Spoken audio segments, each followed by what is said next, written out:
seems to be working. 1 2 1 2. 1 2.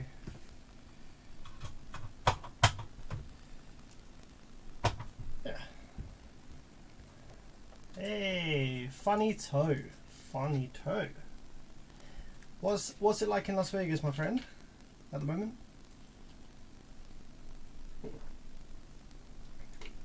Am I right in thinking that Las Vegas is all brown?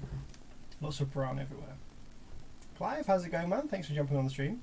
It's a slightly different time that I'm streaming today. I just thought I've actually got quite a bit of work to do, so I thought I'd stream during the day, just kind of whack the stream on as I'm working, rather than do something specific in the evening like I normally do.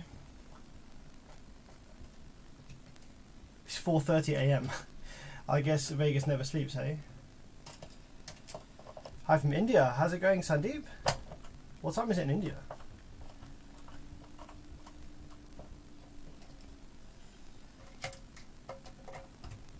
Quite surprised how many people are jumping on at this time of day, to be honest.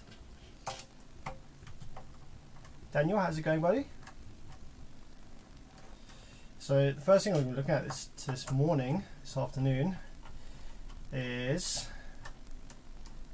Oh, Daniel retracted his message. Oh, no worries.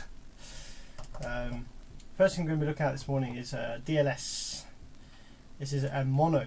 DLS are arguably a SQ oriented brand. What's up, Turbo? What's up, Prince? What's up, Badass? From Norway. What time is it in Norway? Slightly different time that I'm streaming today, but I thought I'd give it a crack, see how it goes. I think I need to turn the stream settings up a little bit. I'm down at 2K output. Oh yeah, that sucks. 650. Let's try that.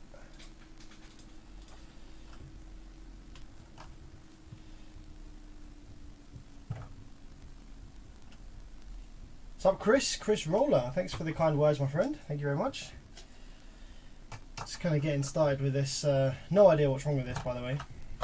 This little DLS. I've got a new hat cam, so obviously recently upgraded the side cam to a DSLR, so it looks a bit nicer. And the hat cam now looks like this, which is a bit of a wider view. The issue I found with the hat cam before was that firstly it was a really low quality old webcam, so it was only 25 frames a second, which meant that any movement was probably quite blurry and quite nauseating. So I've actually plugged in this is actually the dash cam from my van, from my bass van. It has a dash cam, came with the dash cam. It's a Next base, and you can actually plug dash cams into your PC and use them as a webcam. Or at least you can with this one anyway. So I noticed that function when I was getting some videos off it the other day, and it came up and it said PC cam, and I was like, oh hey, you can use this as a webcam. So I was like, oh, maybe I should try that instead of the old Logitech webcam as the hat cam. And I think because it's wider, because it's a wider view, the motion doesn't look as nauseating. And it's also 30 frames a second rather than just 25, so it does look a little smoother. I would rather be 60, but trying to find any webcam that is 60 frames a second that doesn't cost like £400 is impossible. Yeah, international audiences, people from all over the world, literally. Hey Sam, when to measure output terminals with speakers connected and when to not? I mean, you can measure the output speaker terminals with speakers not connected when you want to get a rough idea of where the amplifier is going to clip, or when you want to calibrate the amplifier to do a certain amount of power and nothing more. But you can't really tell that because you're obviously impedance rise. So generally, like, yeah, like if you want to set your clip point, do it with your subs hooked up and just go by the clip light, or go by listening for because you can hear the clipping through the sub if you're next to it. So I'm good, thanks Bamra. I'm good. Low light performance is always a problem of the cameras. Yes, that is very true. Yeah, light performance sucks, and the sensors in these cameras are pretty cheap stuff anyway. Fortunately, I have lots of light here in the workshop. have some big ass lights, so it's all right. So yes, here we have a DLS mono. Now let's have a look. What is wrong with this? This looks like a class AB. So it's a mono amplifier, and we have two transformers. So these will just parallel. It's not like a dual mono or anything like that by the looks of it. Class AB, so we've got two sections here that will parallel to give you the mono one channel output. I can't remember what the customer said was wrong with this one, but the first thing we're going to do is we're just going to start off by checking for shorted output transistors and power supply transistors. First thing we do before we power it up. Do you find any sound difference between Class AB and Class D 4-range? Yeah, absolutely. Class D, unless it's done really well, doesn't sound that nice to my ears in full range. Like sometimes it can be fine, especially if you're just using it for like PA application, like playing to outside of the car and it's nice and loud PA drivers, you know, it can be fine. But for critical listening, I don't like Class D for full range, but for subwoofer application, Class D is the only way. Okay, let's have a quick look, shall we? Oh, okay. So already, this first one that I've just measured, we have about 4 ohms. It reads 7 because I'm on diode mode, and doesn't read ohms accurately on diode mode. But if we go to resistance mode, we have about 4 ohms. Probably it's going to be 5.7 between legs 2 and 3. 5.7 between legs 1 and 3, and a dead short, not quite dead short, 2 ohms between legs 1 and 2. So this is one of the output transistors over here. So I suspect that we're going to get the same reading throughout. Okay, no, we're not. So we have the 7 ohms there. So I suspect this one is dead. So that one has low resistance on all 3 legs.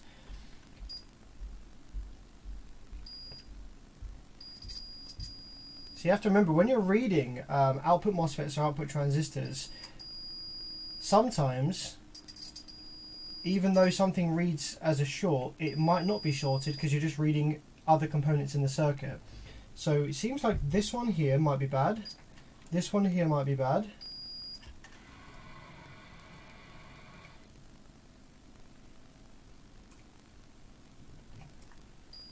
That one there is probably just reading elsewhere in the circuit. This one here is likely bad. It's interesting that we've got the same resistance though on all of these. Like the kind of short resistance is the same.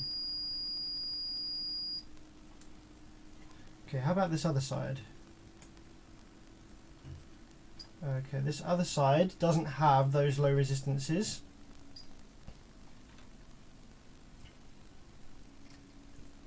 So it looks like this amplifier is kind of set up like a 2-channel, but they parallel together at the terminals. Let's just confirm that. So the terminals are here. So we've got these 2 terminals paralleled, and these 2 terminals parallel. So it does look like we might have a kind of 2-channel setup here that parallels together to give you one mono output.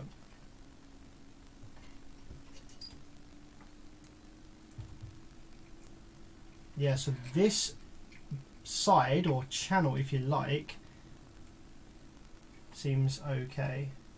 We just have issues over here on this one. Now the transistors here in this amplifier are all mounted to the back of the PCB and then clamped down by these big ass screws. So let's start stripping this, get it out, and then we can remove some of those output transistors and see if the drive circuit's okay. Go from there.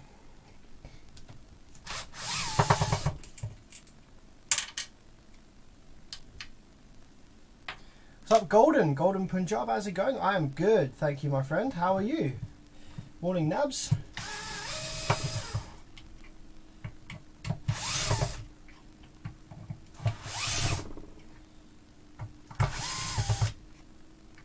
Man, I'm just looking at this camera. This camera actually isn't that great. Like, look how noisy the image is. Like, my hand looks kind of green here. Can you see the green on my hand here, where the compression or it's like struggling with the colour of my skin? Yeah, it looks like kind of greeny there, doesn't it? Whereas in reality, that's what my hand should look like. Maybe the old webcam was actually a better shout than the dash cam. But I think this is slightly easier on the eyes because it's more zoomed out and the frame rate's higher, so the motion isn't as like nauseating as the old hat cam.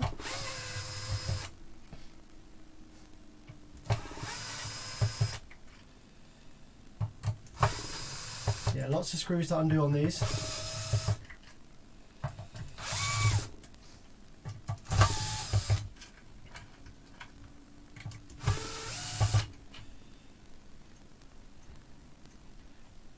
Just curious, does anyone here follow LTT, Linus Tech Tips?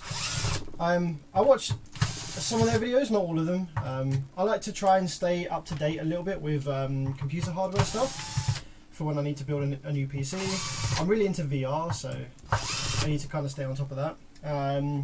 But I was looking at their screwdriver and it's heckin' expensive, but it does look fantastic. What are your thoughts? Has anyone actually bought one?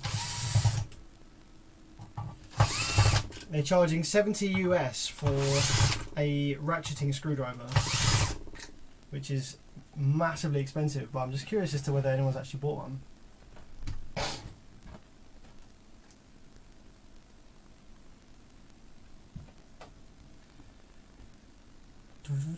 Small sensor has to push the ISO up, doesn't look that bad. Yeah, it doesn't look too bad, but there's definitely like ISO artifacts all over the place. I guess dash cams are designed for when you're in your vehicle driving. You've got like natural daylight, which is like much brighter than artificial lights, so it makes sense why they get away with a small sensor.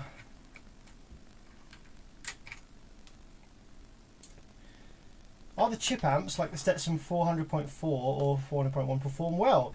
So yeah, basically those kind of tiny miniature amps that basically the whole output section is integrated into a tiny little chip, and those are actually relatively solid choices because in those instances Stetson hasn't designed the amplifier. The amplifier is contained in a silicon chip, you know, in a already integrated IC. So generally the amplifiers, the design of those amplifiers are done by people with far better knowledge than those working at Stetson, for example. So the actual, you know, quality of the amplifier in that chip is often relatively acceptable compared to if Stetson were to, you know, design the whole output section of the amplifier themselves. So those miniature amplifiers that use whole integrated amplifier ICs often actually are okay and a pretty decent shout, because all that Stetson have done in developing that product is provided that chip, the amplifier IC, with a power supply and output filtering and a preamplifier, and that's it. So yeah, generally they're actually alright. I really did enjoy that Taramps released I think it was a 900 watt microamp, little mono thing. That thing was fantastic. It was unbelievably efficient.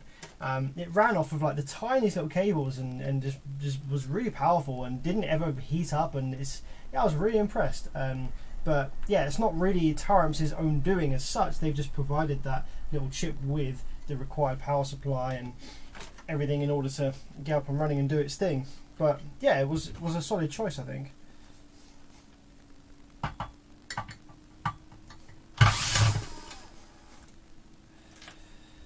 Craig says, man, found you a few weeks back while I was attempting to repair a shitty fly amp. Watch hours of your vids, but this is the first time you've gone live and I'm at work. Damn. Man, yeah, I go live quite often, to be honest. If you only found me a few weeks ago, maybe I haven't done a live in a while. I usually go live in the evenings, to be honest. It sounds like you're in the UK. If you've got a shitty fly amp, Fly is a UK brand, sadly. So I usually go live in the evenings, but today I felt like going live whilst I was working during the day, just because I like the interaction. So actually, you know what? I didn't need to remove these side pieces. These side plates, they don't actually serve any purpose in the board staying down. But screw it, I've undone them anyway, so let's just take them off.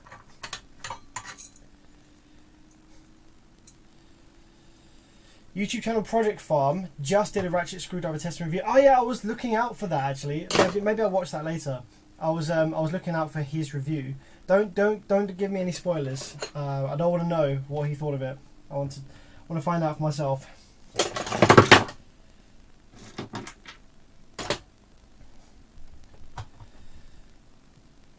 The green colour is no issue of the webcam. It's a corona effect, says Frank. Well, fortunately, I don't have corona at the moment, so it can't be that.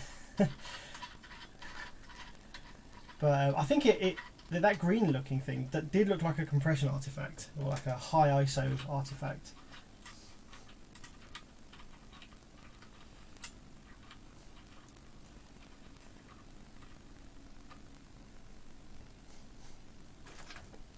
So I've got to unscrew the Tiffany RCAs here, which we've just done. Now this amp also has a bunch of screws holding the terminals in, so let's take those out and we can get the board out.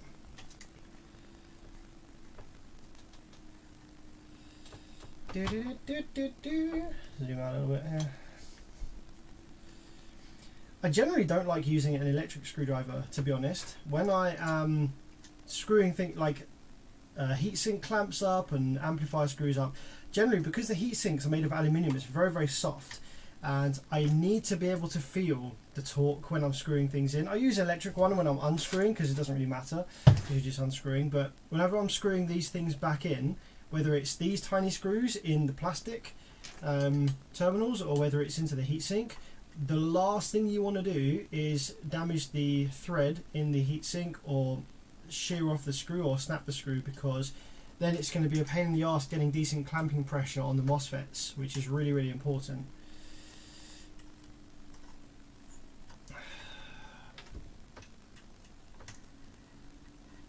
Okay, so this I think should be the last screw that we need to take out before we get this bad boy out. Let's see, did I miss any screws? One here that I haven't quite taken out. There we go. Okay. Did I miss any? There's one there, but I did unscrew it.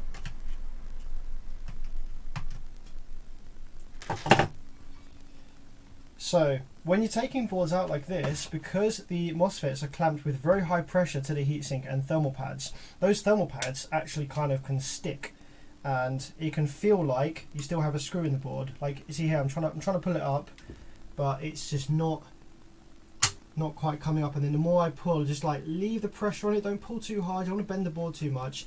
Just leave the pressure on it, and you'll feel the MOSFETs start to become unstuck from the pads. There we go.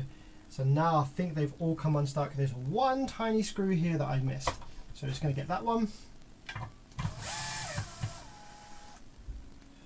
There we go, and that has a star washer that's glued down. Nice. Okay, that should be it. There we go. There she is. Da, da, da, da. Out you come. I should be able to angle this out. How did they get this in? Should come up and over. There we go. I might need to screw the. Oh, there we go. There we go. Up we come. Is there an LED on the top that is preventing that from coming out fully?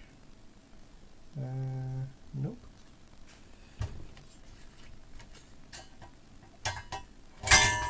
There we go. Okay, oh, now we get a look at the bottom of the board, and we can see that there are actually some char marks, some dead MOSFET marks, dead transistors. So let's have a look on the back of the board here, have a look at the case. So this is our sort of first visual giveaway as to what's gone on here. So yeah, transistor exploded, transistor exploded, transistor exploded. So it looked like it was actually both sides, or both halves, both channels that do have issues or damage, but it just wasn't reading a short on the multimeter. So because we have quite a few different transistors from different banks here that are toast, the others may have been stressed in this failure event. So it's best practice to replace all of the output transistors in this case. It might be tempting, and like so whenever I'm talking to somebody who's just learning amplifier repair or just kind of learning the ropes, getting used to things, they'll often say, I'm just going to replace this one, that, you know, this transistor dead, I'm just going to replace this one. I was like, no, you need to replace all of the ones in bank, or ideally all of the ones in the amplifier as a whole, in the whole output section, because they may have all been stressed by whatever event caused them to fail. All right, let's take a look at these ones here that are lining up with these marks on the board. On the main board, on the back, we have this. Oh. So this is a burnt bit of the PCB here. So this transistor was down here sitting against the PCB. And what's interesting about this is the transistor case itself actually looks okay. See that? This is really weird. So usually I would expect this to all be burned because it's burned that. So what has caused that to burn on the board? Maybe something got in the amplifier case and kind of sat across these legs perhaps. Really interesting. You can clearly see the very burnt PCB here, but there's literally nothing on this transistor. No signs of any heat at all, which is very, very strange. Let's just bring that back down there for a sec, see if we can see anything. It's very interesting.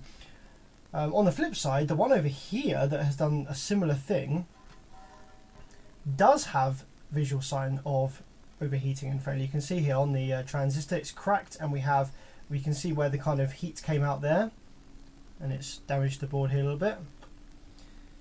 But yeah, it's interesting. And then there's another one over here. I think this one, did this one have scorch marks on it as well? Yeah, it's interesting. I'm wondering whether it was actually something that got inside the amp case here. But either way, I think it's best practice to replace all of these transistors for brand new. So the transistors here that this amplifier is using are 2N6488. See it there? 2N6488, and they are by On Semiconductor brand. So I can have a quick look online, see what we can find about those. Hopefully they are still available. If not, we'll have to find some suitable replacements for those that will work happily in the board. Now, does this amplifier have adjustable bias? It should do, being a DLS. Let's have a look on the top of the board. Zoom out a little bit here. Now, this being a subwoofer or a subwoofer oriented amplifier might actually not have adjustable bias. It should maybe just have one potentiometer where it's mono. Should be a little trim pot somewhere if it does. I'm not seeing it, guys. I'm not seeing it. Now, the reason that I'm looking for the bias adjustment potentiometer is if we are going to replace these output transistors for ones that aren't the exact same model as what was used here, then the bias point will need to be changed most likely, because it will be different. You know, the amount of current required on the base will be different. So I don't see it though. So we might have to try and find the originals if we can, or find something with very similar specs, or just find the bias circuit, and we might have to change a few resistor values ourselves if the new transistors are being too far into class A with the new transistors. But alright, well, let's take a look, see what we can find. Prince is on it already before I've looked. He says those transistors are TIP 41C and 42C equivalent. Oh, that's good to know, because those are nice easy parts to get. Let's have a look at the data sheets and just confirm that.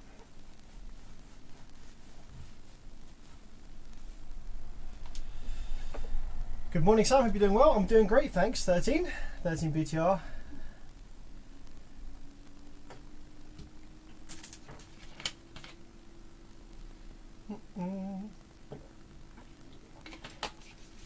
Well, this is an early stream. Yeah, I'm streaming all day today. Yeah, it's just a bit of a strange time for me to start streaming, but I thought I would jump on anyway.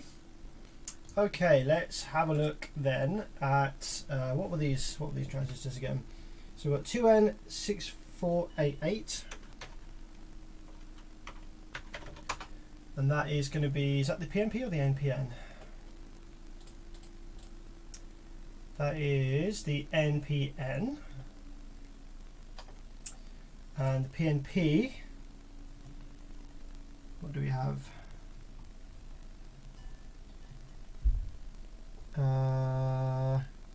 Oh, 2N 6491.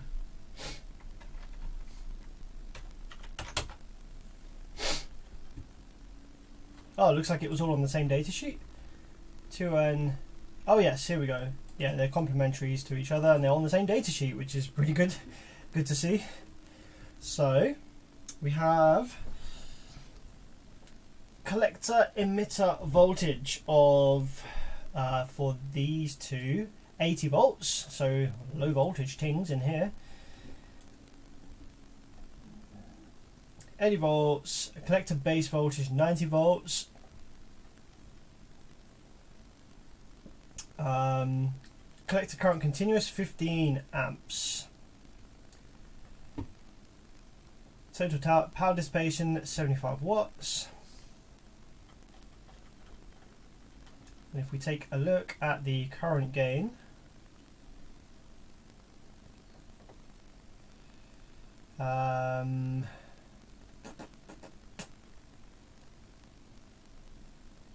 maximum of 150. Okay.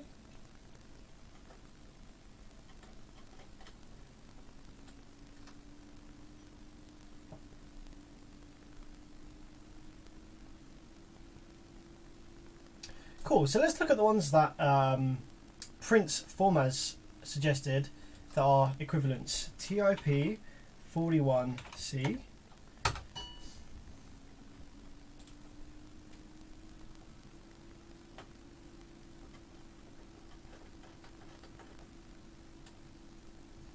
So these are a little bit higher on the voltage side, and the collector current is much lower. So I wouldn't generally say that these are going to be good to swap in. We want a collector current of 15 amps.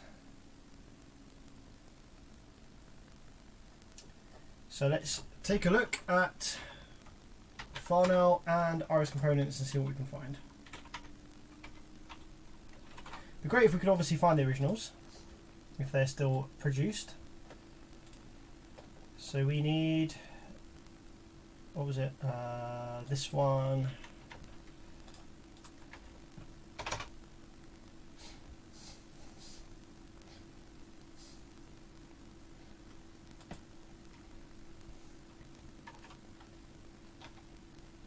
So we have the G suffix version. Let's have a look. Nice, they're in stock. That's good. Good to see. Let's compare prices. So let's have a look. How many do we need? We're going to need 1, 2, 3, 4, 5, 6, 7, 8, 9, 10, 11, 12. Going to need 12 of these. They're quite cheap actually. And hopefully we have the complementary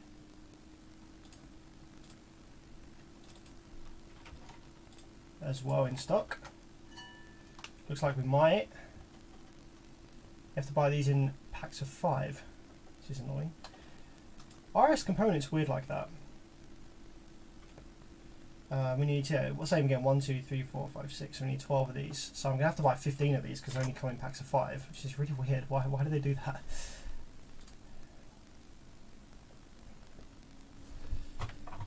Okay, let's just log in here real quick.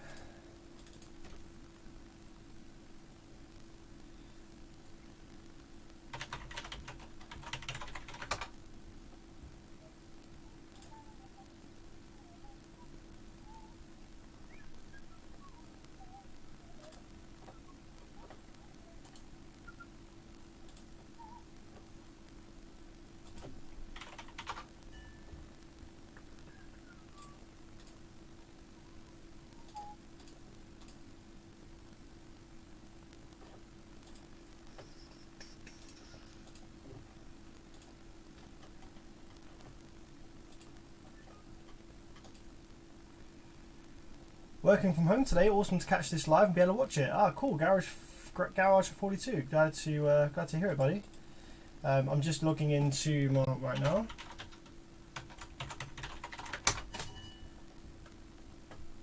Okay, cool.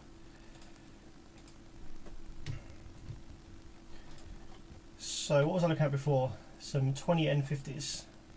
These are getting expensive, man. £3.81 for those output FETs for those big Koreans. Absolute nightmare. It's become so expensive to repair these big Koreans. So that's going to cost me 25 quid in total for all of these. Let's just take a look at Farnell and see if we're any cheaper over here.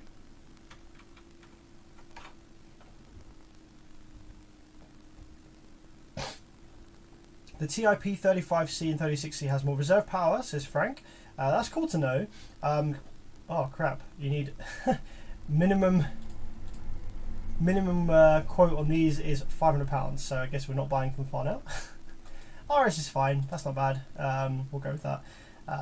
The only thing that I'm usually a bit concerned about with like whacking in much higher power transistors, so I am much more experienced and versed with Class D and MOSFETs and MOSFET substitutes. I do much less Class AB repairs, and I know much less about suitable replacements, compatible replacements for transistors in Class AB outputs. So with putting much more powerful output transistors in, I assume that I could run into similar issues that you get in Class D, where, for example, if I was in Class D and I was replacing output MOSFETs with something much more powerful, generally the much more powerful FETs would have higher input capacitance, higher gate charge, and they would have more delays and they'd be slower to switch because they're that much more powerful. And so you can run into drive circuit issues where there's cross conduction if you try and use them, and the drive circuit isn't designed for those big FETs. So I imagine there might be some similar issues in Class AB if you just drop in some like wildly more powerful transistors into the outputs. Would you need to make changes to the circuit that drives those transistors to account for the different specs?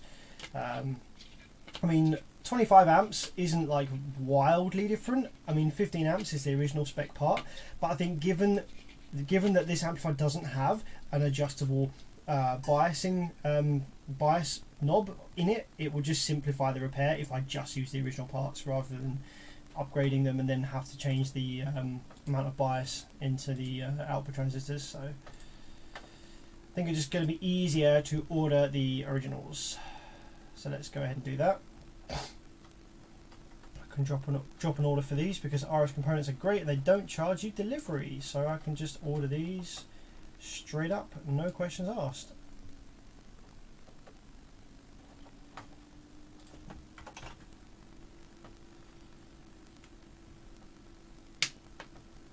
Frank says, just tuned in. I've been waiting to see this for years. I have a couple of ABS that I want to tune up. Nice, man. We're glad to have you here.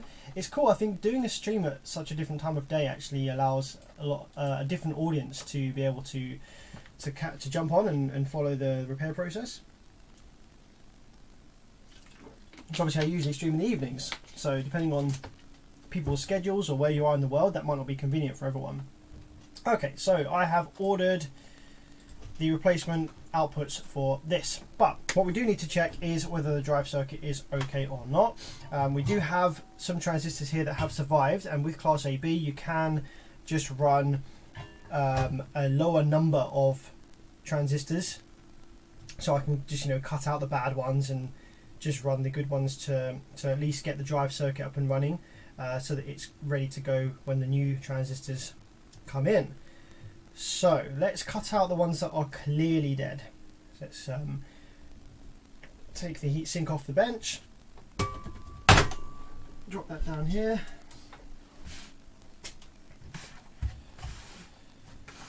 So we have all these guys, lift all these up. The ones that I'm going to cut out are going to be the ones that are near that end of the board that failed. So we've got this one here, which is interesting, as I said, because the transistor itself doesn't appear to have any visual damage on it at all. It's like literally there's not a single mark on this transistor, but the board below it was completely toasted. Like there's no evidence of soot or like anything leaving the case. So let's drop it in the tester. What's it actually reading?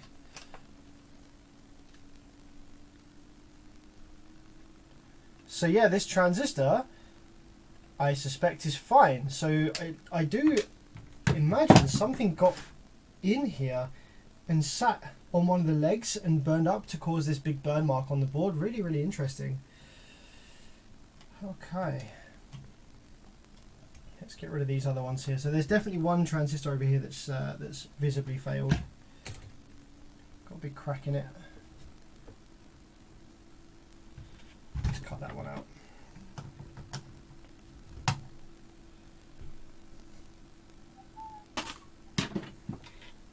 Okay, so let's go short hunting.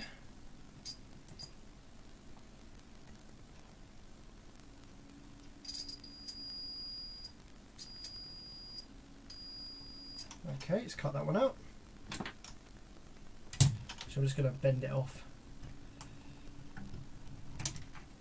Let's just confirm that it was that transistor that was dead and not something on the board.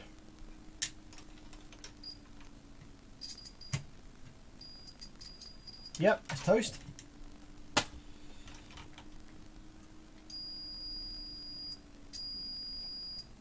That one's toast as well.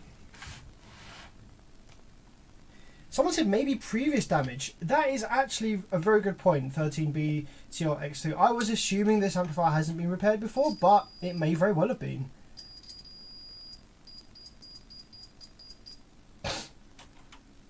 Yeah, it may very well have been repaired before, so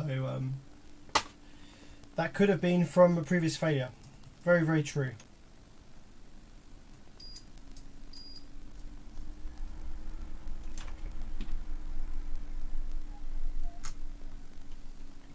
So I may not actually have had to replace this bank at all. I might have just snapped this one off for no reason. Oh well, here's what it is. It's best practice to replace all of them anyway, isn't it? It's only 25 quid or whatever it was.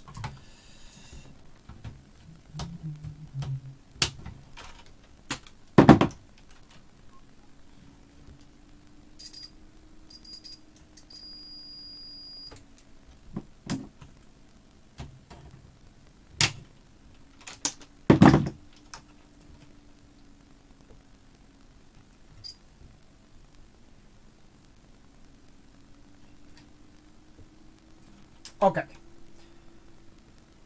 So we have 478, 490, 420.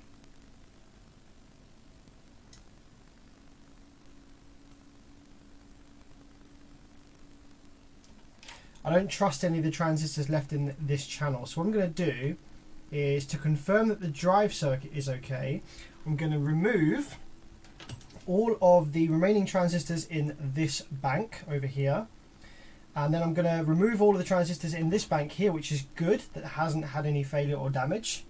I'm going to drop some of them into this channel just so we can get the drive circuit fixed before the new outputs arrive. If there is any drive circuit damage to repair. There might not actually be any drive circuit damage at all anyway. Drive circuit might be fine. I'm going to turn on the chunky boy. Look at this beast. This is a 200 watt Weller soldering iron from 1992. About as old as me. Live on Monday morning. What is this witchcraft? I know, right, Chris? I know. I thought I'd switch things up a little bit.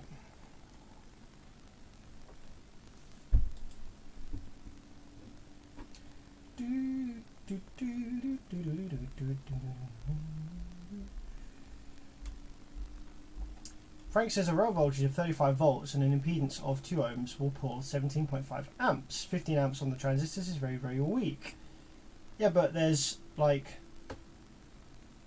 12 of them on each side.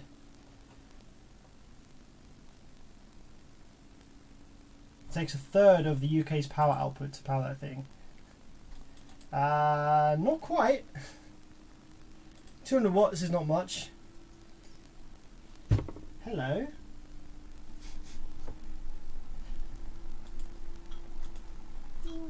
Is it a snack? Yeah, I'd love some pasta. I made too much and I don't want any more. Yeah, I'll smash some pasta. I'll have some pasta. Yeah. Oh, look at that! It's fantastic. Oh, you used the mince. Yes. Yeah. Oh, that's gonna be so good. Thank you very much. So we've just got to wait for this to heat up, and it should be good to go.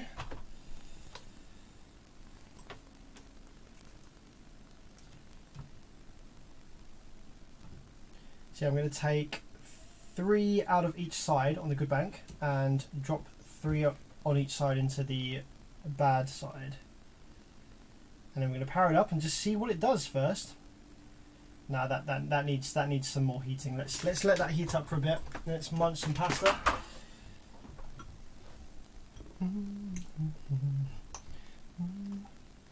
What's everyone doing this week?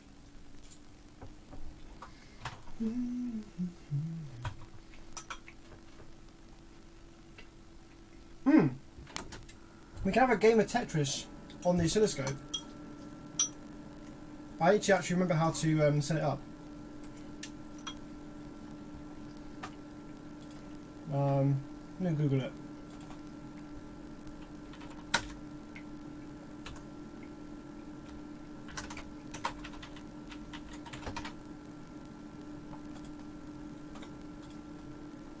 You have to press print utility, simultaneously hit the second and third soft keys. Okay. Does anybody want a game of Tetris while I eat my lunch? The only thing is it resets all the settings though when I do that. So I'm just going to have to remember what all the settings are that I've got on here. Normal, peak, text, print, voltage, yeah. Scope, this is reject low frequency, coupling AC, auto level, source 1. Okay. Ready? Hey! Now, what are the buttons? Oh, yeah, okay. I'm not good at Tetris, by the way. I have no idea what I'm doing.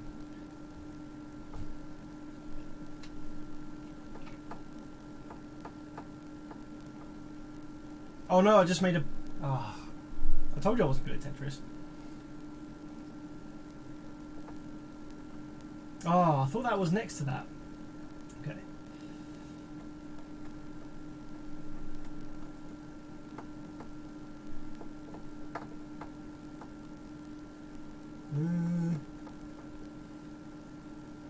Is that Tetris on an oscilloscope? Yes, it is.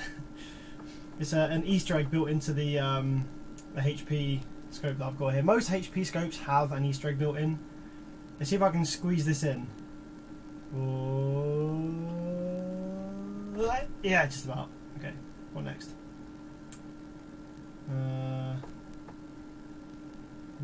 That's not really going to fit in there.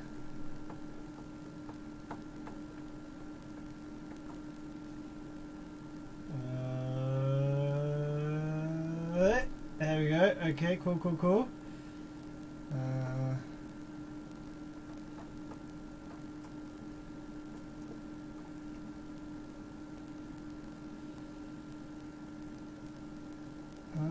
Can I get that in there? No.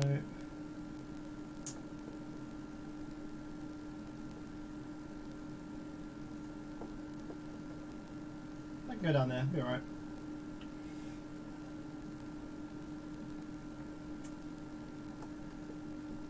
Ooh, that can go. That can go in there.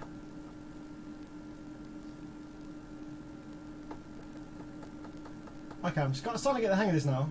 I think maybe. I need something to fill in that one at the bottom there.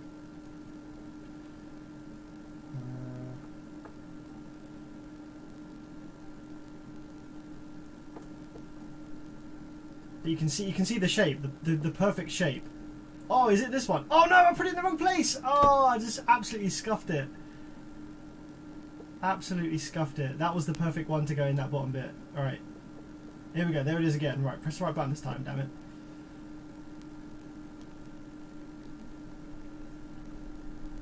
Hey. Okay, now we can finally get rid of that bit that I screwed up at the bottom. Hopefully, if I can get this other line. Am I going to be able to get that in there? No. I don't know what I'm doing. Okay, I need a straight line. I need a block line piece now. Let's go right. Let's shove that. That's fine. Put that there. Oh, there we go. That's what I need. Okay. Now, hopefully, I can get rid of that second line. And that will let me get into that bottom one down here. There we go. That's the right piece I need. There we go. We get that one.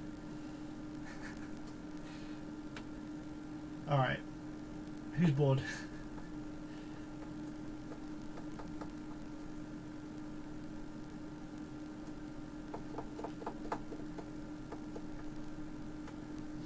Yeah, okay, I'm just getting my life now. But that's pretty cool, isn't it?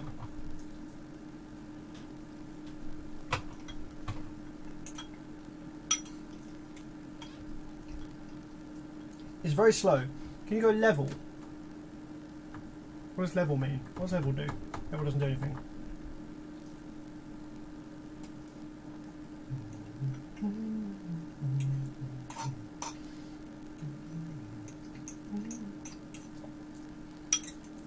Yeah, this is all being charged to the customer, by the way. This labour.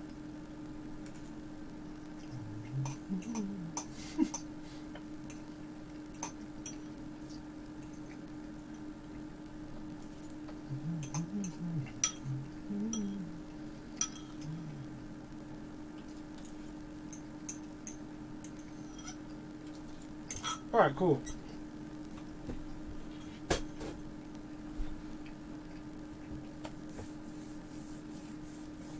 Oh, you can even enter a high score. No, forget that. Insert, on or off, clear to end. Done. Done. Alright, cool. How do we exit this back to quick game? So now it has to reboot into oscilloscope mode.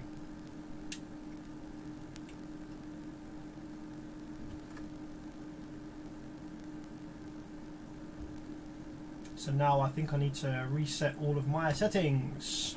Coupling AC, reject high frequency, read voltage RMS, read channel 1 frequency, read channel 2 volt RMS,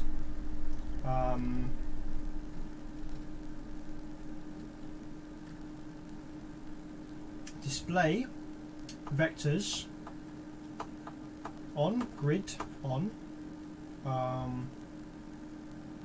No idea what these lines are. These weren't here before. This is why I usually don't like playing Tetris on the scope, because it means I have to go and set everything back up again. What are these lines here? I don't recall them ever being there before. Setup. Utility, display, mode, source 1, main, yeah. I have no idea. Never seen those little lines before.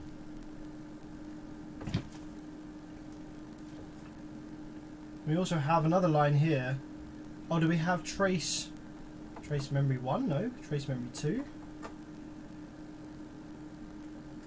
What the going on? Why have we got the things on the screen? I don't want this here.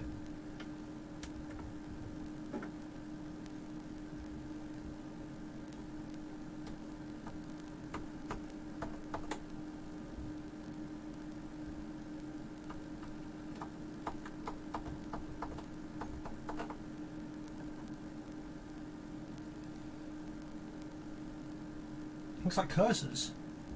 Oh, here we go, cursors. Ah, yes, good shout, Seddon. I can get rid of cursors, can't I? Clear cursors? There we go, that's what I wanted. I've never actually used the cursors function on here. What does that do? Active cursor, V1. Okay. V2. T1. What's the purpose of the cursors? No idea. Either way, that's now back to how I'm used to looking at it. Hey, okay, that's what Tetris does. So let's now the big ass soldering iron should be heated up. Frank, the license of your HP scope has expired. Please receive a score of 1,000,000 points in Tetris to get another year of free use. Love it. That's exactly how it works.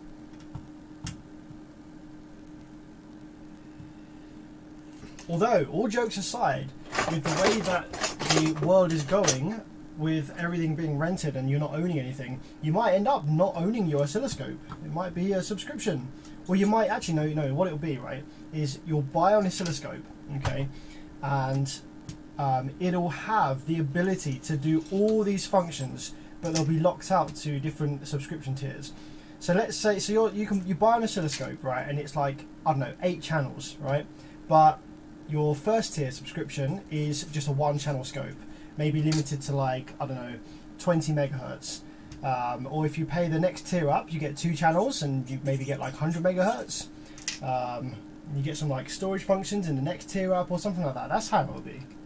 Guarantee it. Oh, because I'm talking, I've just realised I've just pulled all of these transistors out and I wanted to leave 3 in per side, didn't I? Oops, oh well. Okay, these are the ones that will toast on the toasted channels. Let's remove all these. Cursor is actually pretty nifty. You can measure intervals and voltages with them. So I guess the reason I've ever used those is because the scope already reads VRMS and frequency and all that stuff on the screen anyway for each channel, so I've never really needed to do that.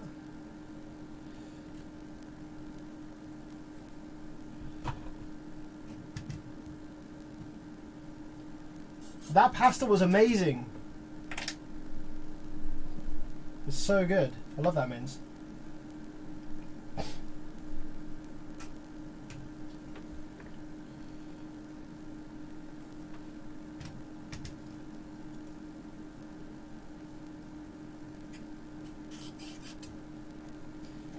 This soldering iron is ridiculous, honestly. It's so good. This is one of the best things I bought this. If you're looking at buying a soldering iron, don't be afraid to go overkill. Having an overkill soldering iron just makes your life so much easier. Look how quickly these are coming out.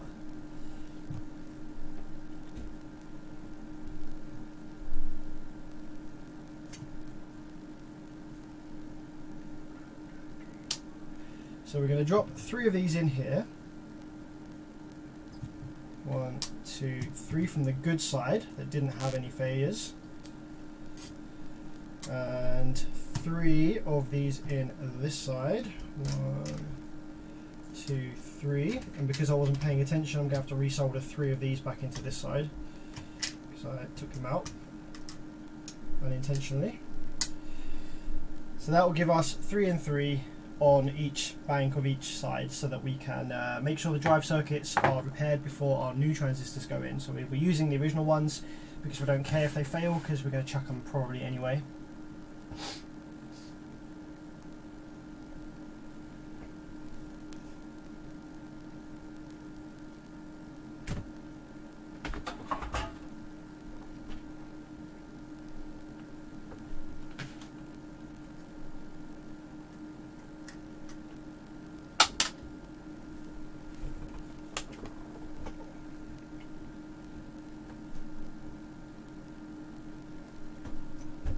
Sutton says it's already happening in Germany with electricity bills. I think that is. That sucks.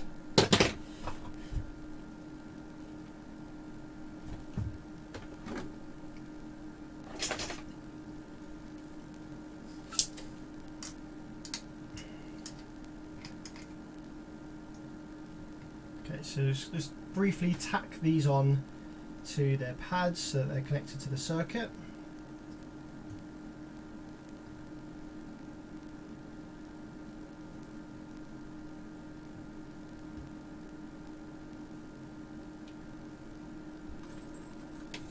I don't see what model this amp is. This is a DLS mono. It's a Class AB sound quality oriented mono.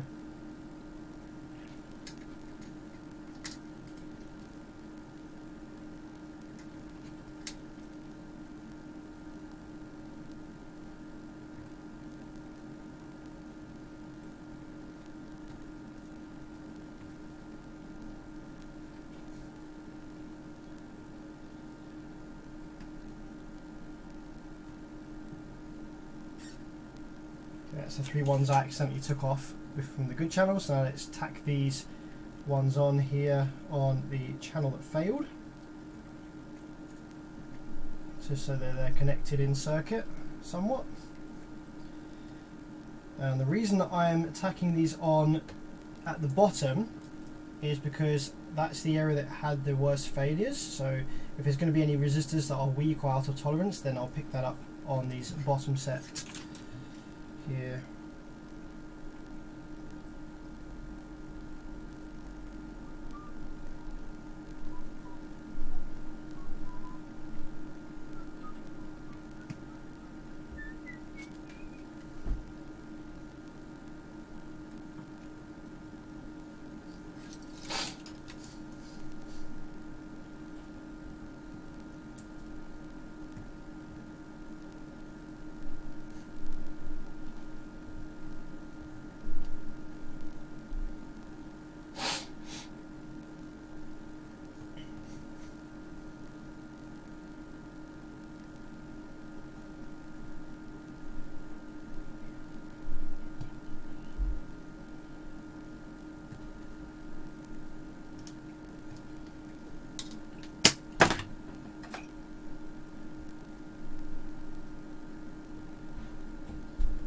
So I haven't actually yet switched to a smart meter because, well, I think honestly the reason is I immediately hate anything that has the word smart in it. I really hate this whole kind of like, oh, smart TV, smart this, smart that. Like I just don't like that kind of like marketing. So it immediately puts me off. So I've just not done it.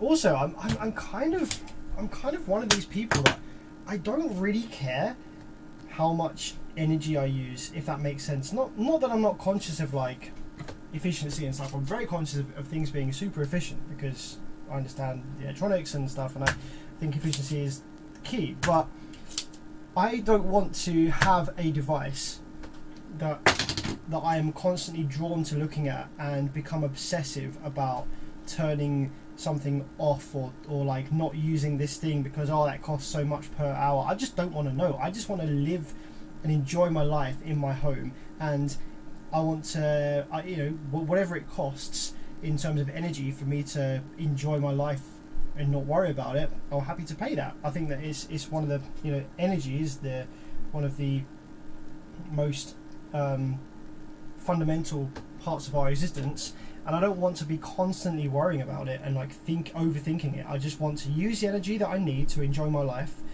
the way that I like to enjoy it, and it costs what it costs.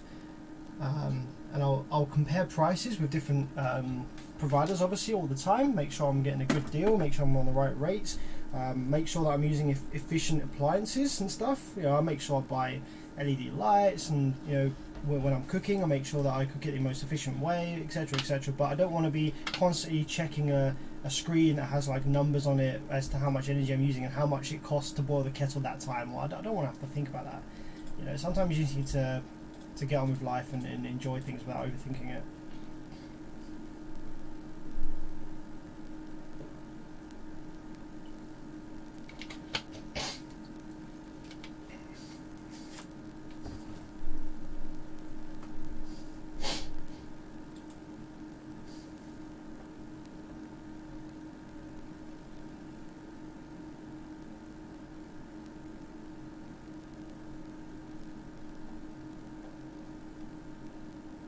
This isn't full bridge.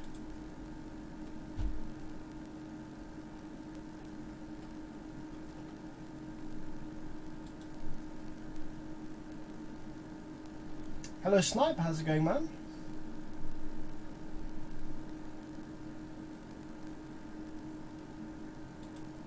Good afternoon, Joseph. That's right, I'm streaming really early today.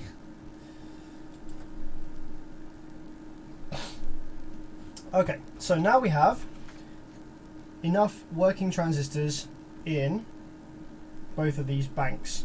So now we're going to turn our attention and have a quick look at the drive circuit. Before we put any power to it, I just want to go over the drive transistors with the multimeter, just make sure none of them are like obviously shorted. We're also going to do a cheeky visual inspection of the surface mount resistors on top here, just to make sure that none of them are obviously bad. So looks like we have a couple of low value resistors here. Got a, is that a 51R? 51 ohms by the looks of it. Sorry, this is my hat cam, my thing's getting in the way. If I use my hat cam, you can't actually see the resistor, so I'm just going to have to use this one. So yeah, these ones should read on the multimeter. Is that 51? Yeah, 51, 52, there or thereabouts. So let's just check these because these look a little bit toasty. Okay, yeah, so that resistor is dead. As is probably that one. Okay, so yep, the 51 ohm resistors are toast. How about on this side? That's reading 12. Okay, so the resistor's not toast, but there's probably a transistor here that's dead. If that one's reading 50, 52, that's within tolerance. This one's reading 12, or 13, 14, it's increasing a little bit, but that is a telltale sign that there's probably something shorted on the board around this area.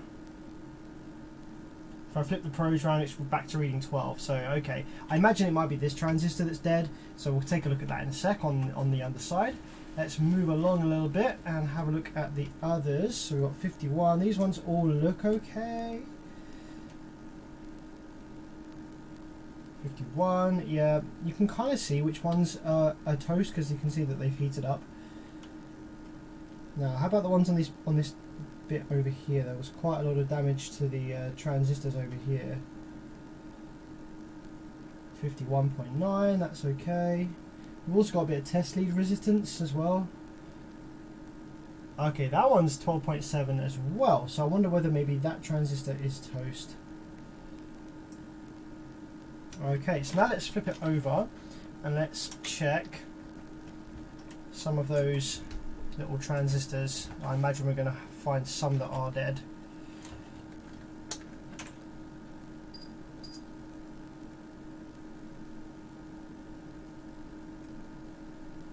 Okay, that one's probably fine. The fact that we have stuff that's like low resistance on the board, I'm expecting one of these to be a short or very low resistance at least.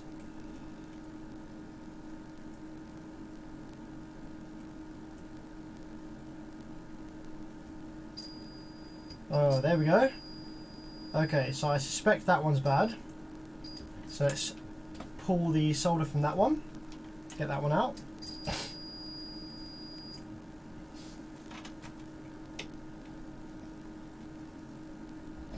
Gary says, I installed solar since March. I've had no electricity bill and the sun's out. Obviously at night it doesn't matter, but it's saving me about £300 a quarter. That's really good, man.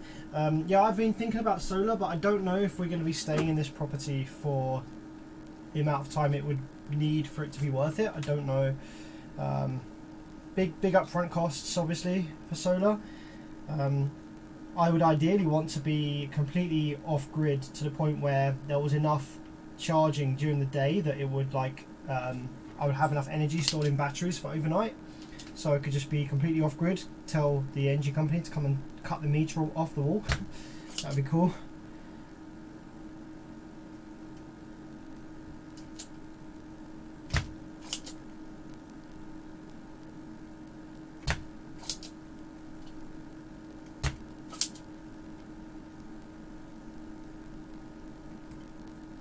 Here in the UK, our energy bills are going up by something like 80% in November.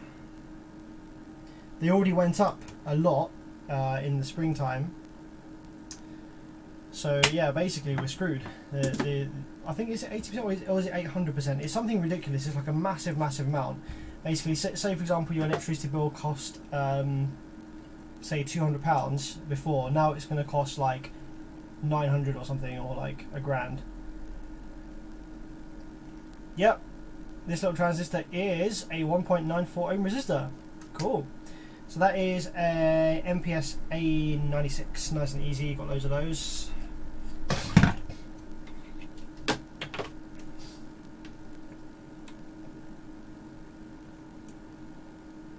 We still have a pretty low resistance there actually on the board, 0.99. That might be as a result of another one of those transistors that is shorted, that it's reading through. So let's continue on.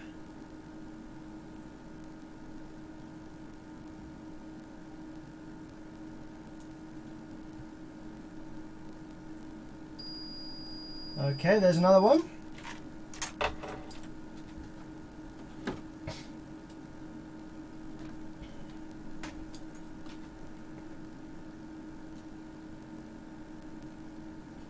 What are the specs to look for when replacing a transistor with an equivalent? So with transistors, like talking about transistors, not MOSFETs, I'm not as knowledgeable, but obviously you just want to match the collector emitter voltage, the collector current, and you want to take a look at the current gain. Now, depending on what the transistor is used for, if it's used as an output transistor, then the current gain, I think, will change the amount of bias that's needed from the biasing circuit. So if you're replacing the transistor, try and stick with the same HFE if you can, or similar. Otherwise you might need to modify the biasing circuit.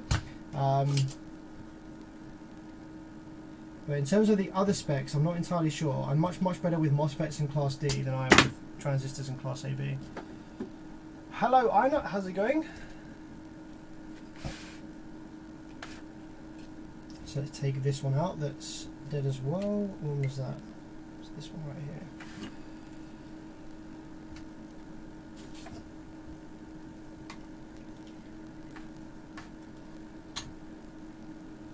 That was also an, is that an 806 or 96? I can't quite tell. It might be an 06 actually. The marking is a bit difficult to read. Flip it back over. Okay, there's that one. So let's see if there's any more of these transistors that are toast at the bottom.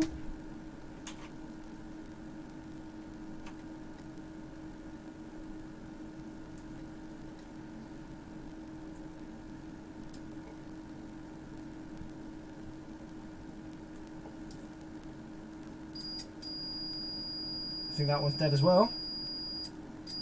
Oh, and this one. Both of these ones. Wow, the drive circuit got hit bad, hey? Sheesh.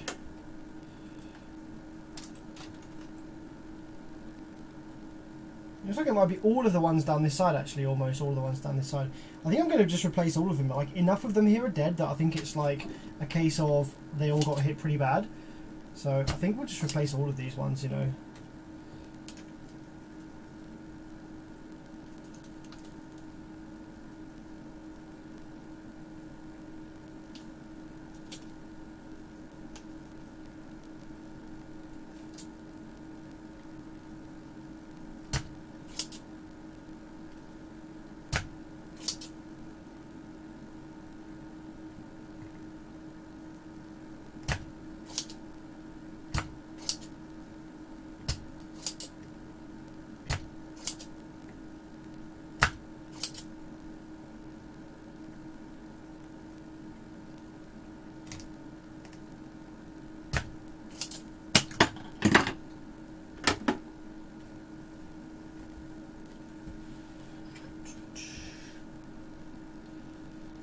Okay, that's that one out. I think the one below it was dead as well, wasn't it? Yep, the one below it was dead as well.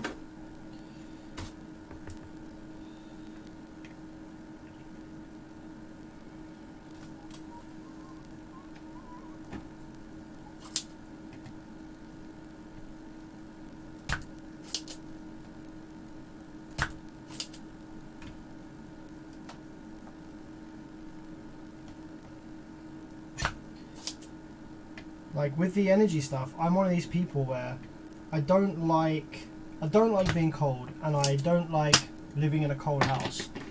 I want to be able to, you know, in my own house, I want to be able to feel comfortable walking around in a t-shirt or whatever. You know, yeah, MPS A06 I think it is, not a 9. The marking was a bit hard to read on the other one. But yeah, I don't know, I just want to be able to be comfortable in my own home and feel like it's a nice warm environment. And that might cost me a lot of money in the next coming years, but it is what it is. Sergio says, people are working at this time. Yeah, but some people aren't. Some people are working at the time that I normally stream. So I'm giving those people a chance to jump in.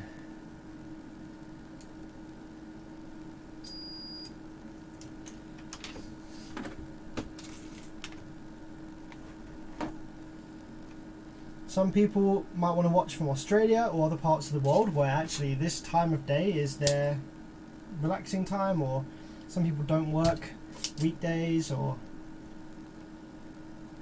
I thought I'd just drop the stream on just because I was working today and thought I fancied a chat with you guys.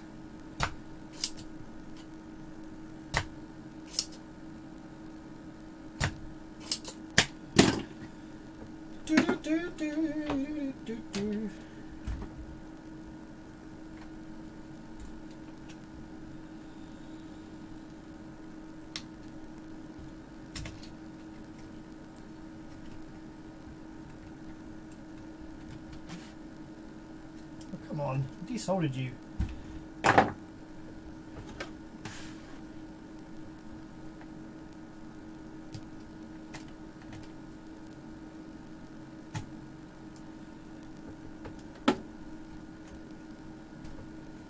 What did I miss? Any Alpines? Thought might get lucky and see my benefits. Yeah, you might do. Had this one in for a while before yours, so let's have a think. The Alpine that you sent in is still in its box in the hallway, so yeah, I've got quite a lot in front of that one, so I probably won't get around to that one today, but maybe in a future live stream I'll do that one on stream. Because of my reptiles as pets, I keep my house very warm too, 85 year round. I use gas for heat though, as it's much cheaper than electric. That is actually very true. Yeah, I think the ours is a gas boiler as well, so yeah, it should be a bit cheaper than electric. Do you watch any other repair channel or people such as Big Clive? I used to watch Rossman. Watching Lewis Rossman was actually the kind of kickstart that I needed to gain confidence in component level soldering and stuff. I just watched him and picked up a lot of techniques that he was using and stuff, and I was like, hey, you know what, I can probably do that.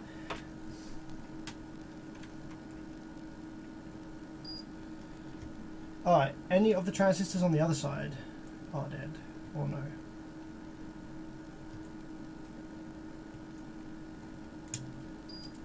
Don't think so. So it seems to have been just the O6s, just the A06s on this side. I'm actually going to go ahead and remove this one at the top because it seems that all of these got hit pretty bad, so I'm going to replace all of them. The transistors on the other side are A56s.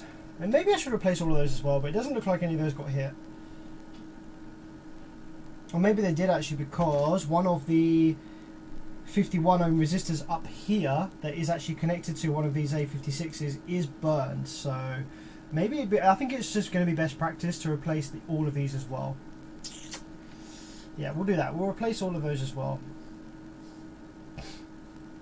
Let's check the biasing transistor here. Okay, that one seems okay, so probably didn't, whatever the damage was, it didn't make its way over there.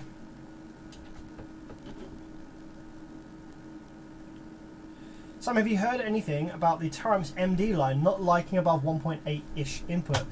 Yeah, I've heard lots about that, but like I haven't actually tested it for myself. I don't get a lot of MD amplifier repairs. Actually, I don't get much Taramps to repair, if I'm honest.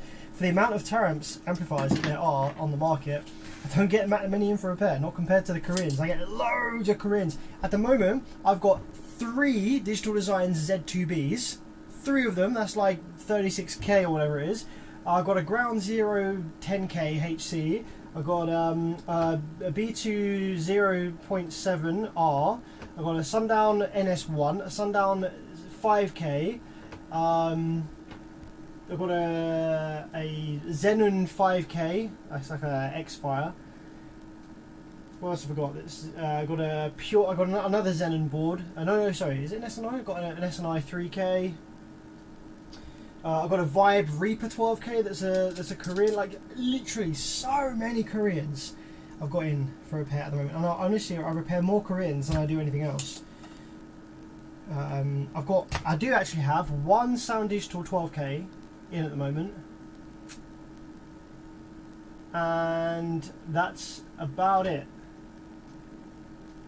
I think that's it. One Sound Digital 12k.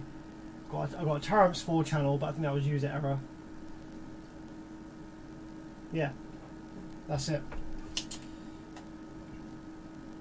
It's all Koreans at the moment.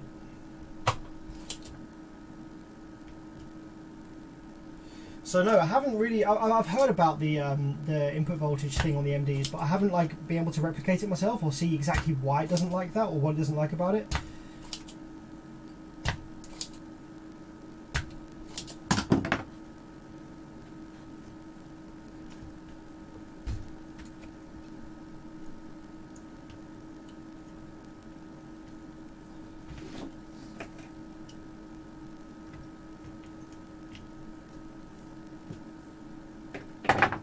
I'm going to leave the A56s in just for now, just so we can do some testing. Now, I don't know, do I actually have any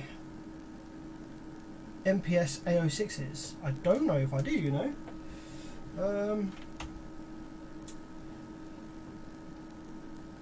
BS drive, all drivers.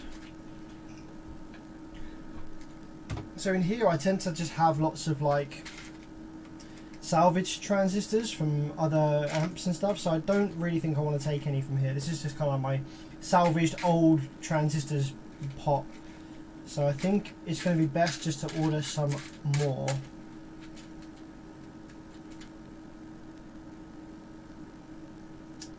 Yeah, it's going to be best just to order some new ones, I think.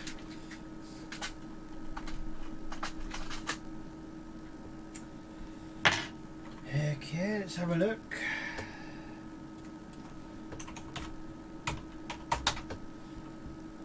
Are they still available? I can buy 50 or I can buy £2,000. This is going to cost me £30 to order 50 of these. I don't really want to do that. Isn't it? Wait, 50? It's going to cost me 16 quid. I don't use them that often. I don't really want that many of them. Let's try Farnell.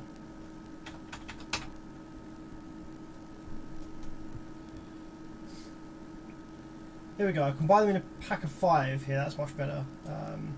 So how many do I need? 1, 2, 3. 1, 2, 3, 4, 5. Surely I need 6, right?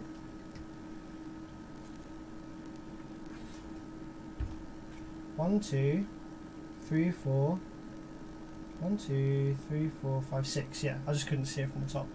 I need 6 of them. There's no point replacing the ones on the other bank because that channel wasn't affected. I'm going to replace the output transistors, but I don't need to replace the drivers on that side. Okay, so yeah, I need 6, so I'm going to have to order 10.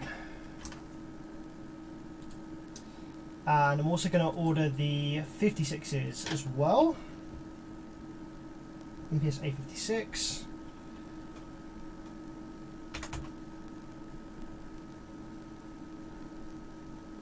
There's a few different types. Oh, what? So the O6s are fine, but the A56s are no longer manufactured? Really? Okay.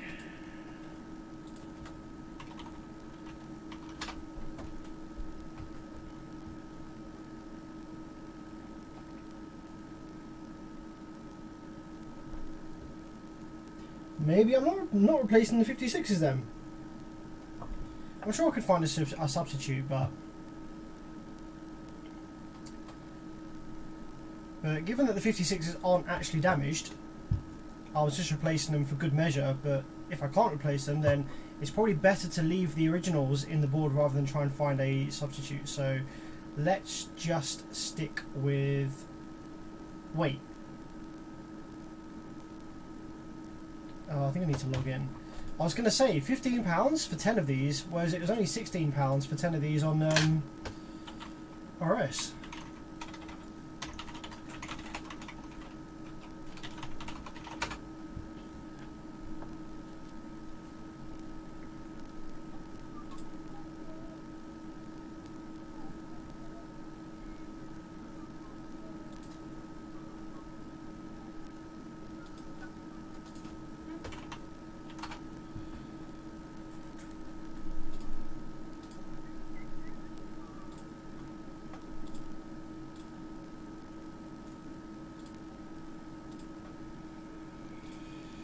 One second, let's just try and log in here.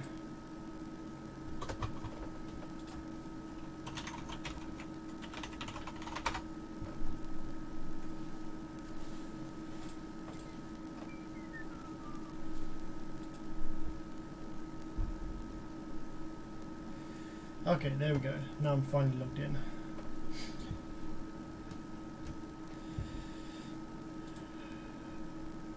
So this should now not be £15, should be £6. I've got £2 worth of handling charge because it's a small order. Okay, so I'll leave those in my basket because we might need to order some other bits today. So that's cool. But I guess that means that we can't do anything more on this circuit today. Actually, I can remove the 51 ohm resistors that are toast, and I can add those to my basket as well. So let's just actually have a quick look. Go to passives, resistors, fixed value.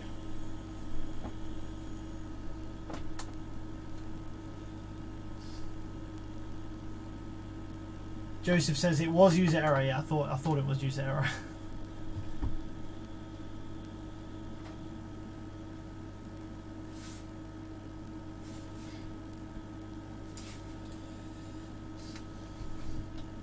So we have what are we looking for? Surface mount resistors, SMD chip, current sense, blah blah blah.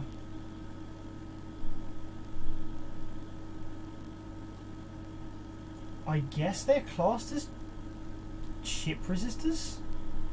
It's a bit of a weird marking in this website. On RS, it's much better. You just go to passive components, fixed resistors, and then surface mount resistors, nice and easy, whereas on this one they called chip resistors. Okay, so we want 51 ohms.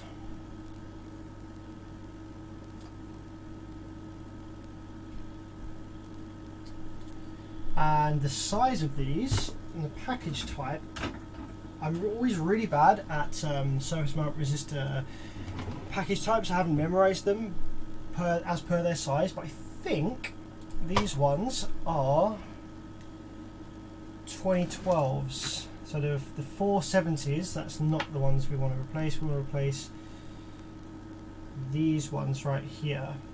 So yeah, those are going to be power rating. I think they're going to be 125 milliwatt, but the case I think is going to be, I think it's 805s. I think it's 805s. And we get anywhere from 100 milliwatt to 500 milliwatt. I think the most common is 125. I want to go in stock. No delivery surcharges.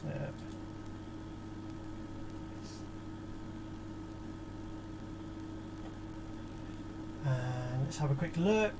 What we got. I don't want to buy loads of them. I can buy 10. 10's fine. 10, 10, 10, 10, 10.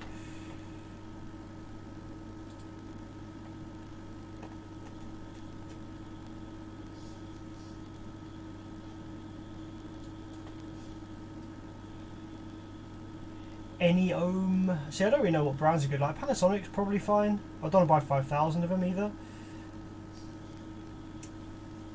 Multicomp Pro is just like a generic kind of brand. 5%, 1%. I think because this is a bit of a weird resistance, I'm going to go with a 1% tolerance. So I think probably it's fine to go with these. Not these. Oh, these are 1%. These are 1%. These are probably fine. Let's go with these ones. Buy 10 of those.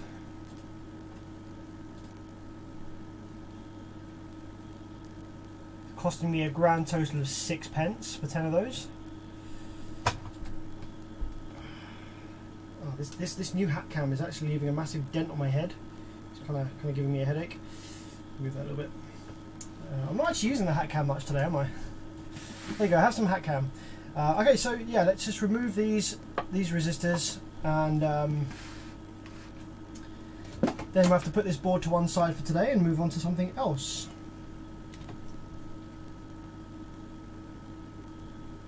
So we've got a dead 51 there, dead 51 there. Any more dead 51s? This one looks okay. I think it was just those ones at the top there. Yeah. Just those are ones at the top.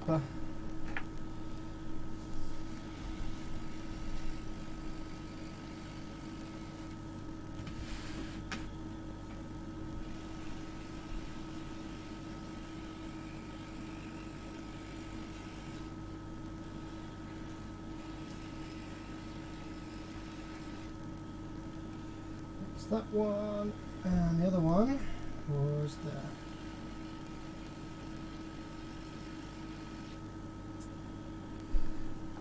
Okay, cool. Sam, what is this amp? This is a DLS mono. This is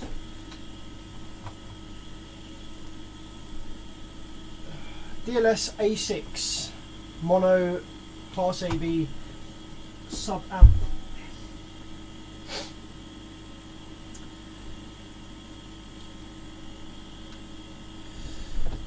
Okay, so let's put this away for now. We're going to bag up all of the screws. Those are screws for there. And we shall move on to something else. What do I have I can look at next? I've got loads of... I'll tell you what, I think today's going to be a bit of a Class AB day. I have lots and lots of audio system twister amplifiers to look at. So let's look at some of those.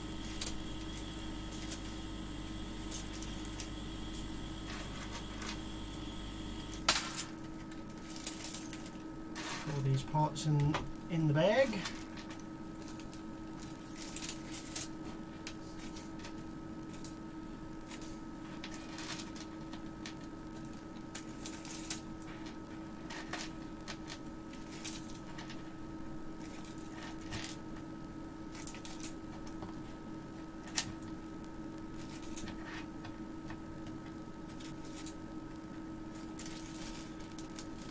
Okay.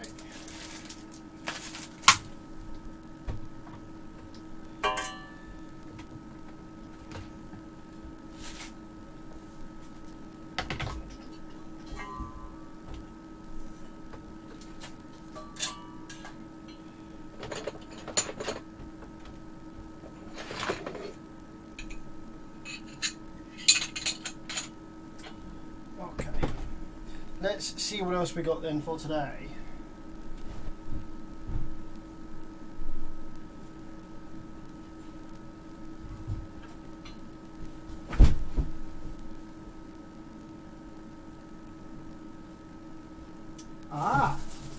This would be a good one to do. Who wants to see a nice old Kenwood?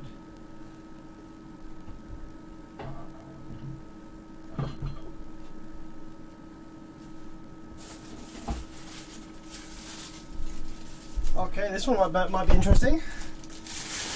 Not entirely sure what's wrong with this yet. So now we have this Kenwood. This is a KAC 821.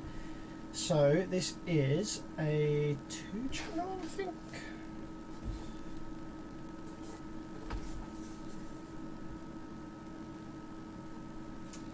Stereo power amplifier, yeah. So it's a 2-channel and it has the famous Kenwood 2 ohm or 4 ohm switch. Now this is really, really cool because this switch actually changes which transformer wind is being used for the rail voltage. So when set to 4 ohm mode, the rail voltage is higher, therefore it clips at a higher voltage, whereas when you flick it to 2 ohm, the rail voltage is lower and it clips at a lower voltage to ensure that you're not passing too much power through the components of the board when in 2 ohm, when wired to 2 ohm. So that's pretty cool, hey? Yeah, the natural sound tag is just marketing bollocks, isn't it? To be honest. So let's just take the back off this first and have a little nose inside. See the visual condition of the board.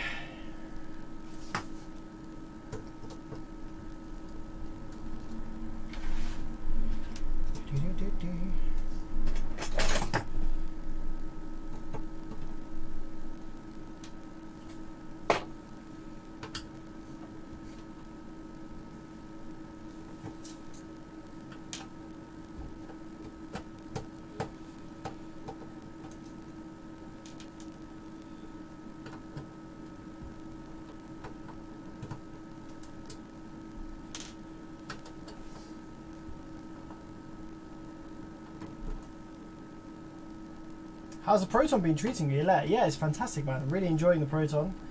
Really cool. Love driving it. I need to get the tracking done. The steering is a little bit off, but apart from that, it's all good.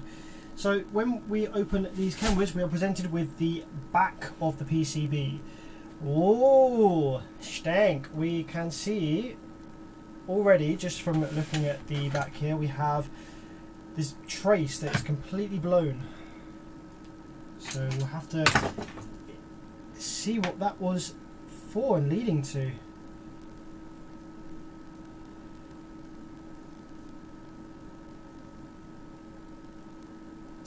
Okay. Damn.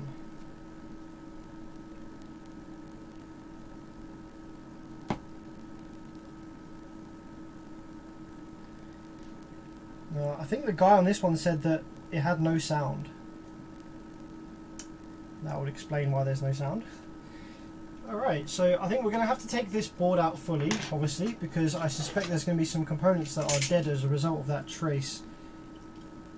Let's just cut the trace off there nice and cleanly. There we go.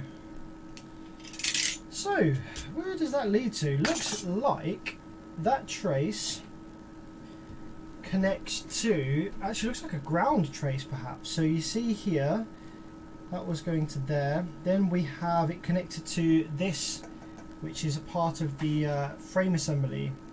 So that's going to be ground. So something connected here through whatever this component is, a lot of power to ground. Okay.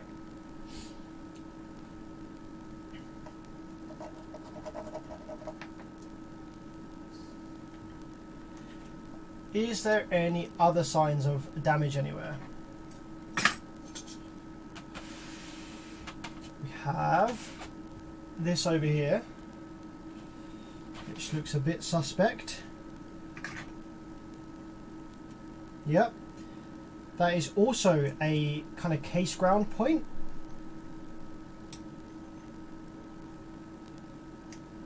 That has been fused, that trace. So my first impression that I'm getting here is actually that this might not be the reason this amplifier is not working, but so this can happen if, okay, what happens if someone's got the let's try and think about this. Okay, someone's got the ground power wire in here, then they've got their positive wire, and instead of putting it in the in the plus, they accidentally touch it on the case. Like they're trying to get their wire in, and it's all like, you know, trying to get the wire in. It's all like this, and you've got the ground connected. So the amplifier has a ground reference back to the vehicle's ground, and their 12 volts is like freaking touching all over the place here. You can even actually see maybe signs of arcing there on the case. So when that happens, the 12 volts, the high current 12 volts, goes through the case, and then it finds ground through this part over here. So if you have 12 volts on the case, then 12 volts is going to try and find ground, which it's going to find through this trace and possibly also through this trace. So it's possible that that's what caused the damage to these traces, and it might not actually have anything to do with the failure mode of this amp. So let's just follow it with the multimeter. Where does this go? This first bit here. Okay, this looks like a jumper bar. Okay, so this isn't like a component or resistor, this is a jumper bar. That goes to there, that goes to there. That's another jumper bar. This looks like a big ass ground trace. And does that go to ground maybe? Main ground or output side ground? Let's have a look. La la la. Goes over here, more ground stuff. Maybe this is rail. Oh, but rail voltage shouldn't be on this case thing here. Let's try output side ground.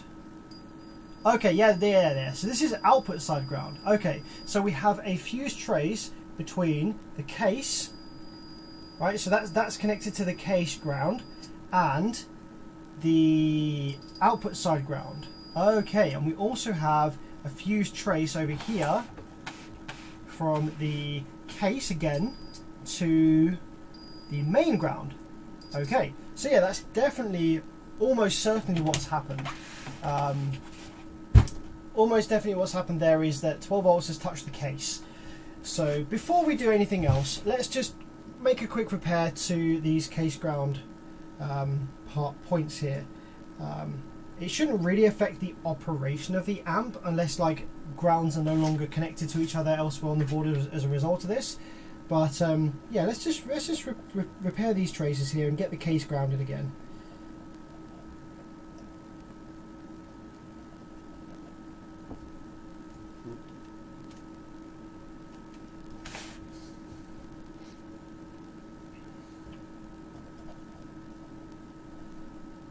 So scrape off the insulation on this trace here a little bit.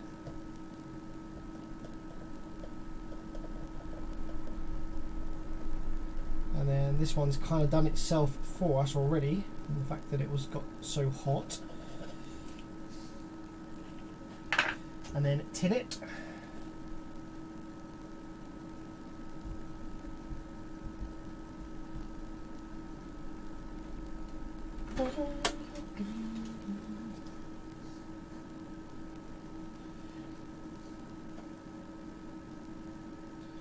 Yeah, Joseph, we'll take a look at the tie ramps next, actually. I forgot about that one. Yeah, we'll have a look at the tie ramps next after we've done this one. Hopefully this one doesn't take too long. It might just be a case of reconnecting these ground traces, who knows, but let's see. So yeah, we're going to tin that, and then we're going to drop a bit of flux. Just a little bit. Just to help it set.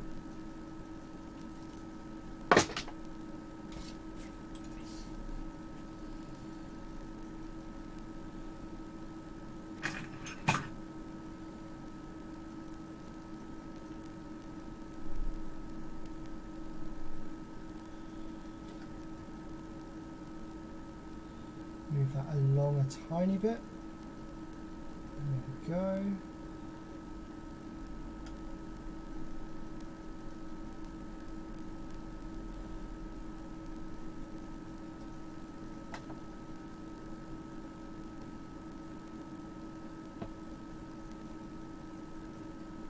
Okay, that's that one. And now this one over here, it was so close that I actually should just be able to do it with solder. I should just be able to drop a bunch of solder on there and it will be fine.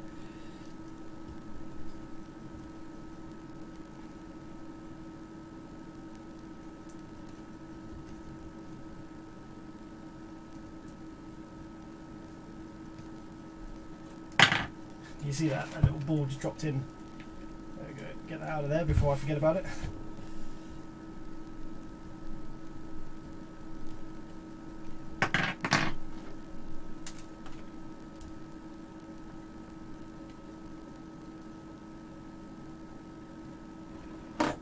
Tin that, and I should just be able to jump that over. Nice big. There we go. That's fine. It's just a ground. It's just grounding the case. Okay. Now, one last little visual inspection of the rest of the board. I don't see anything else here.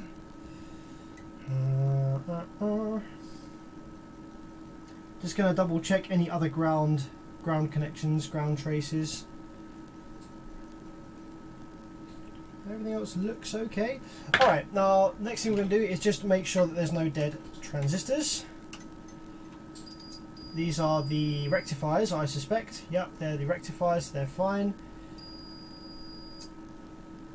Now in these amplifiers, don't be put off if you read a low resistance between legs 1 and 3. Some Class AB amplifiers do have a low resistance between 1 and 3. That's just how they work. That's just normal. What you're looking for is no shorts between 1 and 2 and 2 and 3, which we don't have.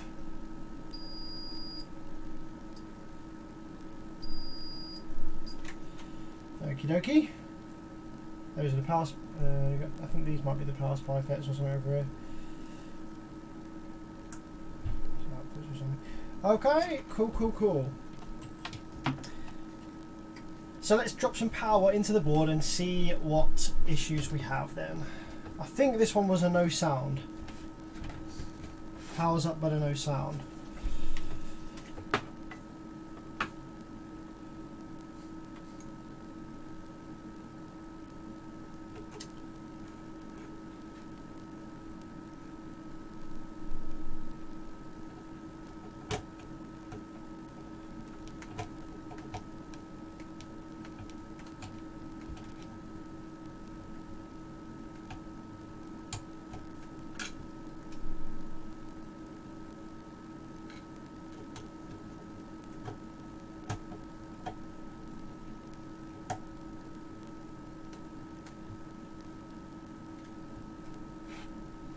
Joseph says, I've got loads of not working Kenwood amps. Same one you're working on now, lots of smaller ones, silver ones, etc.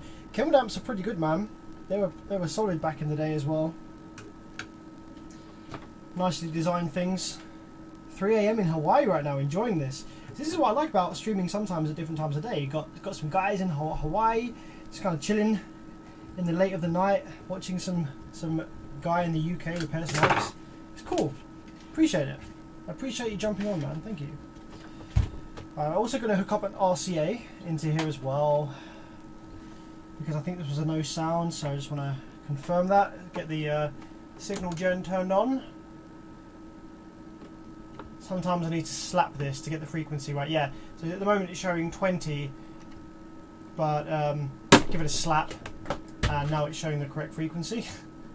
This is a really cheap piece of rubbish, by the way. That's why I have to slap it sometimes. So yeah, that's cool. Let's check the gain positions on this. Is nice and low. Input sensitivity down low. Sub frequency down low. Okay, that's going to be a low pass filter, so let's leave that off for now. We're currently in 2 ohm mode on the switch on the side. Let's leave that where it is for now. Okay, let's get the power supply turned on.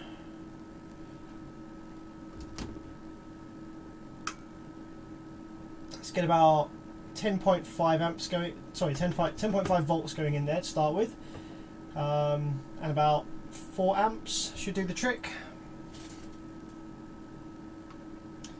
Okay, so what we're looking for is, first of all, I'm going to probe the power supply MOSFET drain to make sure that we have switching on the power supply FETs. And if we do, then I'll start probing the output speaker terminal, probably. Hang on a minute.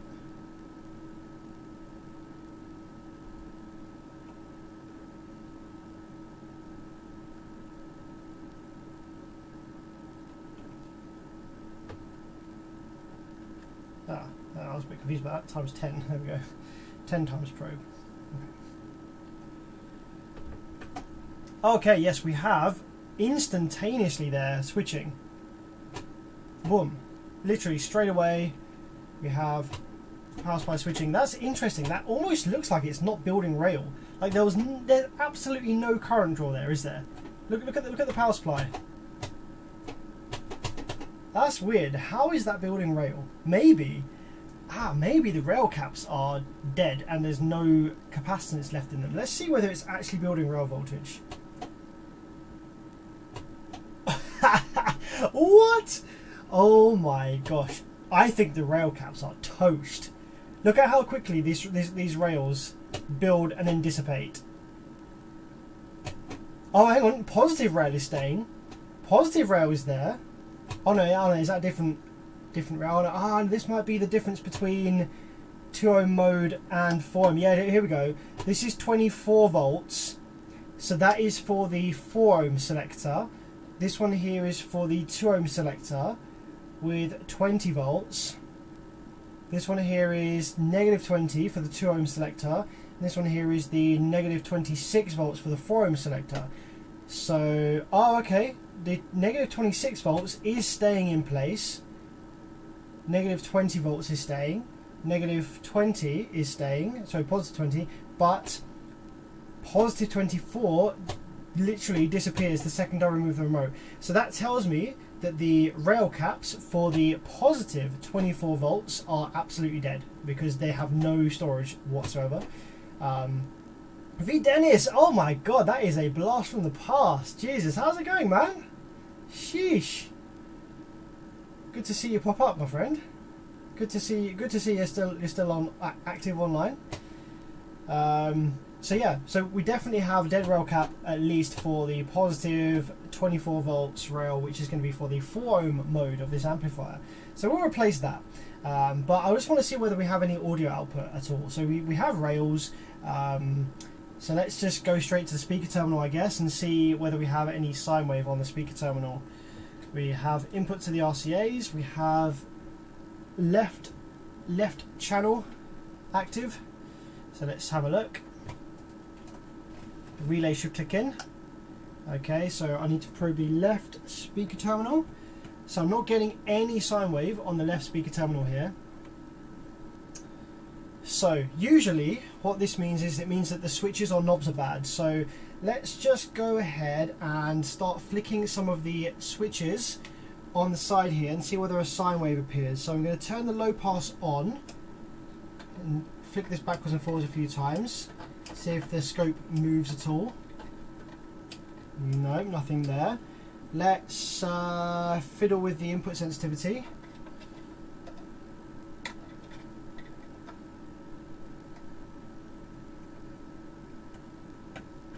Okay, nothing there.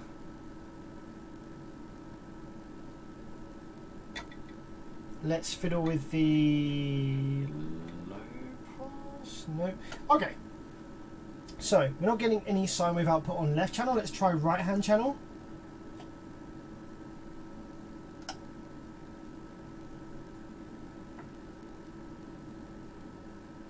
Okay, still nothing on the right hand channel.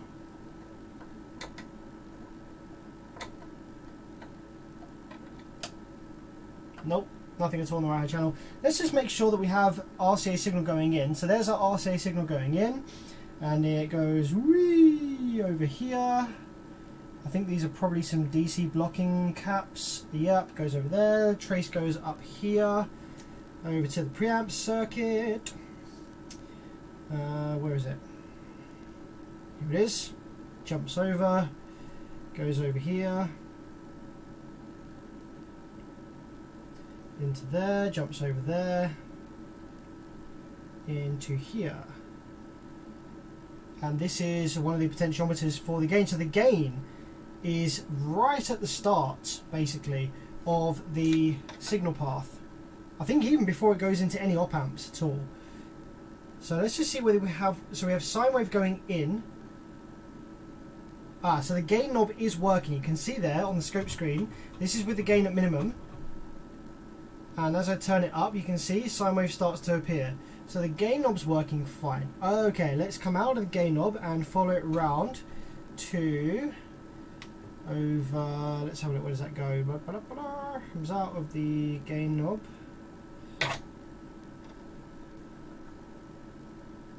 And it goes around there, over here, into an op amp. Okay, so let's check whether the op amps over here actually have plus minus 15 volts in order to work. So looks like over here, oh wow, look at this. This is supposed to be probably some kind of VCC. That is noisy. I think that might be just because the signal was clipped. I've got the gain turned right up, haven't I? Turn it down a bit. There we go. Okay, turn the gain down. So we're now at 13 volts on whatever this op amp is. Turn the sine wave up a little bit. Sine wave seems to be offset by some DC. So we have, oh there we go, there's 14 volts.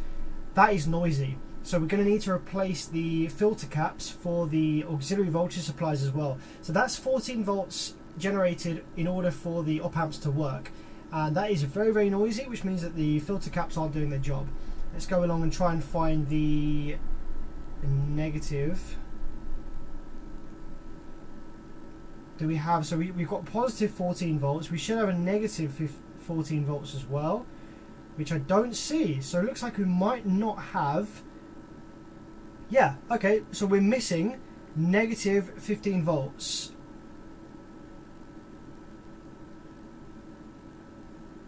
So that's probably why we've got no output.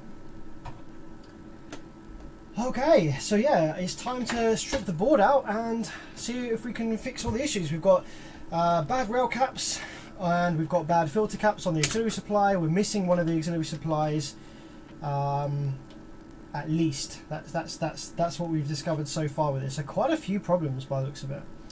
I don't think these amps have pull down resistors for the rails, so I'm going to just probably dissipate all the rail voltage energy before we go any further. So to do that, I'm going to take some load resistors here. I've got this set up for 2 ohms at the moment, which is a bit low for dumping rail caps. So let's turn this back into a 16 ohm load. We've got that one going there, that one goes to there, that one's going to go to here. So yeah, what this is 4 4-ohm 1000-watt resistors that I've got stacked up on here. So obviously with 4 4-ohm resistors, I can either get 1 ohm, I can get 2 ohm, I can get 1.33, I can get 4, I can get 8, I can get 12, I can get 16. So what I do is when I want to dump a bunch of voltage out of some capacitors, I hook these up to a 16 ohm load, and then I can use that as a load resistor to just get rid of the energy in the caps. So I just basically series all these together. So that series there, that series there, series there, 1, 2, 3, and then I just need these wires onto here.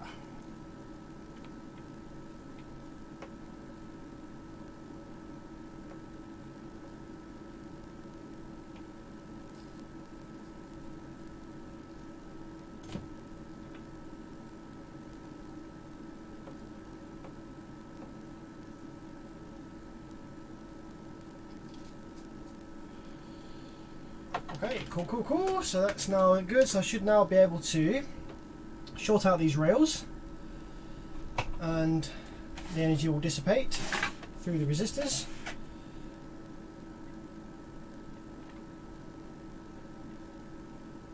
So we can put that one on there, and put that one on there. There we go, that's that one gone. And we can also go for that one. That one, there we go. Okay, so that should now be all of the energy dissipated. Nothing on that one. I've got 2 volts on that one. Negative 2 volts, nothing. So let's just go between these two. Just to get rid of that 2 volts there.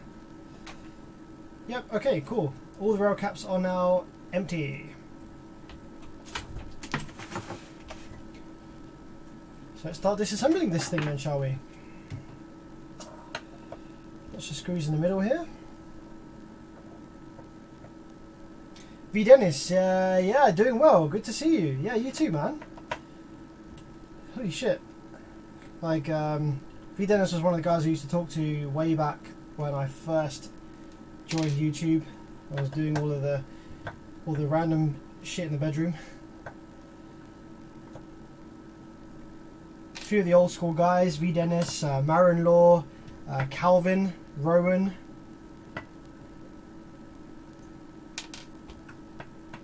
Just a few examples. People I used to chat to on MSN Messenger and talk about bass and subs and stuff when I was about 14 years old.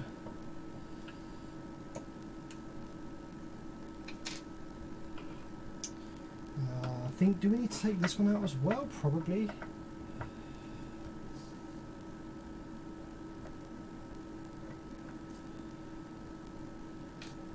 Okay. Is that going to be enough screws to get this thing out of the case?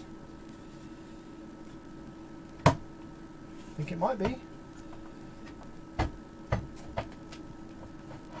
Yeah, look at that. Excelente. Okay. Put that down there for a sec. Right, let's take a look then and see if we can see. Ah, this might have been worked on before. Okay, something interesting that I see here. So if we take a look at the preamplifier here.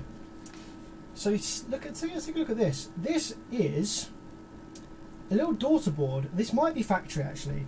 This is a little daughter board. Now usually what I would expect to see in here is one of those op amps that's like long and thin. You get those long thin op amps with the legs all in a row, maybe a dual op amp or quad op amp or something like that. But here we actually have a little daughter board with a couple of surface mount, probably dual op amps. So it looks like a quad op amp has been replaced by a pair of dual op amps on a daughter board. I don't know if that's factory or whether that's been done in the meantime. Now let's take a look at what issues did we have. We had issues with the rails, was the first thing I noticed. And we also had issue with the 14 volts auxiliary supply. So let's look for rail caps first. We've got a couple of big rail caps here in the middle. Super B, so how's it going, man? Thanks for jumping on the stream. So we've got a couple of big rail caps here, and I expect I should be able to see maybe some other rail caps for the other rails, but I don't think I do. So let's take a look. So these two big black caps, let's have a look at what rectifiers they have continuity to. So the one that we had an issue with was this one over here. So plus, let's see, where does that connect to? That connects to this one. Okay, that's cool. And the negative connects to any of these? This one. Okay. So yes, we did have rail voltage that was staying up on these two ones over here. This one we did as well, but this one was missing. So let's have a look. Where does this go? Goes to this selector switch over here. And this one also goes to the selector switch. But does it reach any capacitors anywhere? Because voltage was actually holding in on this trace here, which means that there must be a capacitor connected to that one somewhere as well. There's a couple of smaller caps here. I wonder if it's these two. Let's have a look. Where do they go?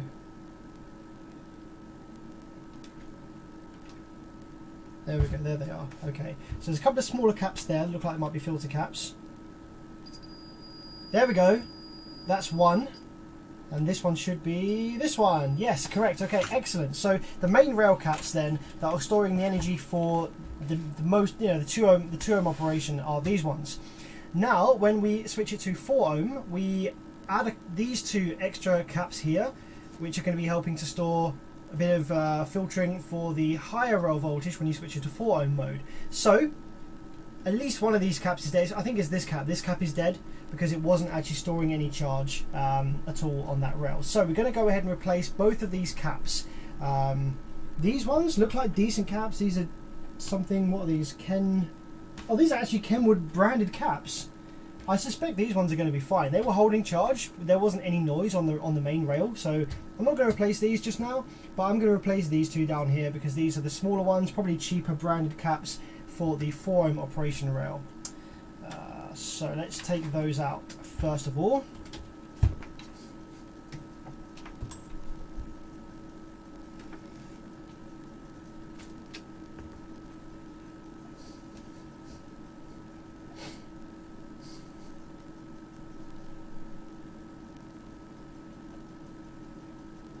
I think because this is a single-sided PCB and it's very old, these are quite delicate, so I think rather than sucking the solder from the holes, I'm actually going to go ahead and try and just walk this out, just melting one at a time. Here we go, 1, 2, that's 2 is all it took. Okay, fantastic, so that is now out. Let's do the other one as well. The other cap was working fine in board, but I might as well replace both of them while I'm here. 2. And just for your interest, let's drop these on a capacitance tester. Let's just confirm that these were toast. So let's just check this one first. This is supposed to be 220 microfarads, 35 volts.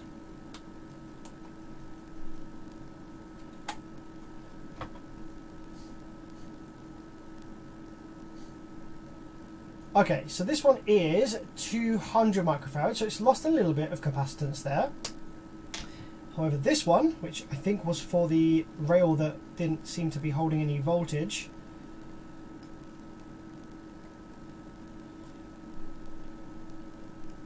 oh, also 200 microfarads. Interesting. So these are both reading as capacitors. I was expecting one of them to be just like nothing. Okay, well let's replace them and let's see whether the rail maintains or not. Now, after we replace the capacitor, it might be actually something is dead and it's pulling that rail down, perhaps. Maybe like a Zener diode or a voltage regulator, and that's why it doesn't stay up. However, if that was the case, I would have thought we'd pull more than 0.2 amps. The amplifier was only pulling 0.2 amps when we powered it up, so that led me to believe that it was one of the capacitors that was toast there. But let's drop a couple new ones in anyway and see whether that changes anything about that rail staying up or not. Suck these holes. 1, 2.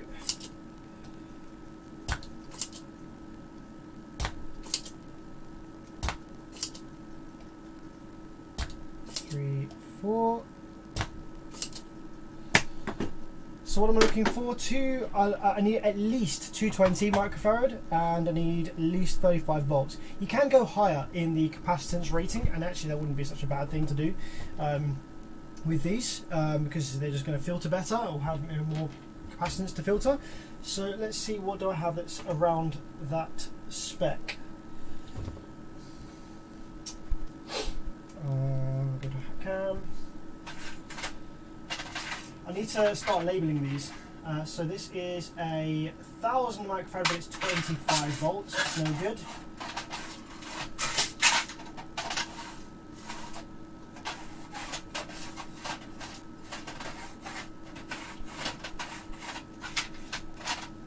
I do need to start labeling these drawers. I don't think there's anything in there. Let's have a look in this one.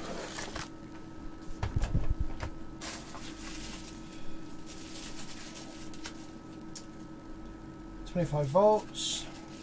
What time is it in the UK? It is 2:30 in the afternoon. 50 volts, 100 microfarad. That's not big enough.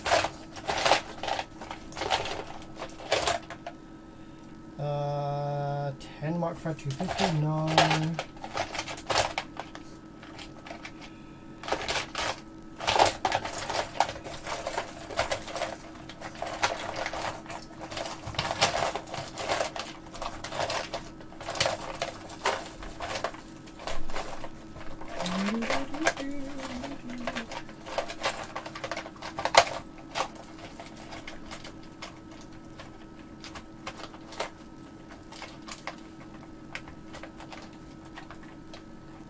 Jack the Ripper, how's it going, Sam?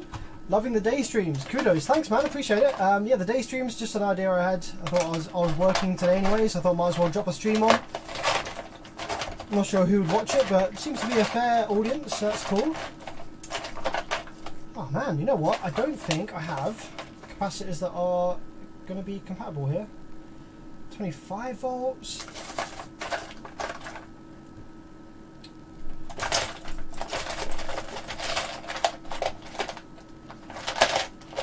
I definitely have some on a donor board somewhere, but I don't want to use, used caps.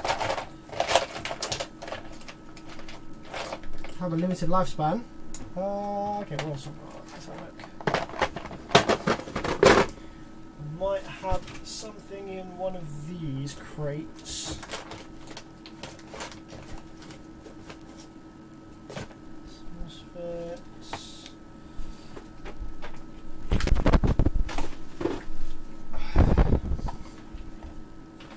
Some caps in here. What we got? 250 volt 10. No. 250 volt 10. Fuses.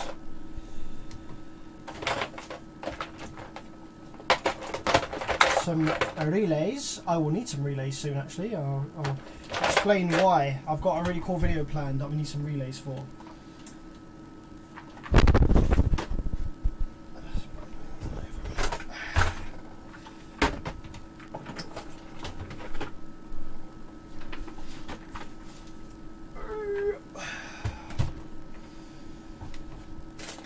What are these? These are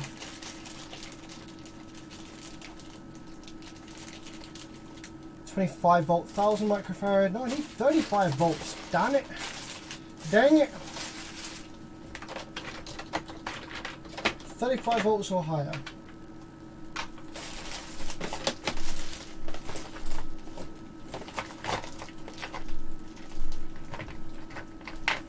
Do you guys celebrate Labour Day in the UK? Don't know. Some people might. I don't really know what that is, and so I don't celebrate it.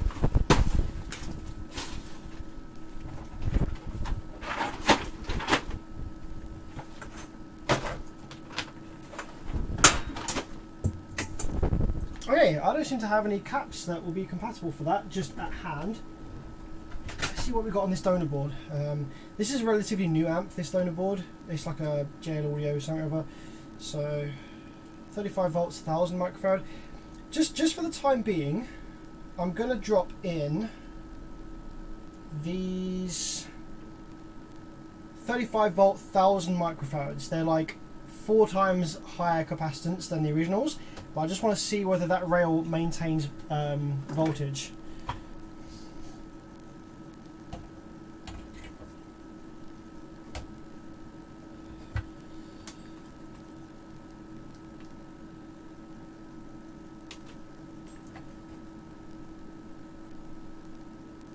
This being a JL Audio board, it's like got the bloody highest thermal mass that you've ever seen.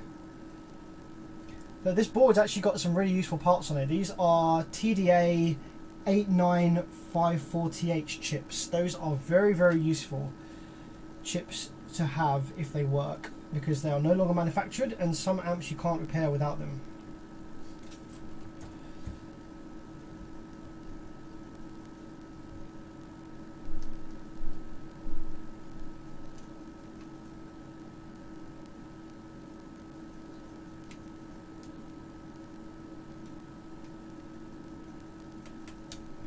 That's one.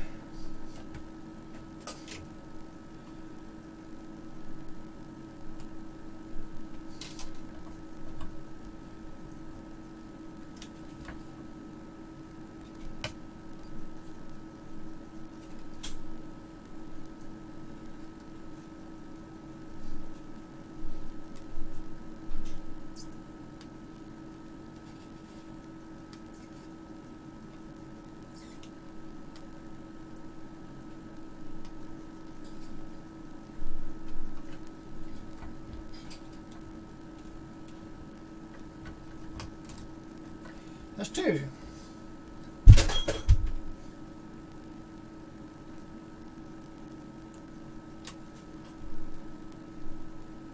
So yeah, these caps are 4 times the size, the capacitance of the originals. Where these are just rail filters, I think that won't be a problem, and if anything it's like a benefit, I guess. So just in the meantime, just to see whether that makes a difference, let's drop these in.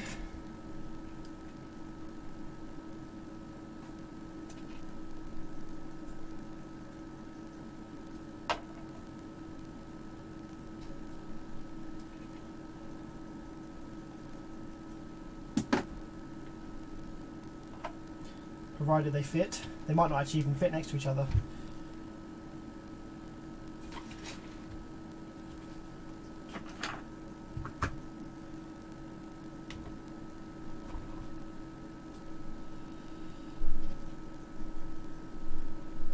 Okay, I think they're all going to fit. I think they're a perfect fit actually.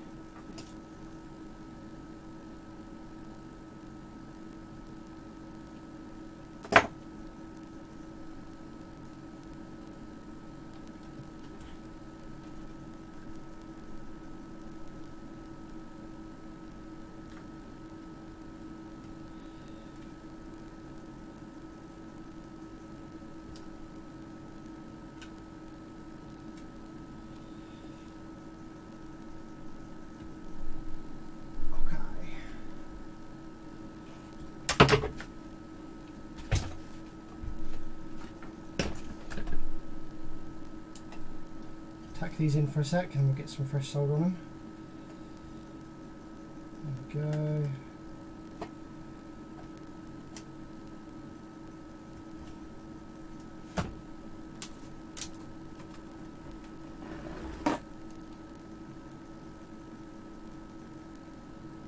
One, two, 3, 4. Okay. So with those new caps in, we're going to power it up again for a few reasons. Firstly, I want to see whether that rail holds charge now. Secondly, is now we've got the board out, I can kind of see more components on here. I want to figure out where the 15 volts plus minus supplies originate from. I think that it's going to be over here. We've got a couple of transistors here on the side.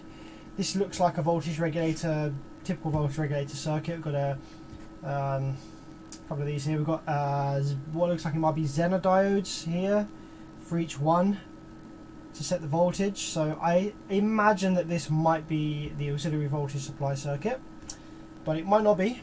It could be, what else could it be? Could be someone else on the board.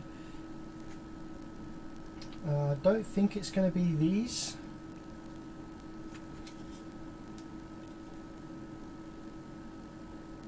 Oh hey, we've got some. We've actually got some vibration damage here. This might actually be why this amp's not working as well. And this is actually extremely common with these boards. Right, I'm going to try and zoom in so you can see. What part was that? That was right here. Okay, zoom right in on that. Okay, hopefully you can just about make this out. There is a large transistor on the top of the board, and it is soldered in to this hole here. This solder here is cracked.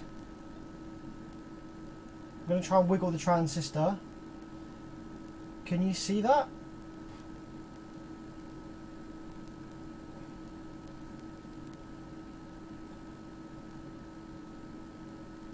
Yeah, there you go. Can you see that? Can you see that wiggling there?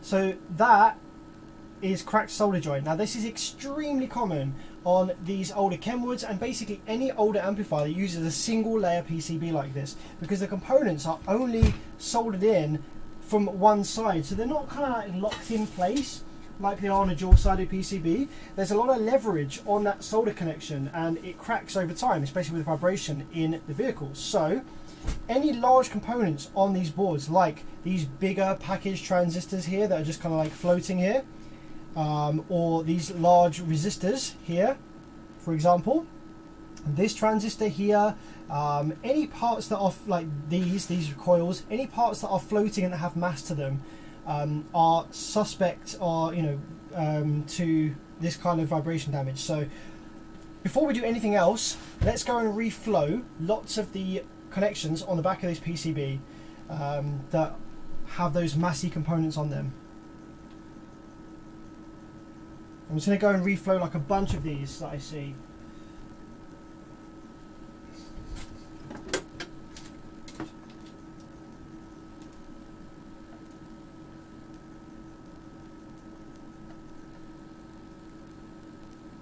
The quickest way to do this will actually just be to completely coat the board in a layer of flux. Then the quickest way to do it would be like flux up the board, get a heat gun, and like across the whole board and just melt all of them at once, or like whack it in an oven or something. And that would be the quickest way to do this. So we're going to try and get all of the massy components that might have weakened or cracked solder joints here. So we've got those two transistors there. There is these big ass resistors, ceramics, that are going to be, whereabouts are they? Can't really tell.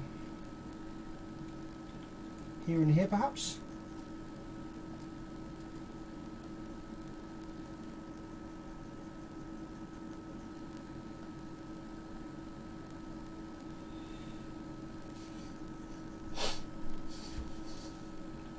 Okay, there's a couple more over here at the back.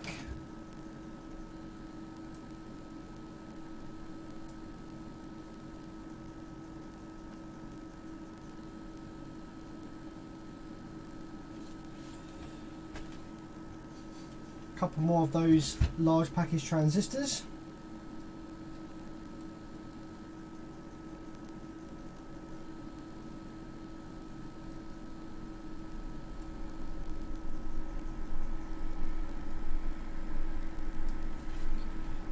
Okay, what else we got? Blah, blah, blah. There's one large package transistor up here at the top. And we do those coils, which are just by the output here.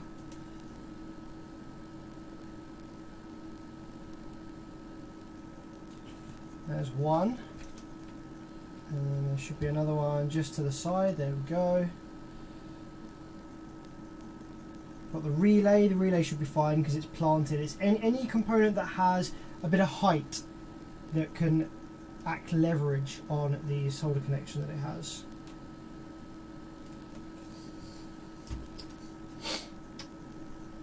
Okay, I think that pretty much sums it up for now. There's one more up here I just want to quickly get. That pretty much sums it up for now. And just before we power it up again, I'm going to take some isopropyl alcohol and clean up the potentiometers and switches, because they are quite commonplace to prevent the signal from passing. I don't think we have an issue with that on this board because we confirmed that we did have the signal passing through the gain potentiometer, but it is a common place of failure for the signal not getting through. So let's just spray all of these and get these all cleaned up.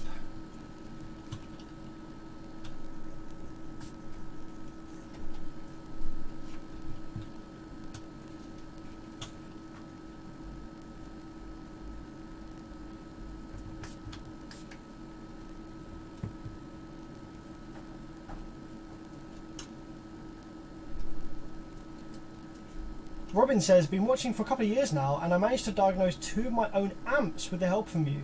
One had loose inductor and the other one had 2 blown output transistors. Love your channel. Man, that's freaking awesome. I love to hear stories like that where people have managed to sort their own stuff out as a result of, you know, my videos and live streams. That's fucking awesome. Good job, man. Good job. It's very satisfying, isn't it?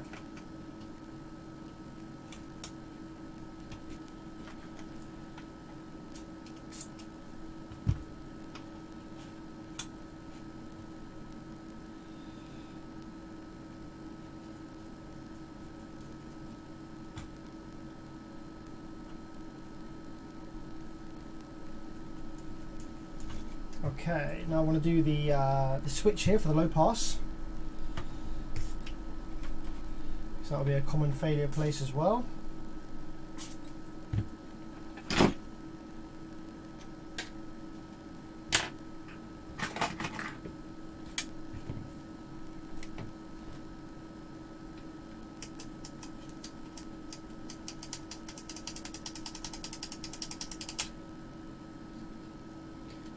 Garage says, loving the hat cam upgrade. I'm glad that you noticed. It's a little bit wider and it's a little bit higher frame rate, so it should be a little bit easier on the eyes. Okay, and lastly, we want to try and clean up the switch that changes what mode this amplifier is in, but this is going to be a bit tricky because it's quite closed off, this switch. Don't actually know if I can get in there. Let's just leave that on for now. Okay. And we'll just flick it back and forward a few times though.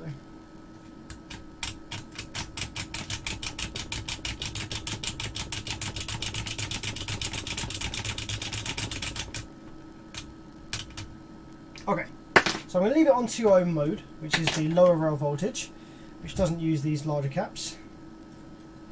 See, they're not pushed down very far, are they? Nice.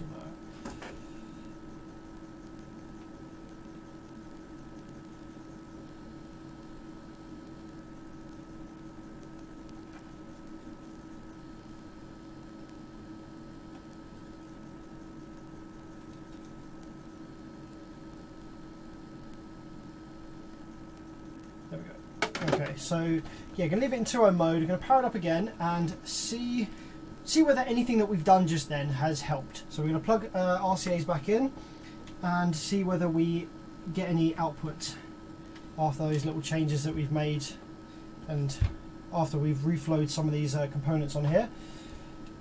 So power supply on.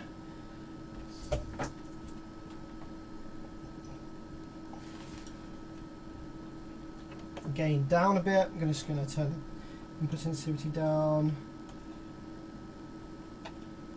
off, 2RM mode. Alright. We're going into the right hand channel this time. So I'm going to probe that one.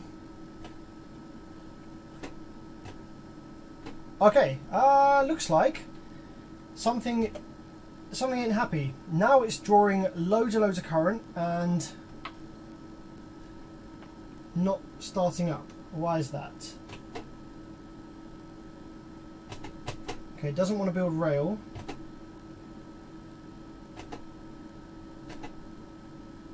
Did I put these caps in backwards?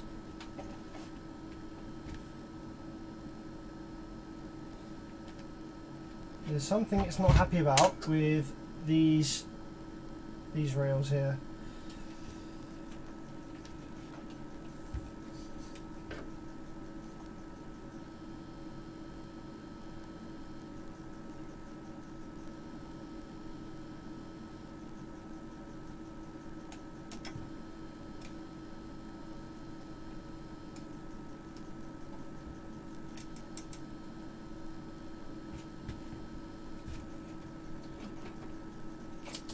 I don't think they're backwards.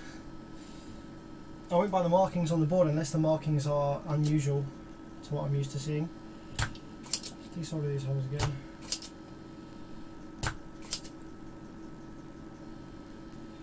So I had them in with negative on the dot, which I assumed would be correct. So you see this, we've got the dot there. I assumed that the negative would be the dot. Let's have a look at another capacitor on the board to get a reference. Oh, no, you're right. I had it in backwards. The dot is positive, which is unusual. I would have gone with the dot being negative. But yes, I had them in backwards. That's why that wasn't happy.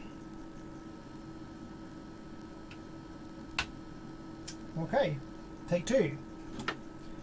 This is why it's good to have a current limited bench power supply. Like if I had that with a car battery, that would have been all kinds of smoke and dead stuff.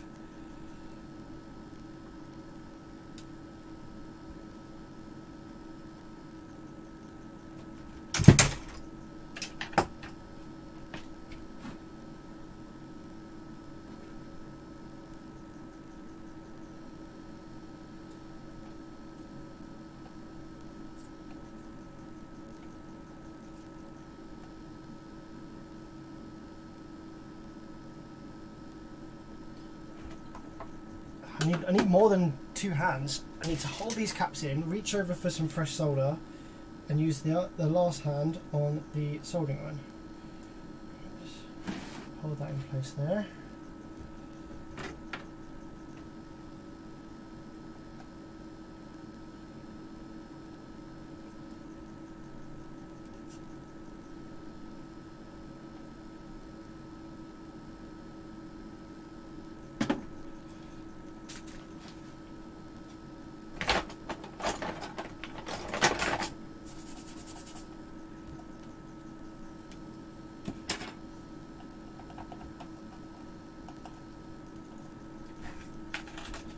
Okay, let's go for that again.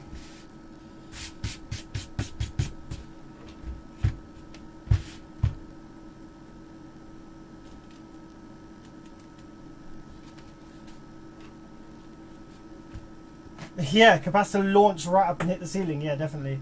That's what would have happened. Alright, so let's power it up again now and see whether we have this rail maintaining. Okay, so this rail over here still doesn't maintain charge, which leads me to believe that something pulls it down. That one does, that one does, that one does. So it's this one right here.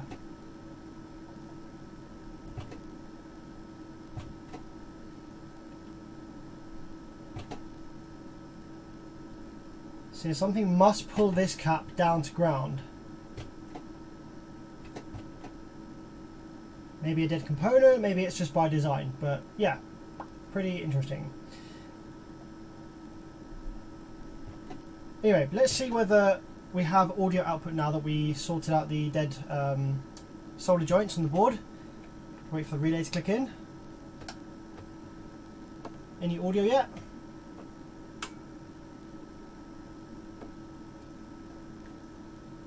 Okay, no audio yet. So yeah, still an issue somewhere. Let's take a look at what we have on the back of the output transistors here. So we have positive 22.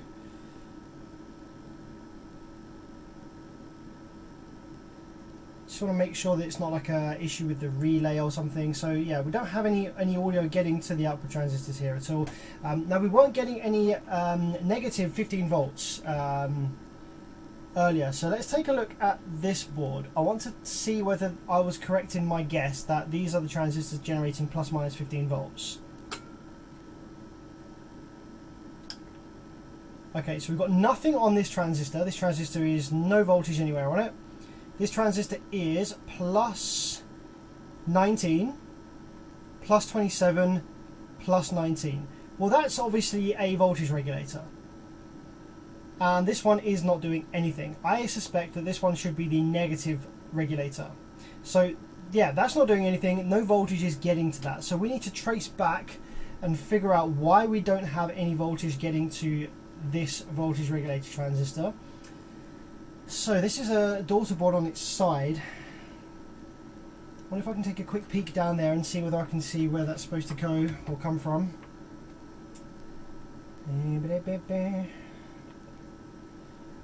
So in order for this to work, it's using the plus 27 volts. So we should have negative 27 volts coming in somewhere as well. There's a bunch of headers here. See these bunch of headers?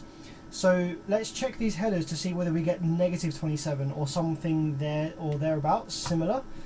Because that way we'll know whether the issue's on the daughter board or whether it's on the main board. So nothing, nothing, nothing, nothing, plus 28, nothing, nothing, nothing, nothing, and nothing. Okay, so we only have plus 28 going into this header. I suspect that one of those is supposed to be negative 20 something. So I imagine the issue's on the main board. Let's take a look at the smaller header over this side, just in case it's over here. Nothing, nothing, a bit of noise, nothing, plus 15, nothing. Okay, so we don't have any negative voltage going into this daughter board. So the issue is going to be on the main board. So let's dissipate the voltage from these rails again, like we just did earlier, using the 16 ohm load resistor. Okay, that's that. And it should be that one as well. Let's make sure that we have no rails left in the board.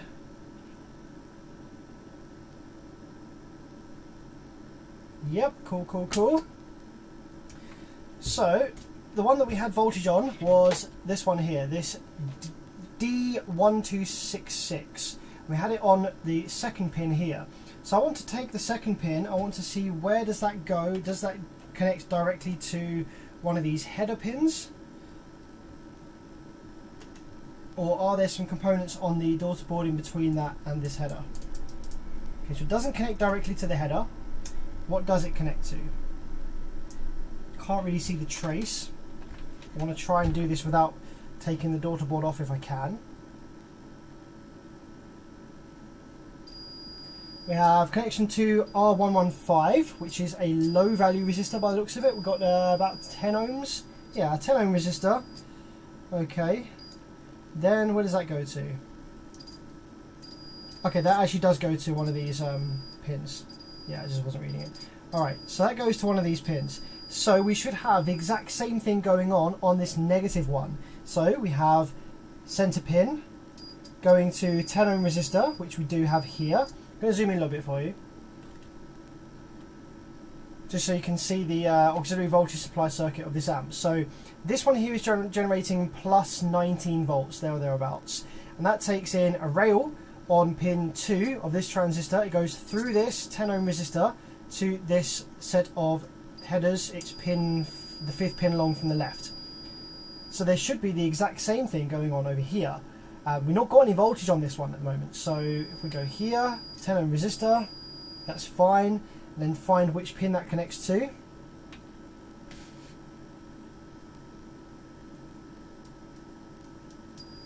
Okay, that's this one right here, which is the 1, 2, 3, 4, fifth one from the right. Okay, so what we've got to do is follow that trace on the main board back and see where it leads to. 1, 2, 3, 4, 5. La la la la la. Okay, so we go here, is one of the first places it goes to. That looks like a capacitor maybe of some sort. Let's have a look on the board. Yeah, that is a capacitor. So that's probably going to ground as some kind of filter. Let's just check whether that's connected to ground. Yeah, that's connected to ground. So that's not where this comes from. So let's continue down the path. So it's not that way because that's a capacitor to ground. So let's continue this way.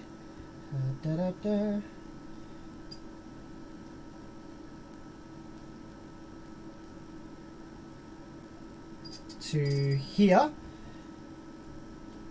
Is that a couple of jumper bars or a couple of jumper bars or a couple of resistors or something? Okay, looks like it might be a couple of resistors perhaps. Let's have a look on the board. Ah, these actually look kind of burned.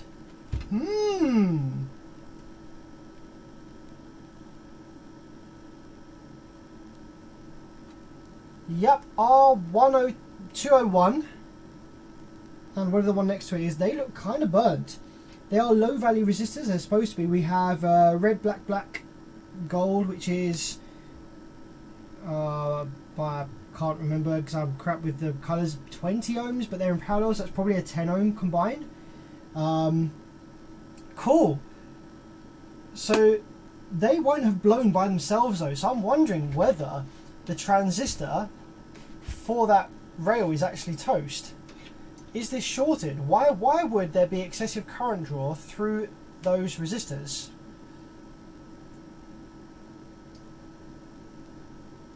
No, this is fine. And also the 10 ohm here is fine as well. Interesting. Okay, well, I guess we are changing those out. Let's just make sure that there's no short. I mean, actually, it could be. You remember that capacitor to ground? This one. If that capacitor to ground was shorted, that would cause these resistors to fail, but not the other ones. The capacitor isn't shorted to ground, okay.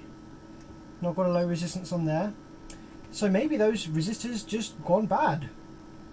Let's check and find the resistors for the other one, the positive 15 volt.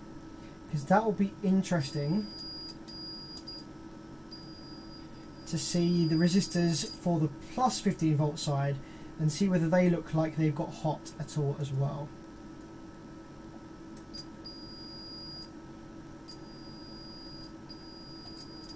Okay, we actually have something different. For the plus 15, we have, is it this jumper bar here?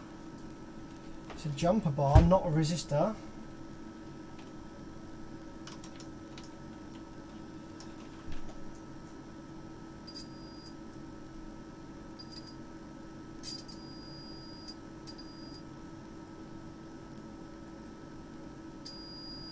Okay, there's not actually any resistors in line with the plus 15.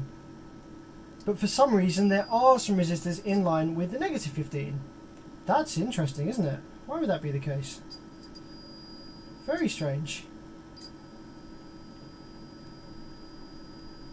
That actually explains why. Okay, that explains our rail voltage disappearing earlier. Right, guys, I'm going to talk you through exactly what we found now. Okay, so when we first power the amplifier up, we noticed that over here we've got 4 rectifiers. These 2 ones in the middle supply the main rail voltage for 2 ohm operation in the big rail caps. These 2 ones on the end boost that rail voltage up a little bit for the 4 ohm operation, and that is stored in the smaller rail caps that we thought one of them was bad and that we changed earlier, that are just here. However, after changing those, didn't affect what was going on over here. We had an issue where, or what looked like an issue, where the voltage in the main rail caps was staying high when we powered the amplifier off, meaning that, yeah, the capacitors were retaining energy. We had retained voltage in the we had retained voltage in the positive side. Was it the positive side? No, so we had retained voltage in the negative side of this one. So the higher voltage, Is it a high voltage? Yeah, we had retained voltage in the negative side, which led me to believe that this capacitor was okay. But the positive side of this kind of higher boosted rail voltage rectifier area was basically dissipating the second that I removed the remote, which led me to believe that, oh hey, this capacitor must be bad because it's not storing any energy when we remove the remote. However, this one going down to ground as soon as you remove the remote is actually how it was intended to work. And the issue is actually with this one. The fact that we still have negative voltage on this one actually is as a result of the issue we've got over on the auxiliary voltage supply. The reason that the voltage on the positive side dissipates so quickly is because that one is being fed to the positive regulation circuit, and that one's still working fine. The reason that the voltage from the negative side for the boosted rail wasn't dissipating instantly like the positive one was because we don't have any continuity to the voltage regulator circuit, because these resistors are burned in the middle.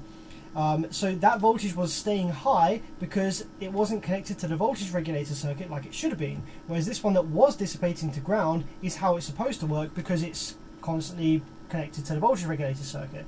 What is confusing though is why we have two low value resistors on the negative side, but that's not present on the positive side. Why would that be the case? I don't know. That's how Ken would have designed it. There must be a reason for it, but I don't know what it is. Either way, we do need to go ahead and replace these two resistors. I'm tempted to put a jumper bar in their place, but I should probably do it as intended. There must be a reason why there's resistors in line with the negative and not the positive. There must be a reason for it.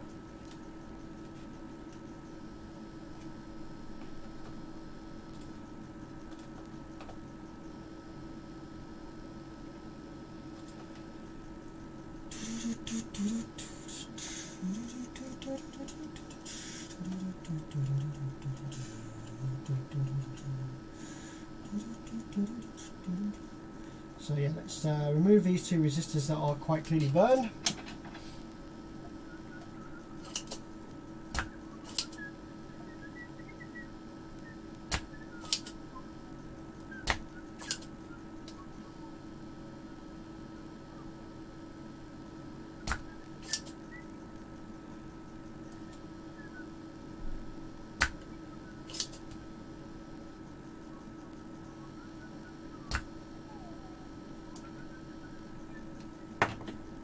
Okay, so what resistance are those supposed to be? I think they are 20 ohms, perhaps. Might have to bring up the resistor calc thing. So these are burned, but they are red, black, black, gold by the looks of it.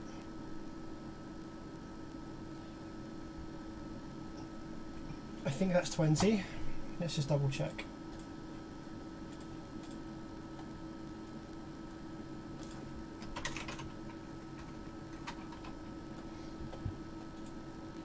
Red, black, black, gold. Yep, 20 ohms. So we can just drop a larger value 10 ohm in their place, because that's just two 20 ohms in parallel. So we can either drop, I don't think I have two 20 ohm resistors, so I've got loads of 10, so we can just drop a larger package 10. These are pretty small package, these. So let's see if I've got a large package 10 to drop in its place.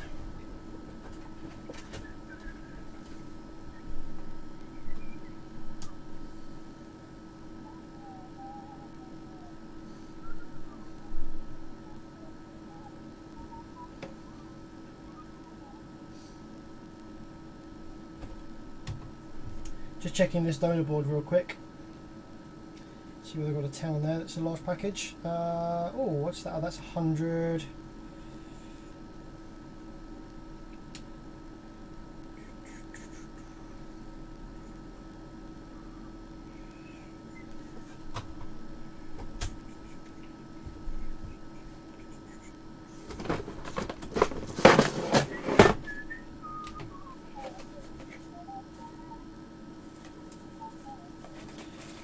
Well, I've got We've got this. Oh, is that a 10 or is that a 1? These are massive. I don't really want to go that big.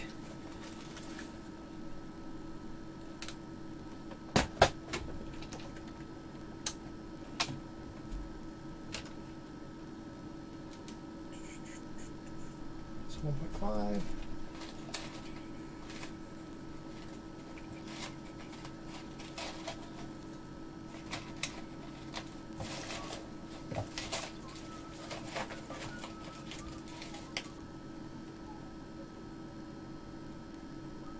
It's 1.6. I don't think the actual resistance on this is critical. This is like this. I think these are just like current limiting resistors, just in case there's any problem. But they've burnt out, which is interesting. So I'm wondering whether I should just put a jumper bar in place, or maybe even drop it down to 5 ohms with a couple of 10s in parallel.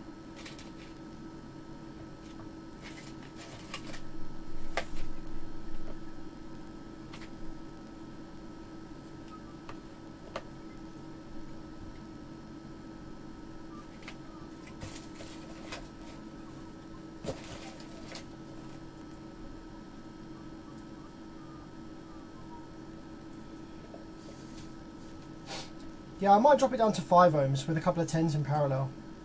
I don't have a really large 10 at hand just now. Although if I drop the resistance down lower, then that might mean that there's more energy across them, which might mean they burn out quicker. Tough decisions.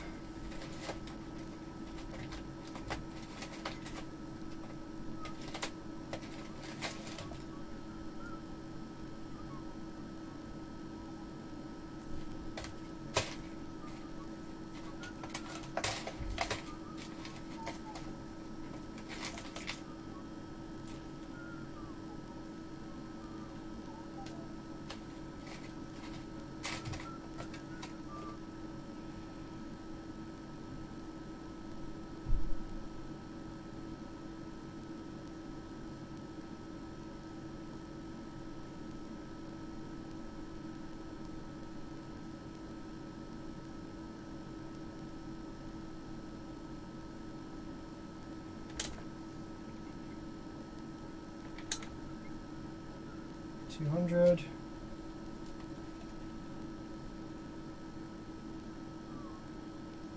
$100.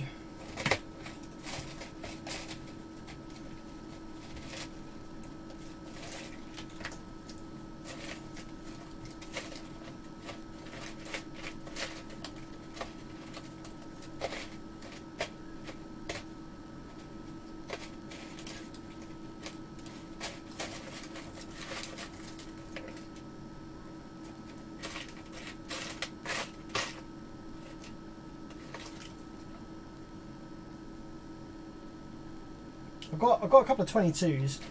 Maybe I should drop a couple of 22s in, because that brings it down to 11, which is like almost exactly the same as what was in there.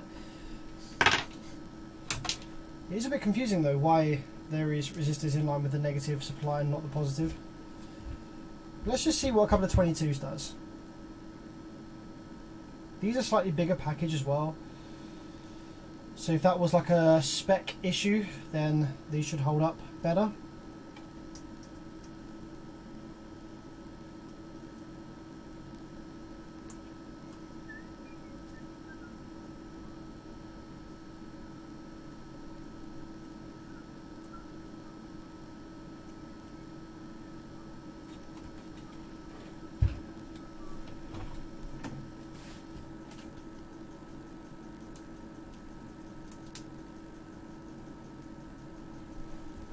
Islet says the Zener looks black in the middle.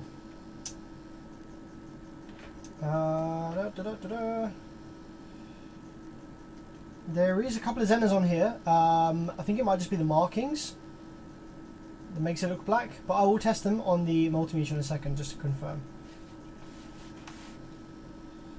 I will check them, yes, good idea. I'll check the Zeners, because that could be why this got pulled down, couldn't it?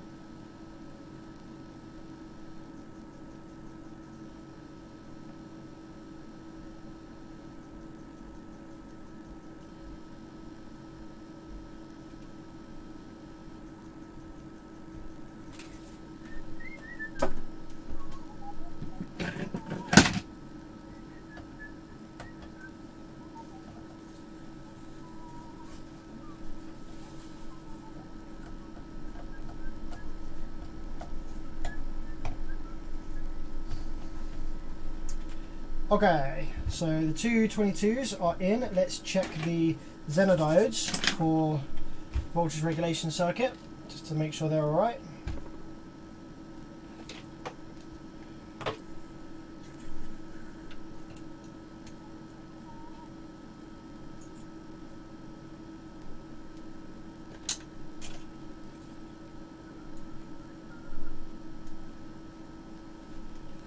.545. That one seems alright. Yep, seems alright. Let's just check a couple of the other diodes around this location here.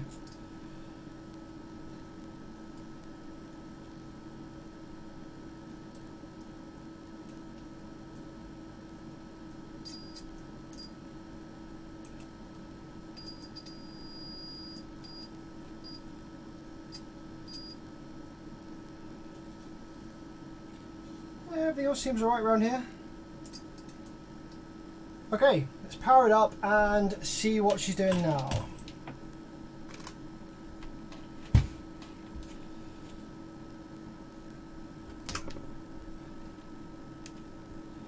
So I'm going to shove this in the left channel RCA inputs, going down a little bit low, off 2 ohm mode. Okay, I wonder whether we're going to get a sine wave this time. Ready? Ah! We do have a sine wave, although it looks pretty noisy to me, that does. Okay, cool. So that was the issue then. However, I'm not content with how noisy that sine wave is. That has some pretty serious filtering issues. So I suspect there's going to be some filter caps that need a bit of attention. Let's just check the right hand side works. Okay, so that is on 2 ohm mode. So let's check 4 ohm mode. Flick the switch here at the side into 4 ohm.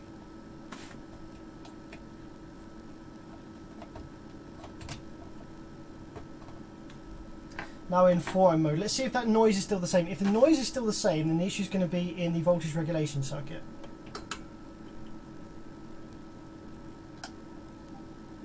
Yep, noise is still the same. So I think we just need to try and clean that up somehow.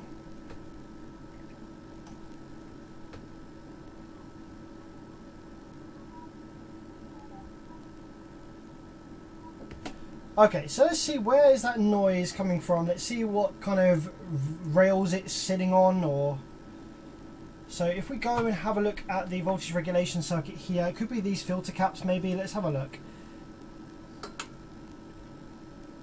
Okay, so the noise isn't present on the regulated supplies. So let's have a look if the noise is present on any of these capacitors here, the main rail caps or anything like that.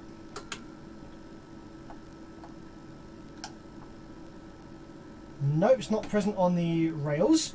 Let's see whether it's present on... how about these little transistors in the middle here?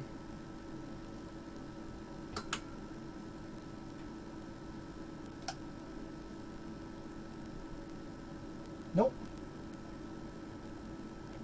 Oh, and it's actually now gone. It's actually now not present at all on the speaker terminals. I think it might just be something to do with my frequency generator. I was actually having this issue the other day with the Sundown 5K. I think there's something wrong with, yeah, there's a bunch of noise on the ground of my signal gen.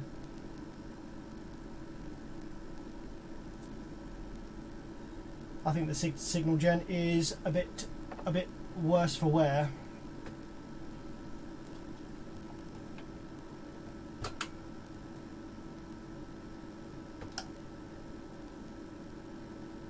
Yeah, if I probe the channel that doesn't have signal in it, if I now remove the RCA, noise goes away. So yeah, the amp's fine, it's just signal gen issues. Cool, okay, well that is a successful repair then. What issues did we have on this one? We had vibration damage to some of the components that were heavy on the board. We had blown ground traces. We had the auxiliary supply was missing from the negative side due to bad resistors in the center of the board. I also went ahead and upgraded the capacitors for the 4 ohm side. That won't mean or change anything, might actually be beneficial if anything. So yeah, that was the issues with this amp. So that is a successful repair, ladies and gents. Let's go ahead and dissipate. So just to show you now as well, the voltage from the these ones, the voltage from this side should now disappear like it did with the other side. Yep, there we go, disappears the same as it should on this side. Yep, there we go. So that is exactly how that works. That's how it should have been working from the get-go. Matt Macy, how's it going, man? Thanks for jumping on the stream.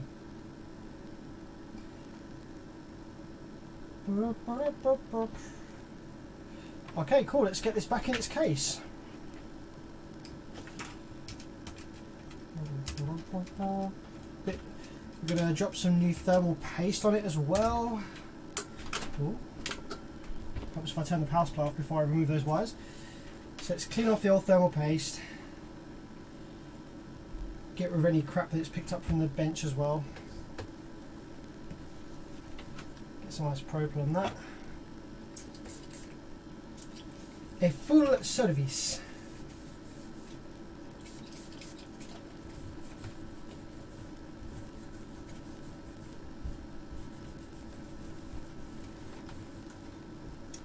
Okie dokie. New thermal paste. Let's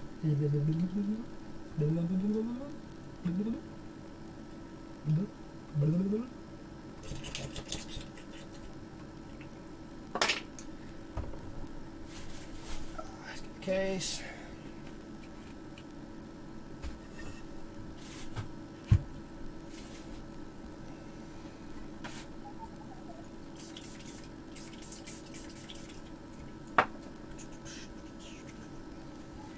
So did people enjoy the Class AB repair?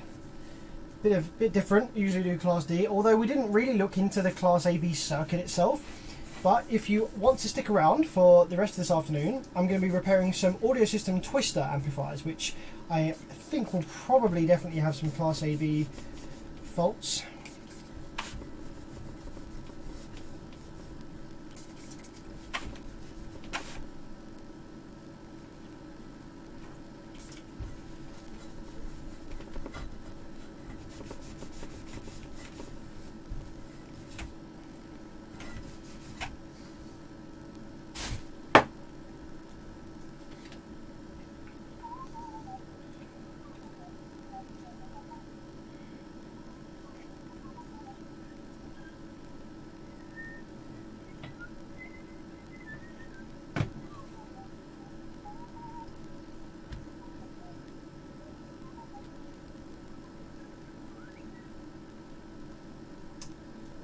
This guy says, so much good work. Thank you, my friend. I can't pronounce your name. Can you tell me how to pronounce your name, like in Roman characters, whatever it is, so I know how to say your name.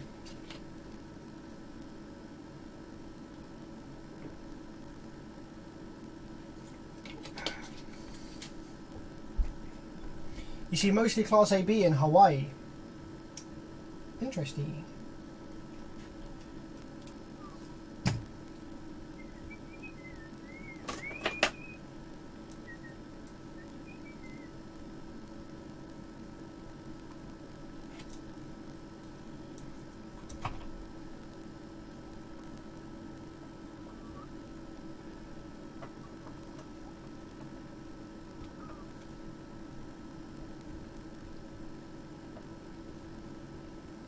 Now that song popped into my head.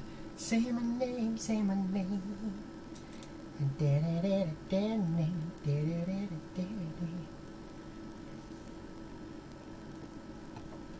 Thermal paste, thermal paste.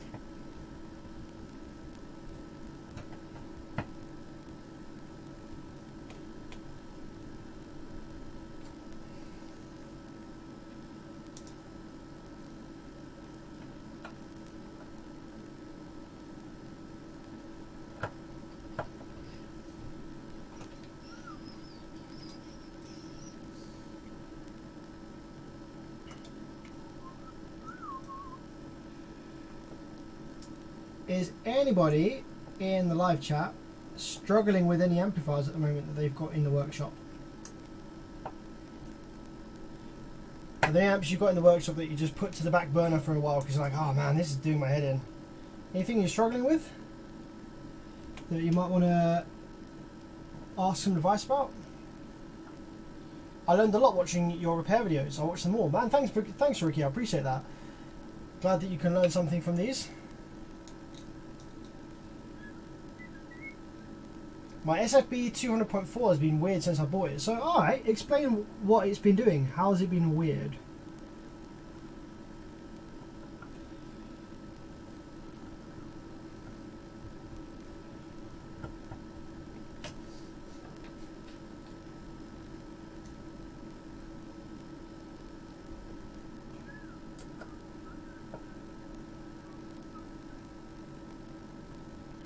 I have a mains powered amplifier from the 80s that is missing the 12 volt supply for the front panel.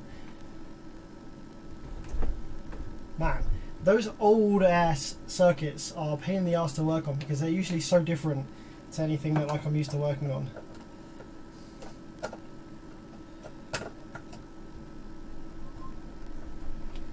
My name is D Ken. Awesome, I'll try and remember that. D Ken.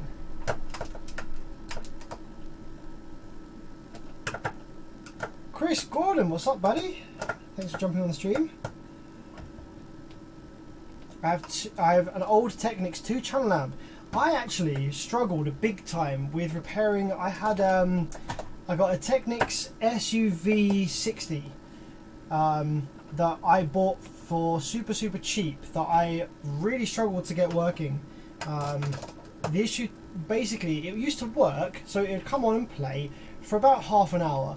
Then it would go into protect. The current drive would click off, and it wouldn't come back out of protect until you left it for about, an hour or something. And that kind of issue usually correlates to heat, if it's overheating. But it wasn't. It was like stone cold. So I really struggled to figure out what was wrong with this, because this is such an old circuit, and there's like service manuals, but they don't go into that much detail about like the protection circuits and stuff like that. So it took me a long time to figure out exactly what the hell was the problem with this amplifier, and it turned out to be the most common issue in old amps. It was a capacitor that was going bad. One of the caps, I think, was leaking. That was part of the DC offset protection circuit, and just after a while of it just warming up and stuff, it would just start leaking voltage where it shouldn't. And the amp would trip into DC offset protect. But it took me ages to find it.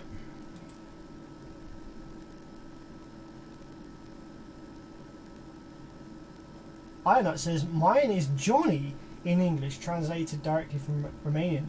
Huh, that's interesting. It doesn't look anything like it, does it? That's cool. Flexin says, with speaker levels at 0, when I go to set the gain using a DD1, it's lighting up with the gain at 0, but the clip light will not come on the amp, even at full gain with full volume.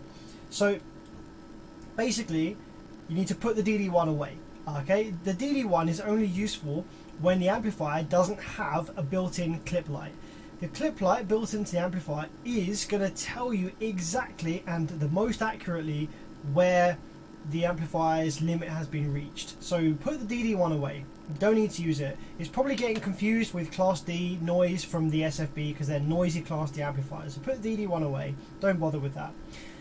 In terms of the amplifier not clipping when you turn the gain all the way up, it sounds like you just haven't got enough signal going into the amplifier for it to actually reach clip point. So I would not worry about it. Use the amplifier, turn it up as much as you need. With full range amplifiers running your door speakers, you never want to set them to clip point generally anyway. It's not like a sub amp. The best way to set your system up is to set your sub amp to clip point, because the sub is the thing that you want, that's going to demand the most power and going to be at its limits most often. Then with your mids and highs, you want to set your mids and highs amplifiers to be at a nice level that matches your bass. If you find that you have to turn your mids and highs amps up beyond the point where they start distorting and clipping to match with your bass, then you upgrade your amplifier of your mids and highs. Otherwise, you don't need to worry about how close it is to clip point. You're not trying to run your mids and highs on their limit all day long, because you will literally go deaf in a matter of weeks. So you just want to match your mids and highs amplifier to a nice level that you like with your bass. If it distorts and clips, then you buy a bigger mid-range amplifier. You don't need to be setting it with a DD1. That's not the way to do it.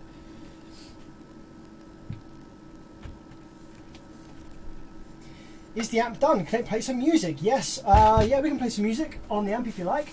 Let me just put the rear case on and we'll play some music to confirm that it is up and running and sounding sweet. I suspect it probably is. But I'm quite confident in this, so I'm putting the case on already. John Buckland, how's it going? Howdy, howdy, sir. Good to see you on the stream. Hello, Billy. How's it going?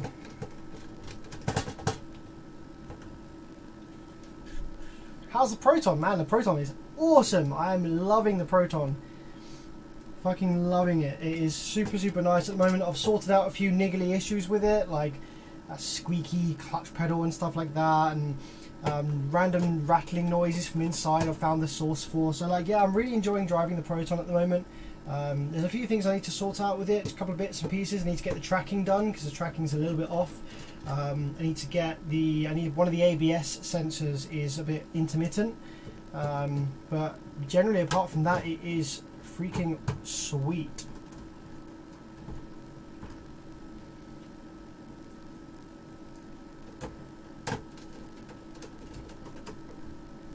Sounds incredible. Literally, the Proton, the audio system in the Proton, it blows me away every time. Every time I get in and go for a drive and I crank a tune up, I'm just like, wow, this sounds so nice to listen to. It's such a warm, inviting, there's no fatigue. You can have it playing really loud and you don't get like fatigued or like annoyed by it. Like the van sounds fine, but it's a fatiguing, it's a more grinding sound. It's more harsh. It's not as pleasant and warm and smooth to listen to. The Proton just sounds so fucking silky. It's beautiful. I love it. But it's the best sound system in a car that I've heard yet. But I haven't heard any of the really, really high-end SQ systems that Peter installs. Peter Steinbecker in the UK here. Like, I'm sure his stuff will blow it out of the water, and then my Proton will sound crap. But yeah, as far as what I've heard and everything that I've heard, the Proton is outstandingly good. Keen to see an update video on it? Yes, I am planning to do an update video on it, but I want to basically, the amplifier installation in the back is very temporary. Like visually it's not pleasing. You know, I've got a Genesis amplifier just kind of sitting in the back, like spaghetti junction, loads of wires everywhere because the RCAs weren't quite long enough, lots of splitters and stuff. So it doesn't look good. It was just like a temporary thing that I chucked in to be like, right, does this work? Does the amp work? Do I need to service the amp? Do I need a DSP? I haven't even got a DSP in it. Like, all the time alignment's done off the head unit, and because everything is so symmetrically aligned already, like, the DSP probably won't really add a lot. It will just maybe like allow me to do some finer EQing per side. But honestly, the head unit time alignment settings and the EQ is ample. It doesn't need much active correction. The beauty with the Proton is everything is so perfectly aligned and symmetrical, and the cabin acoustics are so good already. It doesn't need a lot of active correction. So the time alignment and the EQ built into the head unit is actually doing a solid as it is.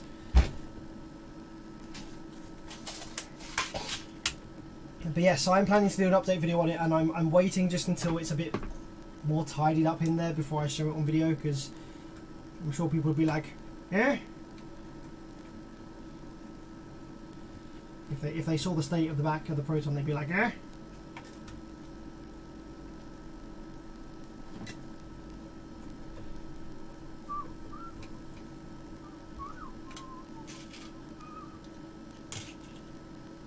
Curse you, whoever it was, for getting that song in my head. Say my name, say my name.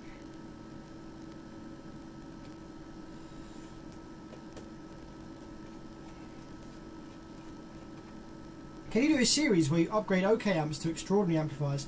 I can't really do a series of it. The problem is it's way more complicated than you think. And I hopefully made that clear in my part 2 series of the audio pipe mod. It's really not that simple to upgrade an amp from like really crap to like amazing. You basically have to build a new amp from scratch if you really want to turn something crap into something really, really cool. So yeah, the audio pipe mod was the idea of that. That one's very complicated and I'm close to finishing it. Look, here's the transformer for the audio pipe mod. That's the 2 primaries on it. And I'm just figuring out the secondaries, and I've been putting it off because I've had lots of work to do in the meantime. But yeah, that's the primary winds on the transformer for the audio pipe. So I just need to get the secondaries wound around it and calibrated it, you know, the correct number of turns for the rail voltage that I want. And then I need to test the amp to make sure that it's happy with the output inductors that are in there and all sorts of stuff like that. But yeah, it's getting there. It's just very time consuming, and I've got a lot of other work on at the minute. So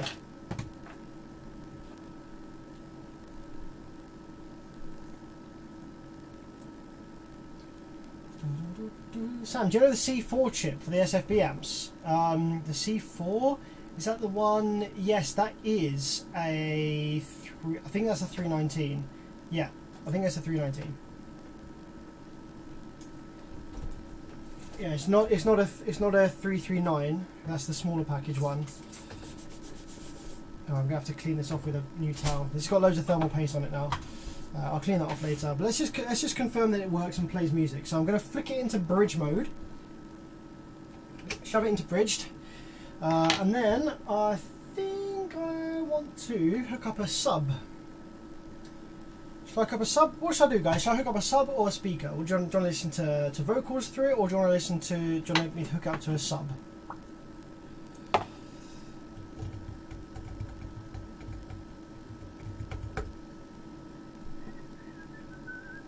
Got one of the old Rotel speaker cabs, or I've got a sub.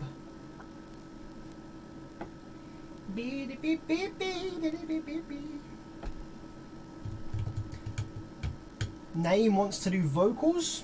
Okay, we could do vocals. Technical specialist sub, so 2 vocals, 1 sub. It's going to be vocals at the moment, unless anyone else comes in with a sub. Sub, okay, it's 2 all. 3 on the sub. Oh no, sub probably wouldn't come up well on the stream. Okay, that's fair.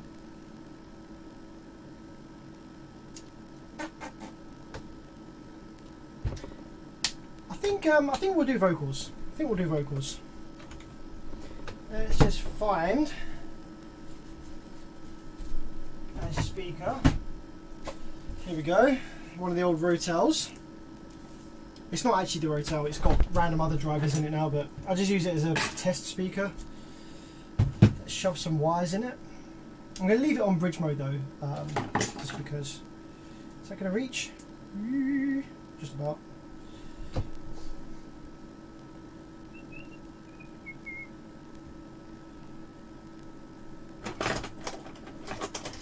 Yeah, I think everyone wants vocals. Bearing in mind, the speaker that I'm going to connect to it is not like a super high-end speaker. It doesn't sound that nice anyway. But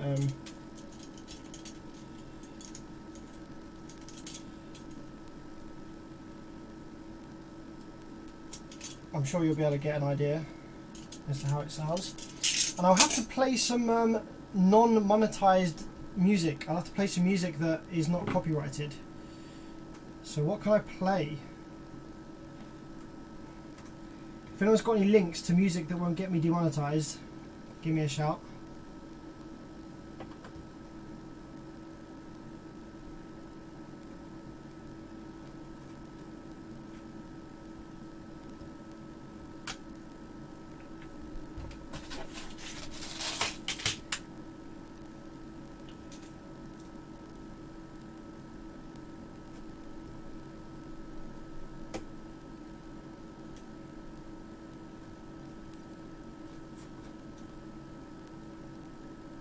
Oh, I tell you what, I could play video game music. It's tempting to play some Legend of Zelda music because I love that stuff. It's very orchestral, it's beautifully musical.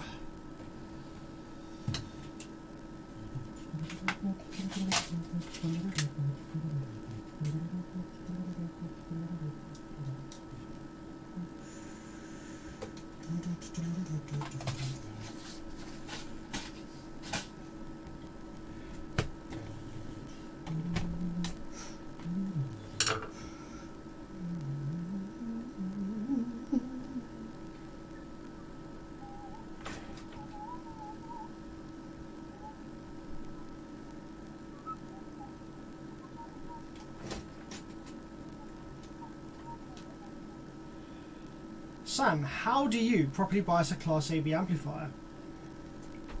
I go by a couple of different ways, like a couple of different things at the same time.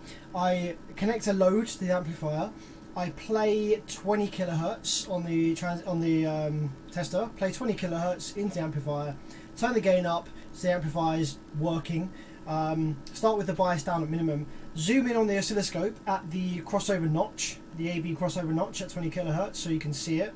Then I increase the bias whilst looking at the notch and also while looking at the current draw from the amplifier. I increase the bias until I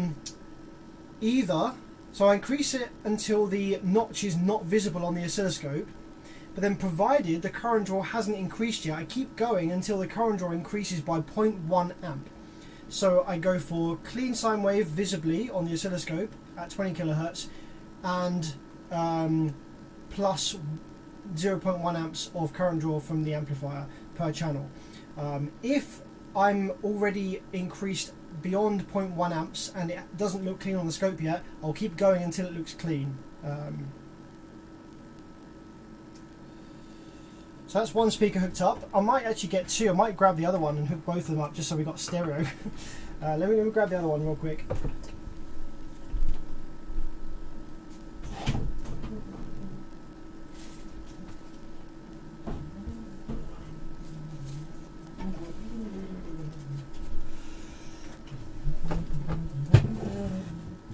Just need to find another couple of wires now to shove in there.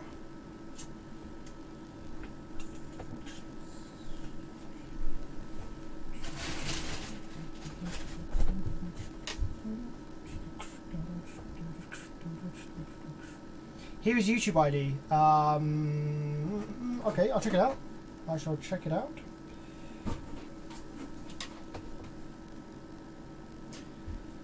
Positive in there.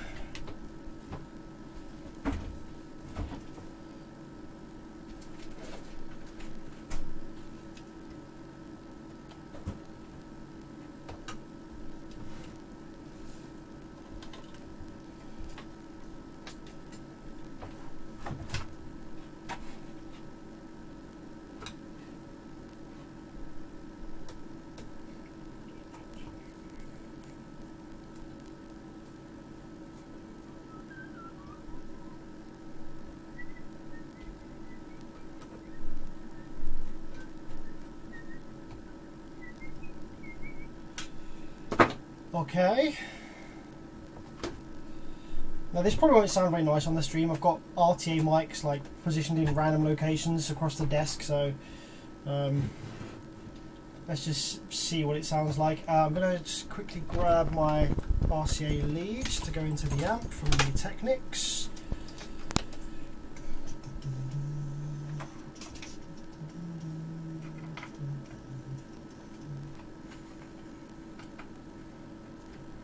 Alright, so this link that you just sent me, are you sure that is copyright free?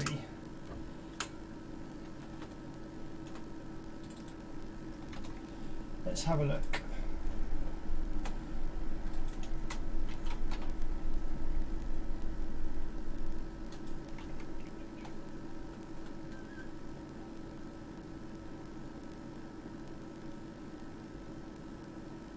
A metal cover of the Commodore 64 loading screen. Okay, what's this gonna sound like? Sounds interesting. Alright, let's just get the gain turned down for a second. Hang on a minute. Let's flick this to 4 ohm mode on the amp. Let's turn the gain down a bit because I'm going to put these speakers.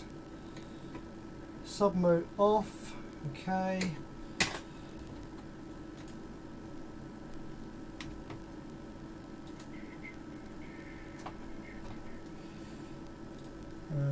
let's turn the amp on.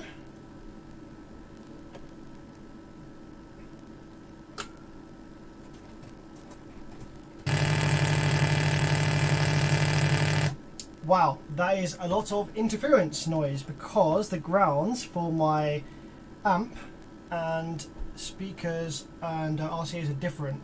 So, might need to decouple or connect or something. You know, you get that interference noise when you're running like when you plug your PC into your something. What can I do about that? Let's just have a quick look and see if I can maybe ground the RCAs to this, perhaps. Right, it's already connected. If I remove the RCAs, shouldn't get that noise. Yeah, so no noise with the RCAs disconnected, so there's just like a crap load of interference when I connect the RCAs. I don't have a spare isolator, unfortunately.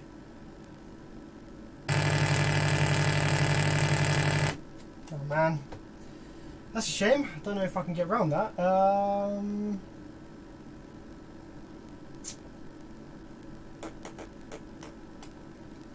I know, I can decouple the ground from the supply maybe? Let me try that. Nope, that's the same.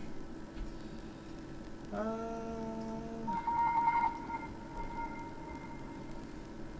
on a second. Good afternoon, NSV. Speaking.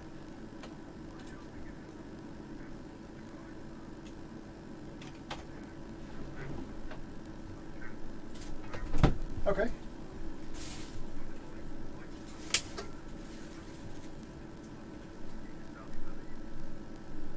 Yeah, for sure. Can definitely fix it for you. Not a problem.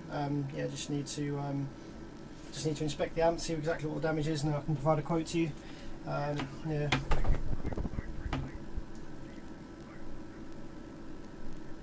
Right. Okay.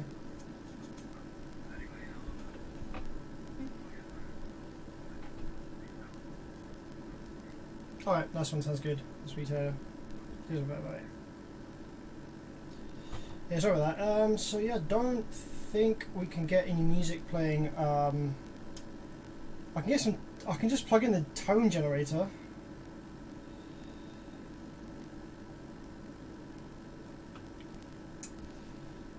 The amp doesn't have high-level inputs that I'm aware of.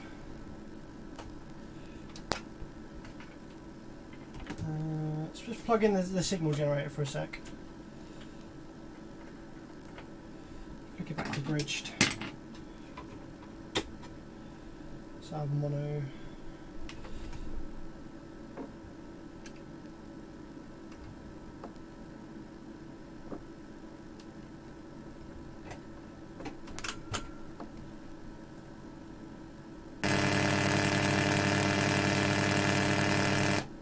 Oh, no, hang on, it's still there. The horrible noise is still there, even with just the signal generator plugged in. That's really interesting. Is there still a fault with the amp?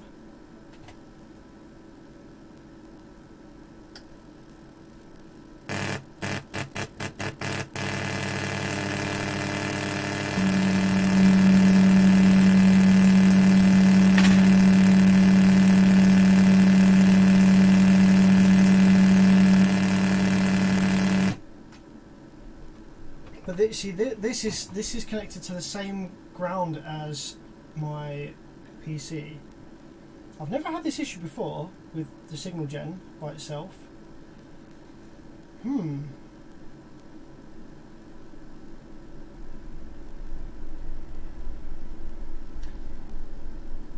Because I had a weird issue the other day with a Sundown 5K with my signal gen.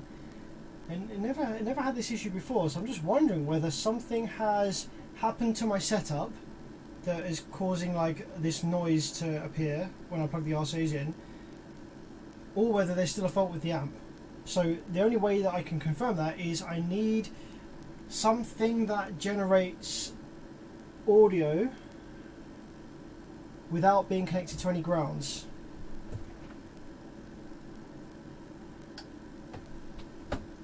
So with no RCAs connected at all, it's dead clean. There's nothing at all coming out the speakers. It's just perfect. Someone said use your phone. Yeah, that would be great, but my phone doesn't have a headphone jack because stupid, crappy bullshit, modern shit. Fucking, I hate it. I hate it that they don't come with headphone jacks anymore. So my next phone will definitely have a headphone jack. I do have an SPL Lab tone generator that is battery operated. So let me just go and grab that. That should be able to help.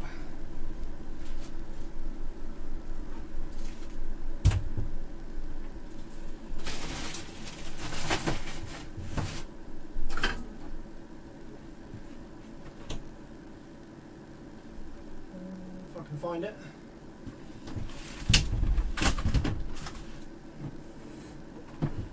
Here it is.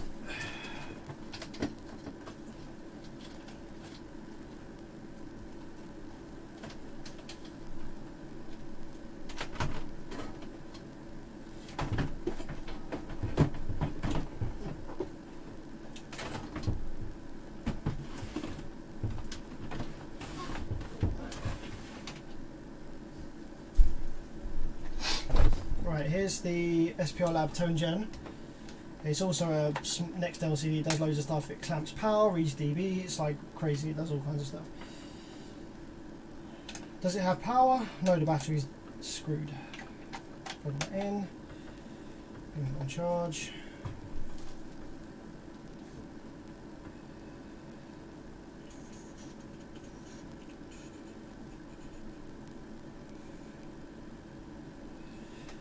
I do have a Bluetooth receiver, but not in the workshop. Like, I have lots and lots of things I could use. A Nintendo Switch, for example, has a headphone jack output, but none of it is like easily accessible in the workshop. I'll have to like go and get it, which would take long.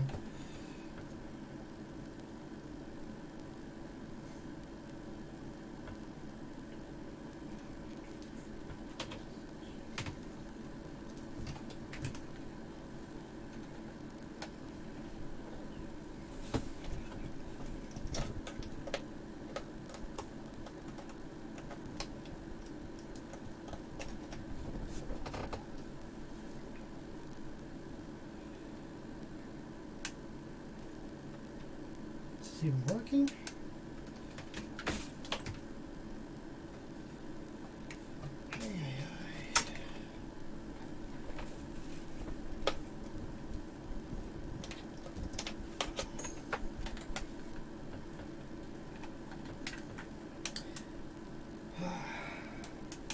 Alright, this isn't going to work because it's not turning on.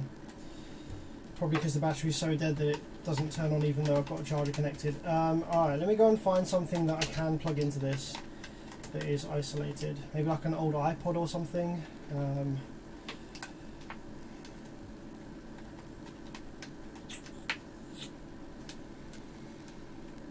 to think.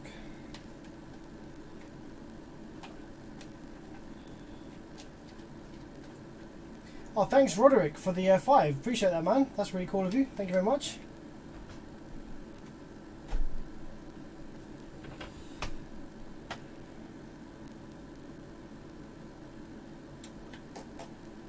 Right, let me go and find something then that I can put into this this amp. Back in a sec.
Okay. I have a Nintendo Switch and I have an old iPod. But I do need to find a jack to RCA wire.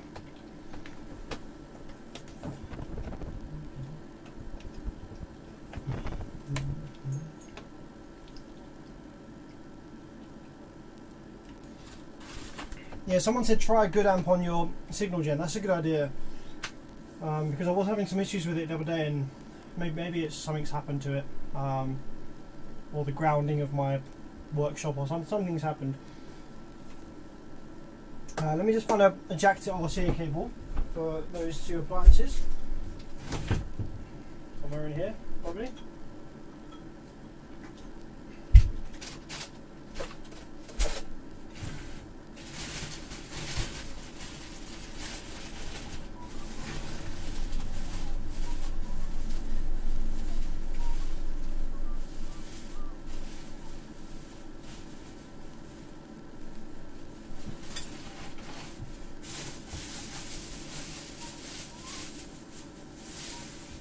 Alright, here's one. This should do. Play some reel-to-reel stuff. Yes, I can't play anything that obviously get the live stream copyrighted, so I'm gonna have to play something that's not copyrighted or whatever. Right, I'm just gonna plug in the Nintendo Switch first because the iPod is on charge, and obviously it being on charge, it's connected to the ground, so that might be an issue. So let's just plug in the switch and see whether we get clean output from this.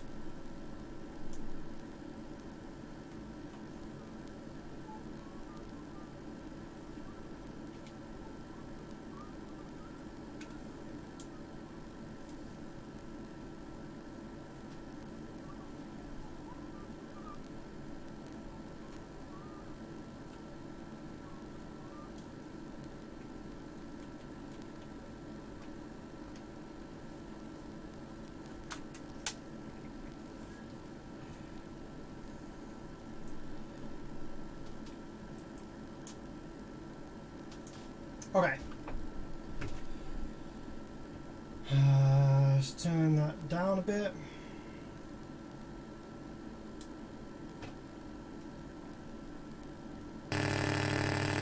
Okay, that's still bad. So I guess the amp still has a problem then.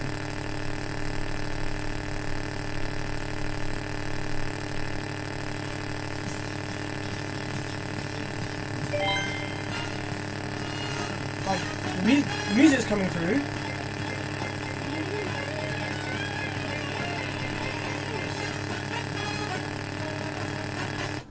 So weird.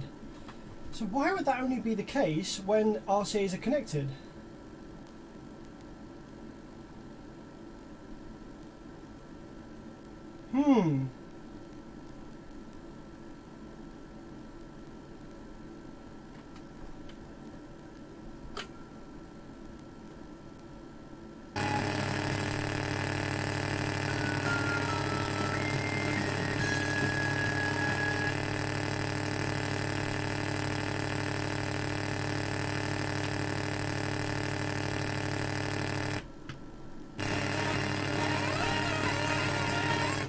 I don't think one of the channels is working. Right, let me flick it onto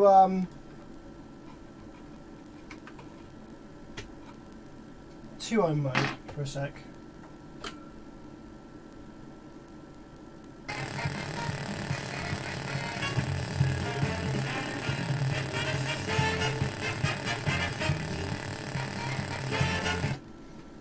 Okay, weird.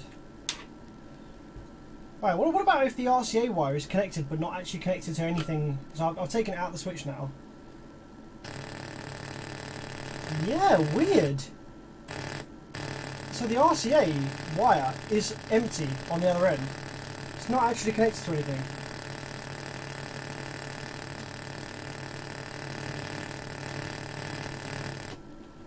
Right, okay, I guess we're going to have to look into this then. Guess we're not finished.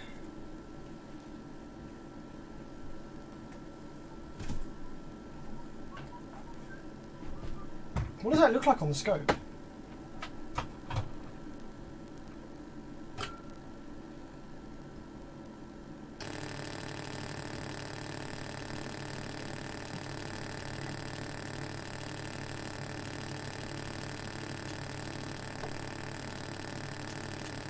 It looks like that.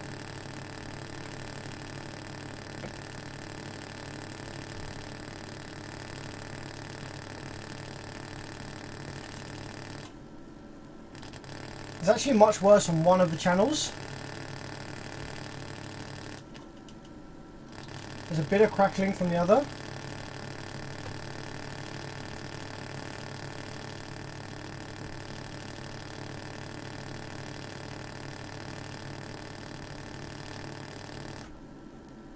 Yeah, it completely goes away.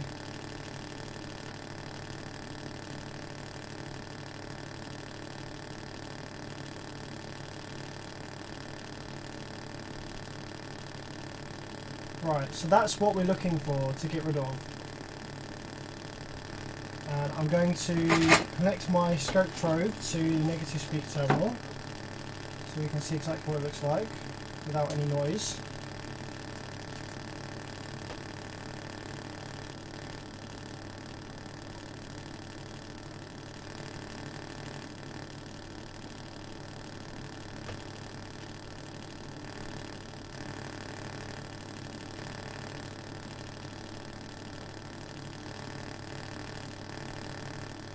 That's weird. Why does the noise get not as bad when I like if I ground the negative speaker terminal, the noise gets not as bad.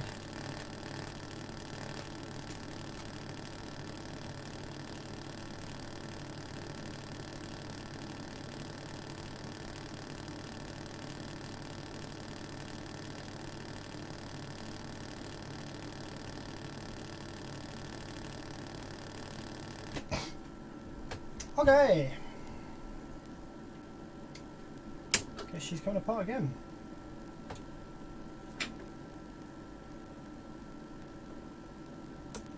Use the big hammer on it. You know what, actually, giving it a tap isn't such a bad idea.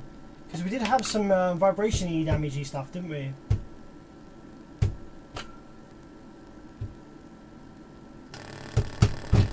See if that makes any difference. Nope. Alright, yeah, it's coming apart. Let's see what we can find. But it is so weird. Why does it only happen when we plug the RCAs in, even though the RCA doesn't actually have anything connected on the other end? Super weird. Is there any DC on the RCA terminal ground?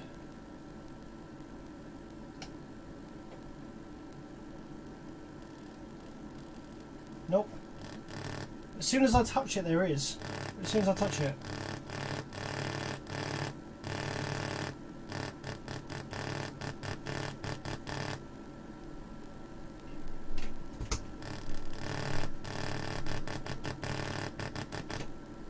Super weird that is.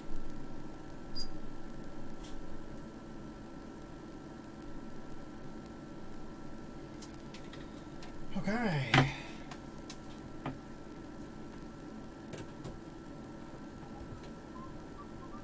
The weird thing is that audio is playing and it's playing cleanly. Do you know what I mean? Like the audio didn't actually sound distorted itself. Apart from this noise in the background, the actual music that was playing just now sounded fine. If you took away the distortion. Yeah, sorry, if you took away the yeah, the input ground is floated to main ground. So the input ground doesn't have continuity to main ground.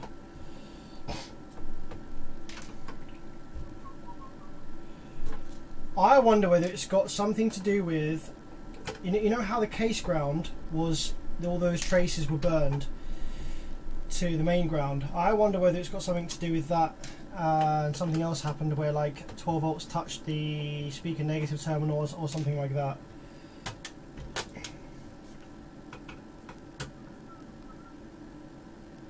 It's not 50 hertz. What's weird is that it's the sound that you hear isn't 50 hertz. It's like pulses. It's like pulsing.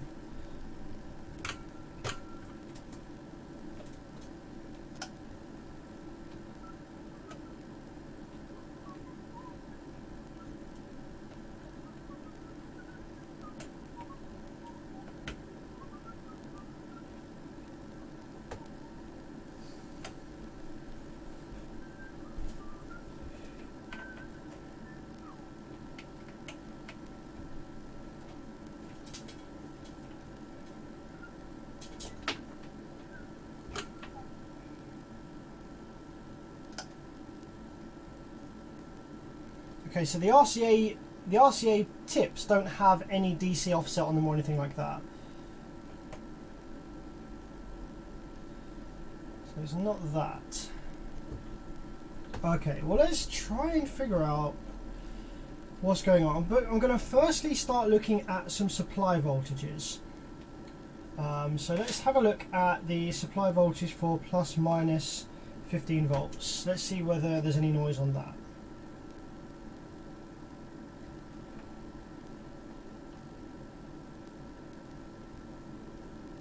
Okay, no obvious noise on that. So the thing is, the noise is really subtle. I'm going to have to AC couple the scope and zoom right in. See, the noise is very subtle, so I'm just going to have to zoom right in and have a look. Okay, let's clamp the oscilloscope to output side ground so that I can get rid of any extra noise that's on the scope screen.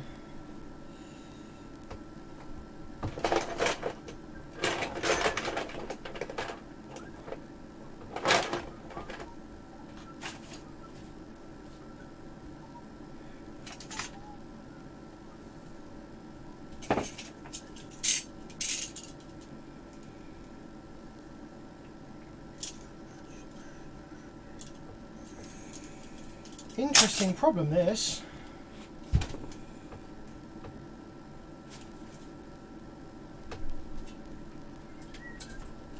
I'm actually going to leave one speaker hooked up just so I can hear the noise and see if any of the changes we make affect it at all. So I'm going to leave one speaker hooked up.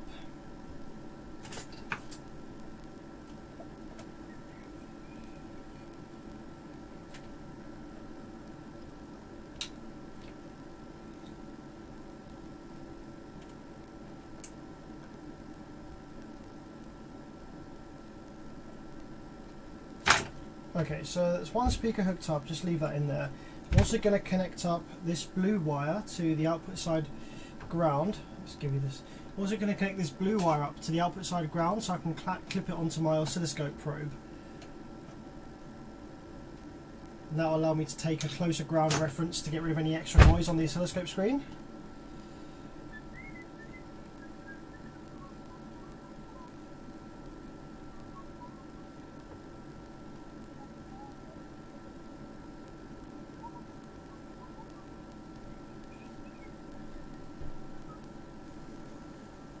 Is it the same with the bottom cover removed? Yes, it is. If I turn it on again now. So you should be able to hear that in the background there, just from the speaker down there. So yeah, it's still doing it. So let's try. One thing I wanted to try first is turning the low pass filter on. Let's see what that does. Ah! When we turn the low pass filter on, the noise goes away.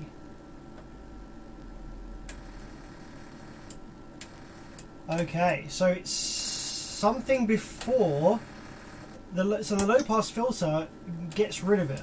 So that means that it's on the RCA side before the low pass filter. Let's see whether turning the gain knob up makes it louder or quieter. Okay, the gain knob doesn't do anything. So the gain knob doesn't make it louder or quieter. How about if we turn the low pass filter knob? Doesn't do anything either.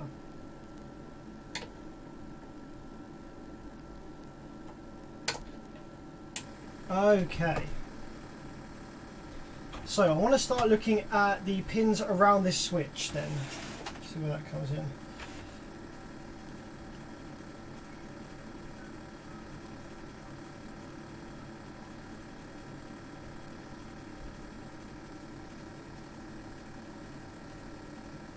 That's what it looks like on the output. Problem is the signal is so low amplitude. It's very difficult to tell where it is.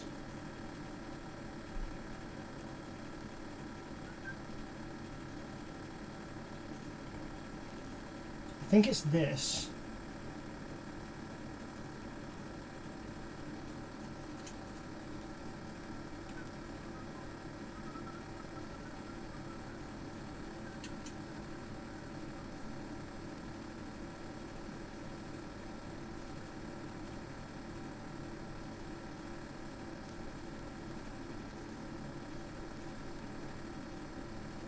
think it's that. I think that's the noise.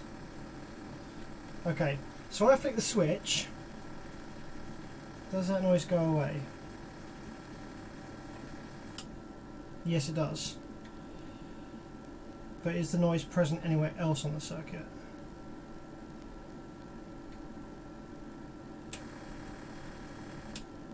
Kind of, maybe there a little bit.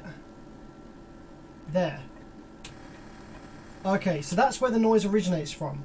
It's coming from this second pin here, because that doesn't change when I flick the switch. So let's follow that back.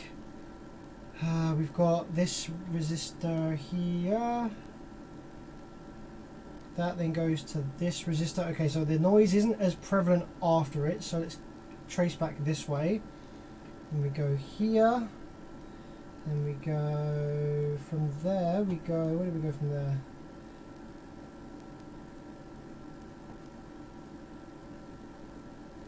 Okay, there. Then we go into here. It looks like this might be the op amp. Someone was saying it might be the op amp, so well done. Looks like it might be the op amp.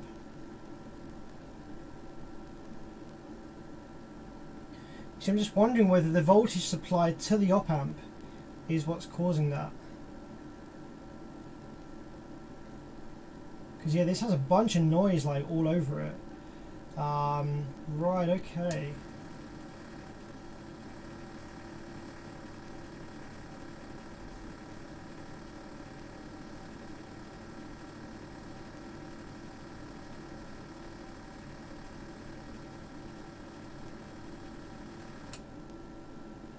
There's a broken trace a bit up and right where you're touching.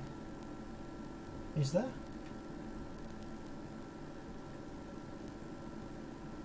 In the middle of the black pad glued onto the PCB left corner.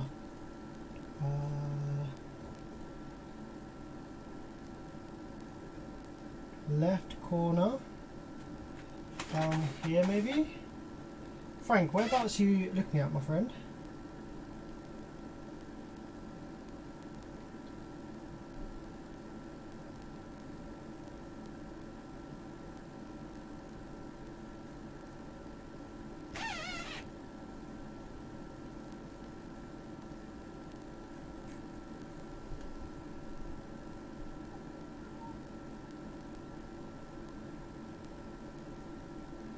Warren says sounds like caps, possibly power side.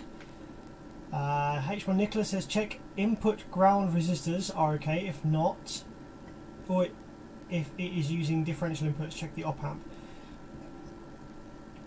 Go 5 centimeters left from the pad. Do you mean like this? This is just flux. If that's what you mean.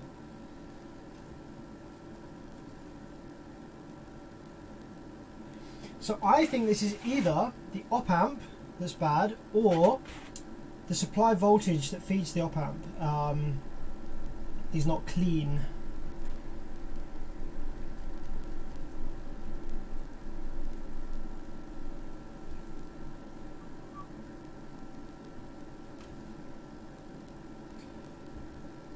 Thing is though, if the supply voltage wasn't clean, then it would still make this noise even when the low pass filter is selected, because I would have thought there'd be another op amp after the low pass filter has been selected, which will cause this noise to still be prevalent.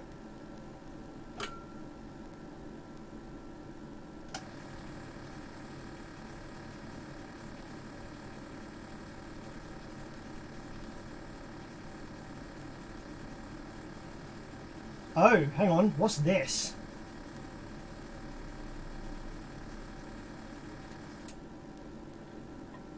Oh, hang on. I think that's feedback. There's something hella nasty going on over here. What are these? Is this part of the output maybe?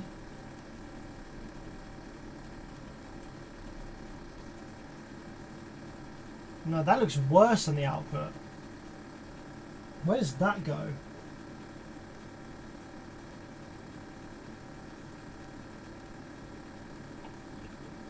Oh, that's on the output. Oh, that's on the output transistors. This is the drive. Okay. No, that's fine.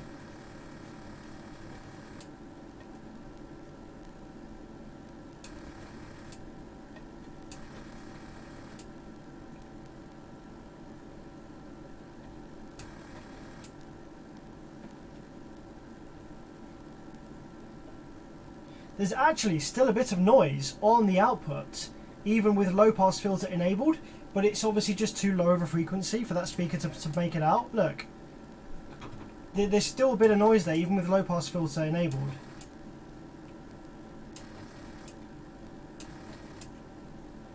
And the fact that it's not the same on each channel leads me to believe that it is an op-amp issue. It's a blown trace from the ground to the IC. Huh? Where?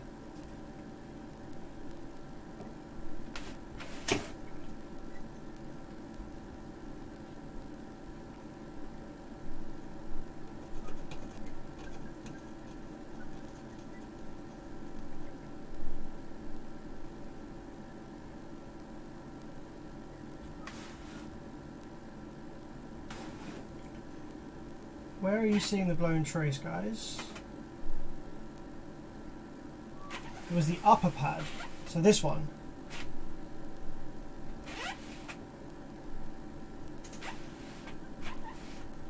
Do you mean this?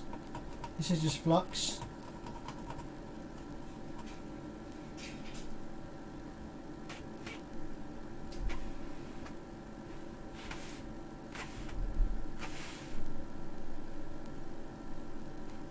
Maybe this is just flux.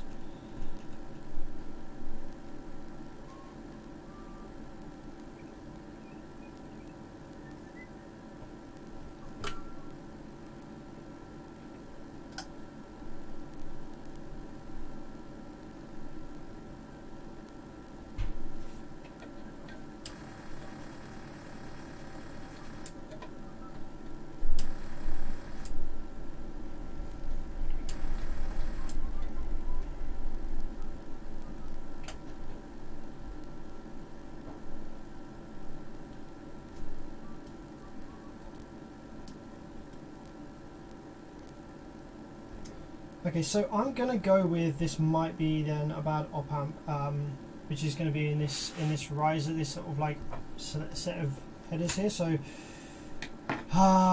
okay, so I guess the board's coming back out, and we are going to, I think, have to try and find the original op amp that this amp would have had. I don't think the one that was fitted in here, which is the surface mount ones, is correct for it. But we could try replacing those surface mount op amps with, like, I don't know, TL072Cs or something like that.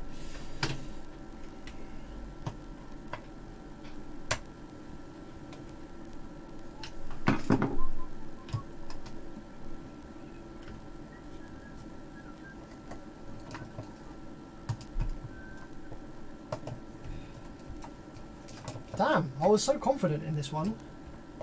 I was confident that we had fixed the problems. It's got loads of issues, this, isn't it? It's going to be an expensive repair.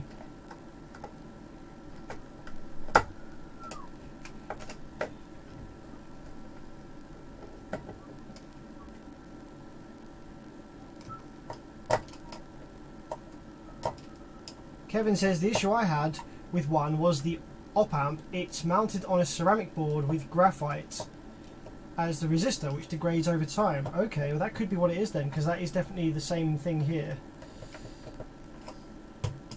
I think it's mounted to something like that here as well.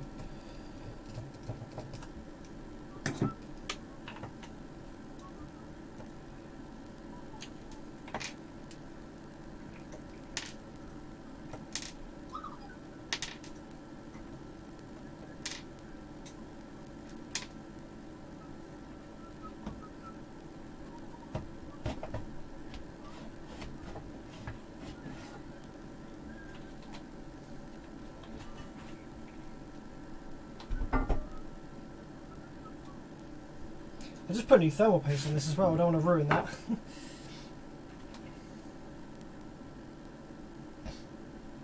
Okay, let's remove that little op amp board.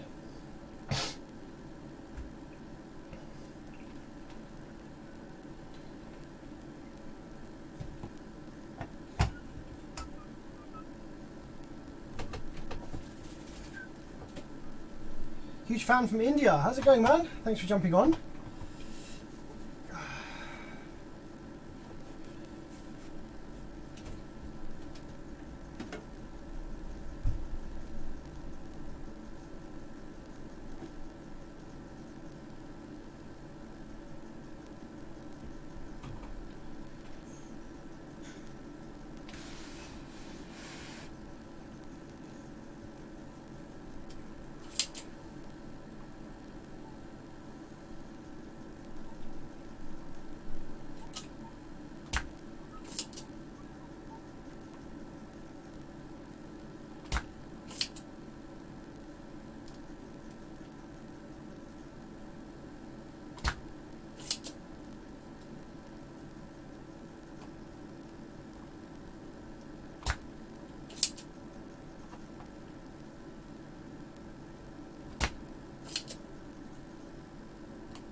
Let's have a look at this little op amp board then.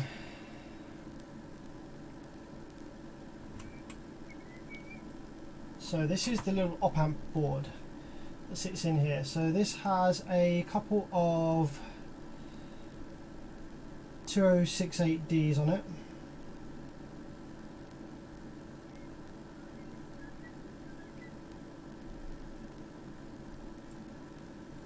Yeah, this does seem to use the graphite as the resistors, doesn't it? Interesting. I wonder whether this is bad. So, Kevin, is this the same issue that you had? How did you fix this?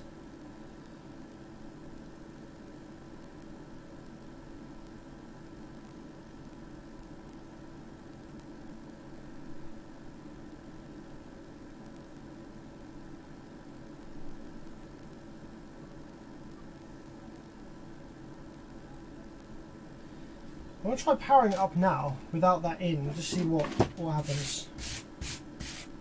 I want to see whether the noise on the traces is still there or not.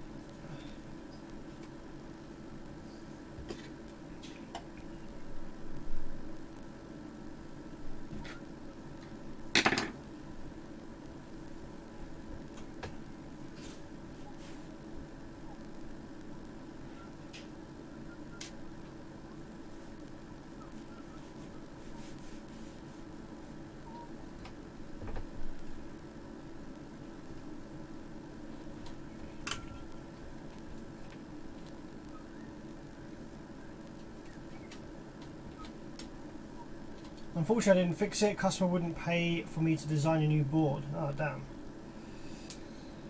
Okay.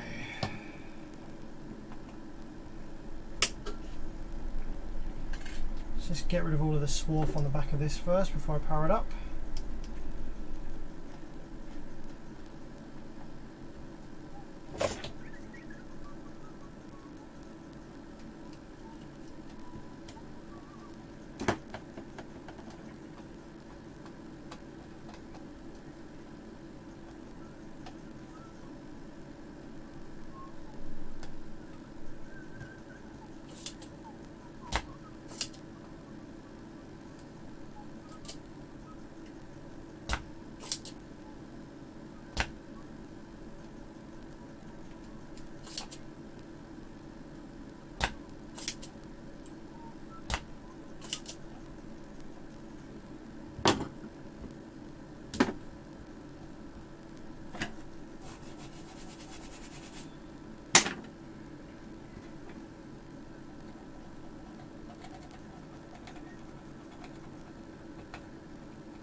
Alright, so let's see whether that noise is there anymore with that board out, because that will tell us a bit more about this issue, won't it?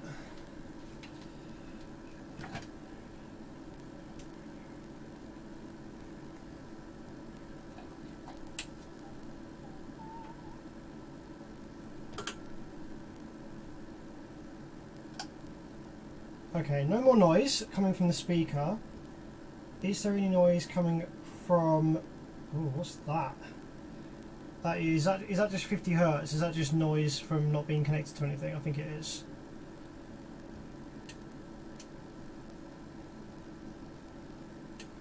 I think that's just 50 Hertz noise from this trace not actually being connected to anything.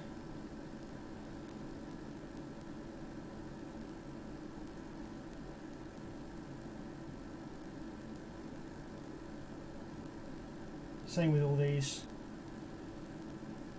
I think these traces aren't connected to anything, so they've just got a bunch of 50 Hertz noise on it. But yeah, I'm not seeing the evidence of that weird clicky kind of sounds anymore. Right, so what is this little board then? Can we do something with this little ceramic board? Is there a replacement we can buy? Can we sort it out, fix it, do something with it?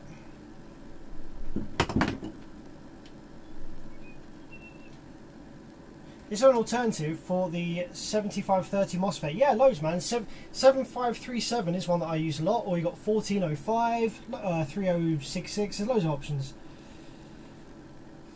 Why are the op amps on a separate board? I don't know.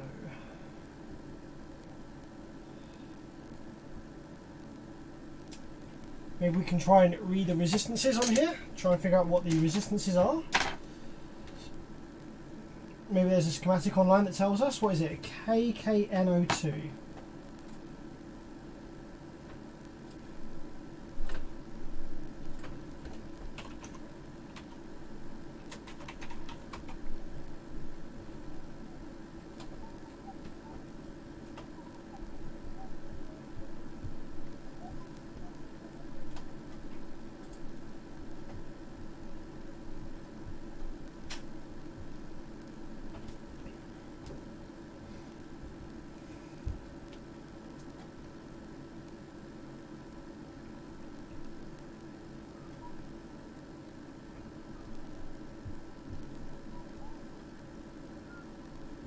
Okay, that was one of them that was for sale. Volume knob, no.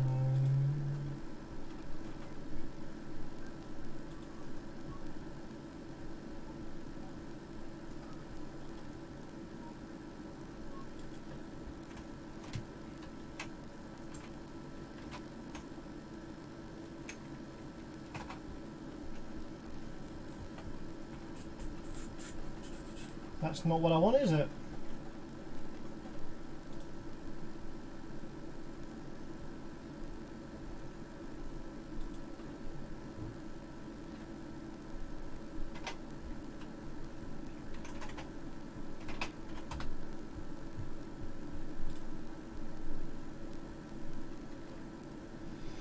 Nope, nothing.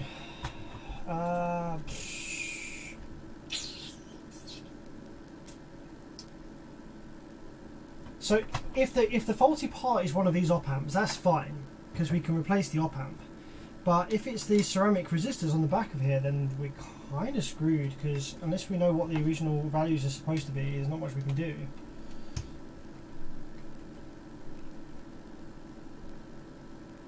Right, so we can kind of take a guess. Right, this one here reads 9.7, so that's going to be a 10k. That's probably fine.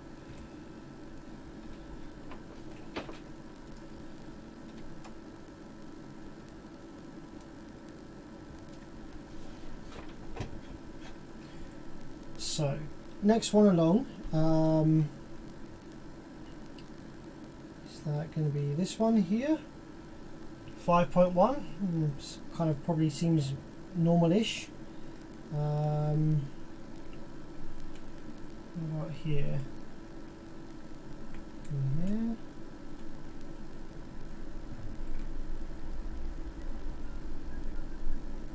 Five point one. 5.1.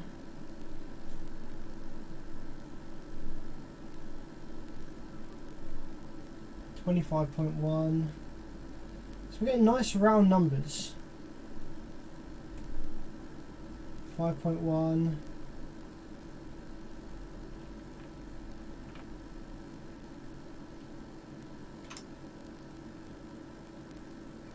5.0.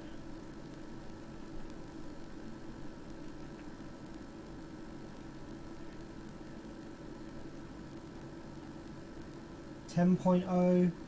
Maybe these are okay. Maybe it's the actual op amps.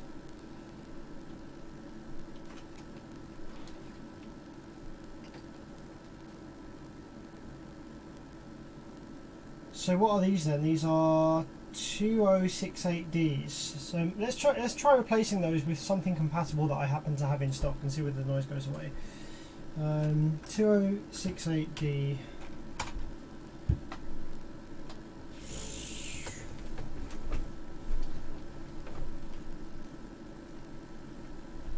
Paul says, thanks man, because of your streams I've been able to fix most of my personal amps. That being said, I joined the 170dB club this weekend. Holy Jesus, good job man. Was that like 65 Hertz or something? What am I doing? That one. So this is a dual op amp. This looks like the same pin configuration as a TL072C. So, you know what I might go ahead and do? I might literally just drop a couple of 072Cs in here and see what happens. See whether that noise goes away.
So yeah, let's drop a couple of 072Cs, see what happens, to see if that changes anything about these.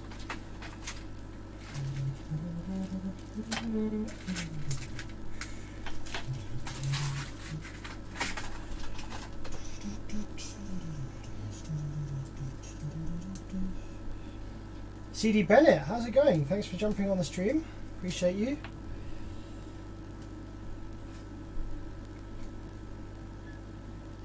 Ah no, which way were they? Which way were they? Which way round were they? I'm gonna have to quickly look back in the stream. They don't have markings on here, which I only just realised.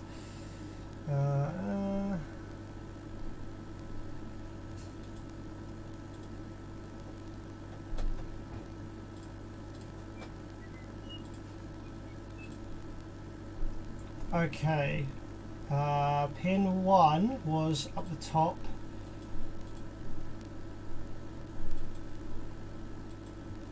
So the pin 1s were away from the spikes. Okay.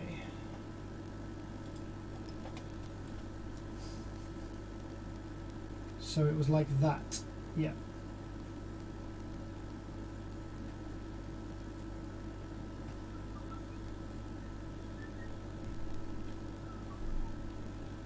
So they need to go on like that.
Okay, I don't really hold much hope, but let's see if that makes any difference.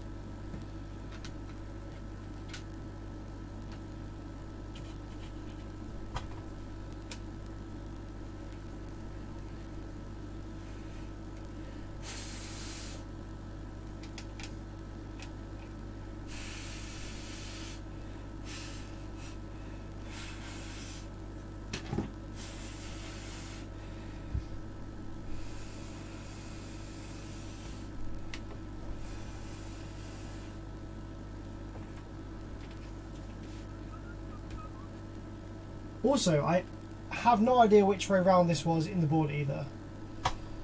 Which way round was this in the board? I would have thought it'd have markings, but I guess not. Was it that way round? I'm going to have to look back through the stream. Let's see.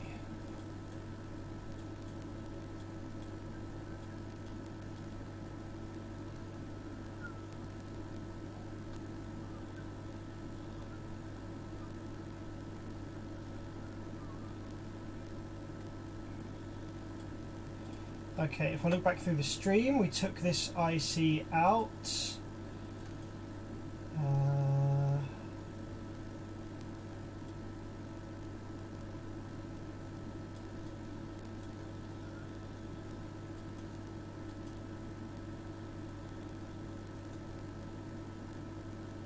I'm trying to get a view of it on the stream, but it's very hard to see.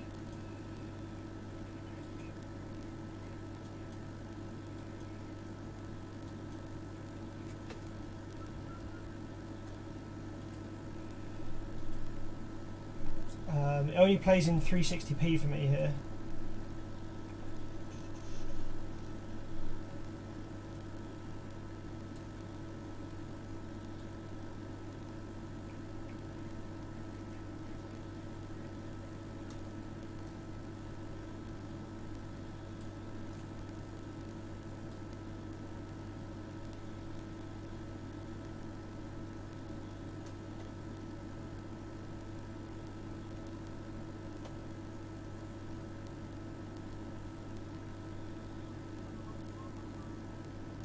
Right, let's have a look at this bit.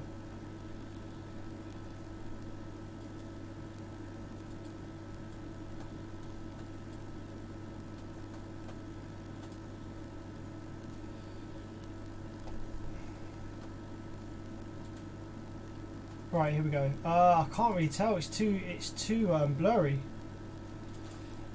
I can't tell. You can only go in one way, mate. 7 pins and 4 space. Technical specialist. You're too clever. I had completely forgotten about that. You are completely correct.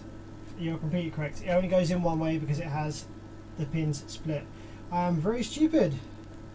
Why didn't I see that? Of course. Right. Solder this back in, see what happens.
Okay, what do we reckon then, guys?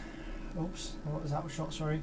What do we reckon then, guys? Is that going to have solved it or nah? I do not have high hopes personally. I think it's still going to be buzzing away. But we can only try and see, can't we?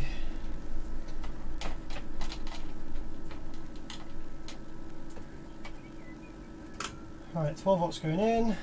Let's turn it on and see what it does.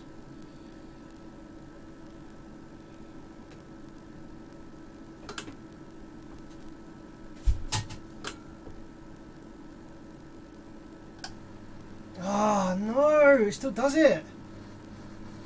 No! Fuck's sakes.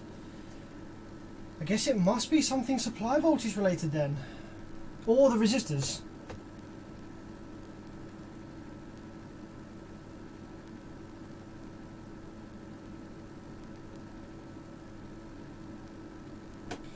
I guess I can start trying to change the capacitors in the auxiliary supply voltage area and see whether that helps. I kind of want to put the original op amps back in now rather than the 072Cs. What do you guys reckon? The issue wasn't the op amps. Do you feel like I should put the original ones back in? I think I probably should. Maybe I'll leave that till last. Maybe I'll try and fix the issue first, and then if I fix it, I'll put the originals back in. Right, okay. So auxiliary supply for those op amps and stuff is likely going to be this circuit over here. So let's see.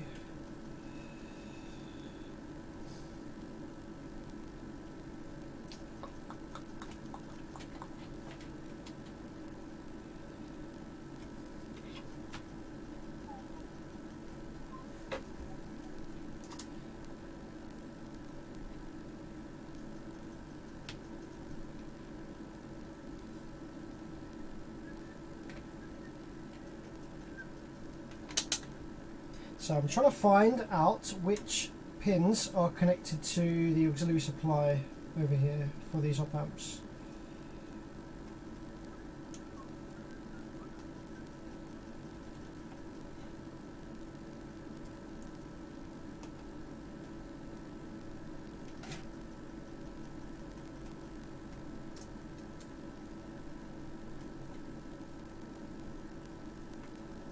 Okay, there's probably going to be some resistors in line, so I'm not getting any continuity yet.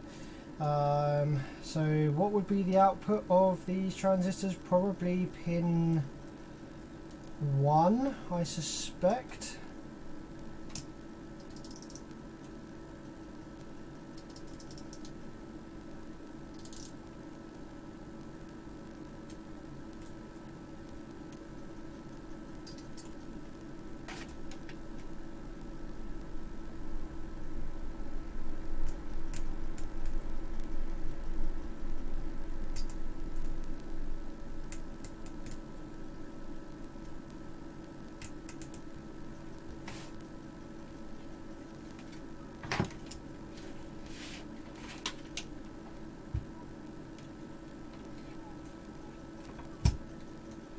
So my bench power supply is really high quality, and it's not an issue coming from my bench power supply. Because if it was, then the issue would be present even when the RCAs were disconnected.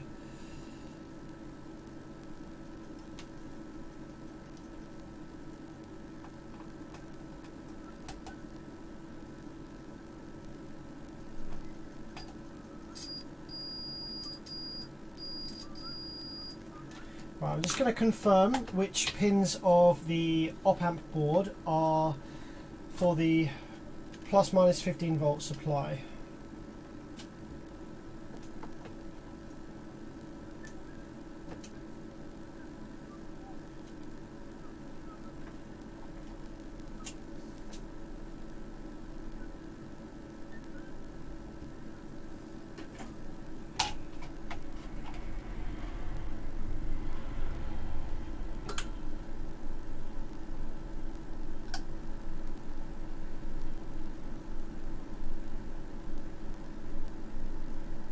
Right, so negative 16.7 is on this one. So that's this first one. Positive 16. Okay, so it's these two here that are the supply voltages.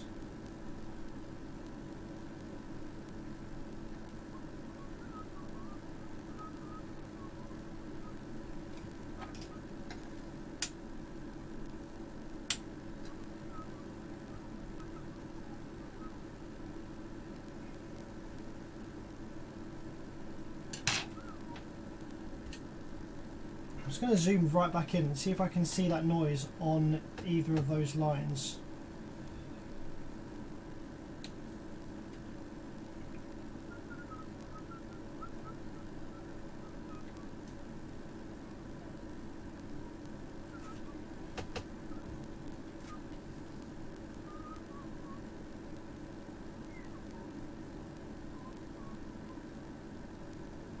It's a little bit noisy, but it's not too bad.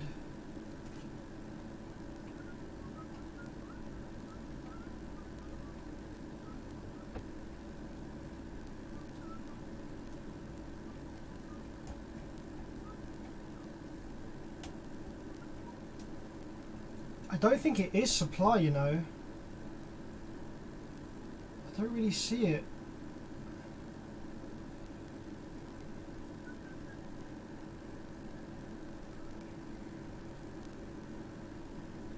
When I probe this fourth pin, it gets worse.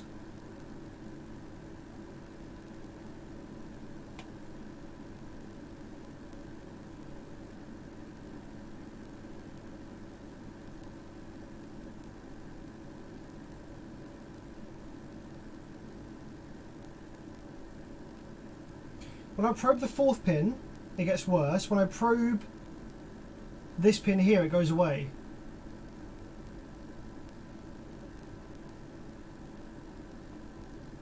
Right, what are these?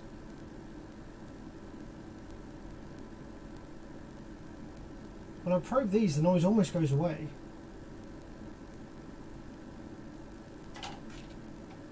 You know what, the noise is much quieter than it was.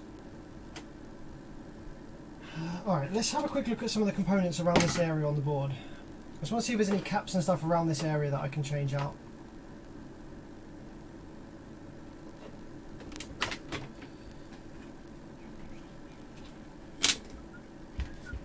There's a bunch of caps and stuff around here. Maybe the first thing I should do really is just change out a bunch of caps around here. I should change out all these ones around here. See what that does. What do you reckon? I wonder what these are for. Maybe a low pass filter?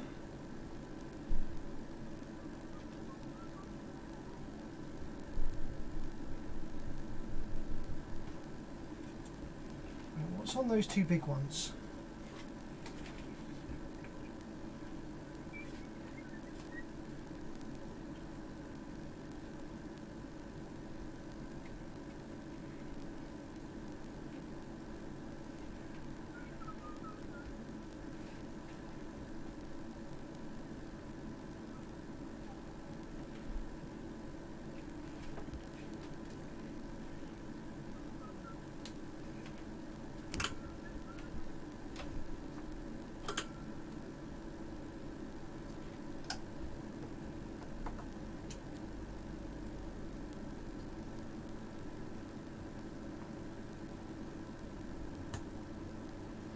That has negative 16, positive 16.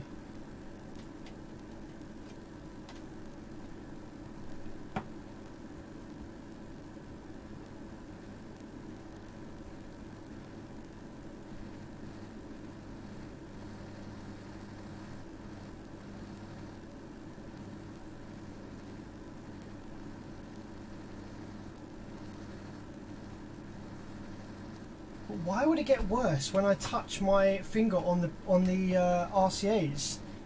It's almost like there's a ground missing. I honestly don't think this is like a supply voltage issue. I think I'm chasing up the wrong tree here.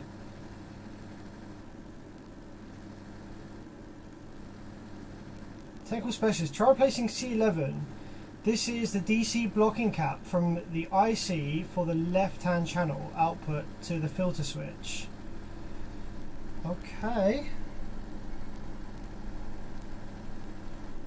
But why would it get worse when I touch this if it's a supply voltage thing? That's what I'm confused about, you know?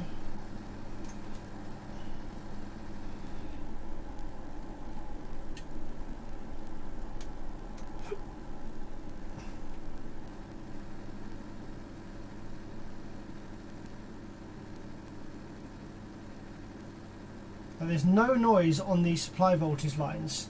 These are the supply voltage lines. No noise on there on those. We've got loads of noise on this one, pin 4. Loads of noise on the op amp outputs.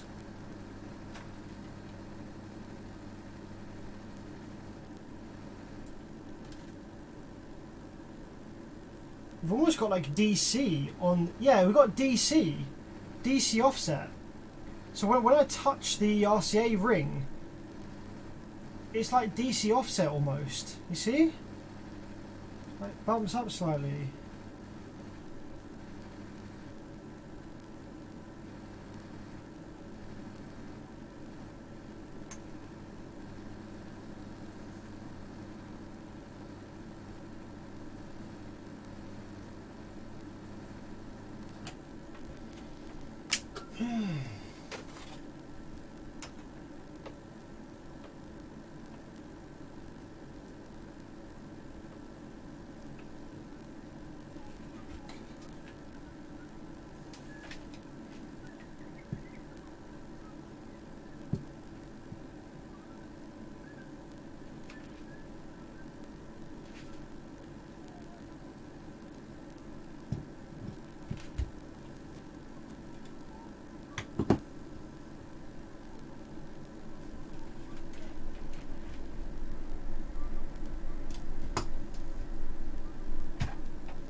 I'm just going to try and reflow some stuff.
Alright, let's see what people are saying.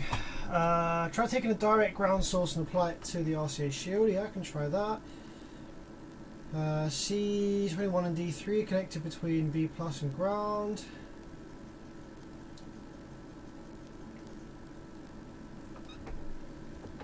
The RCA grounds might be broken. No, they seem pretty solid. The RCAs on these amps have a floating ground and rely on that a head unit delivers a signal ground. When the RCA cords are not connected to ground, both leads act as an antenna. Yeah, but we're not getting like we're getting that happen even when we connect it to a device, like in a Nintendo Switch. That shouldn't be happening. This should be fine. Try to connect one RCA to power ground. I'll try that. Alright. Let's just power it up again after I've just done some reflowing, just to see if that changed anything. Actually, let's see if I made a solder bridge here. One sec.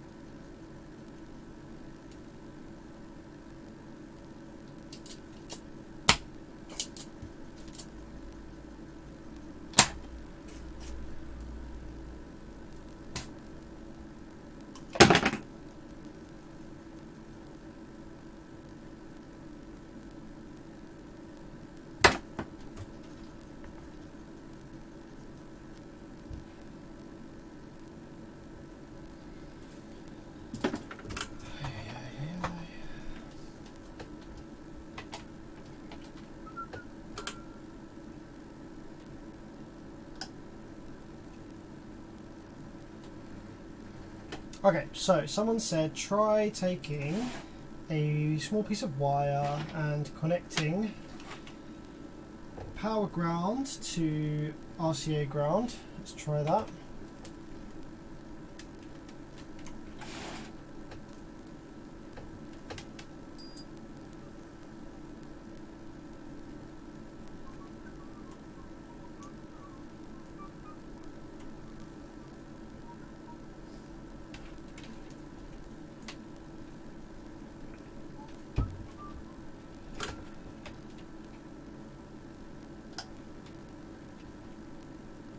So yeah, the noise completely goes away when I connect the output side ground, or the main ground, to the RCA ring.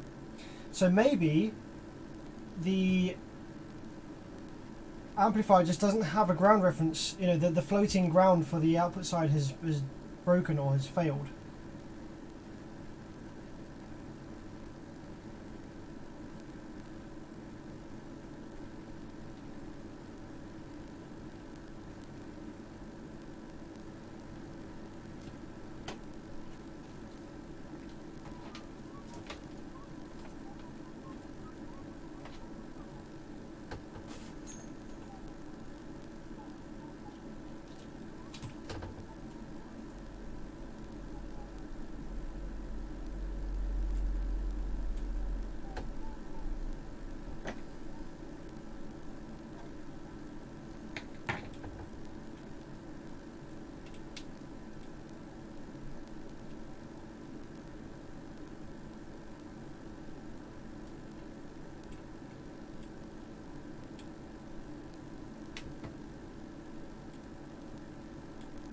Man, this old iPod is fucked. That doesn't work.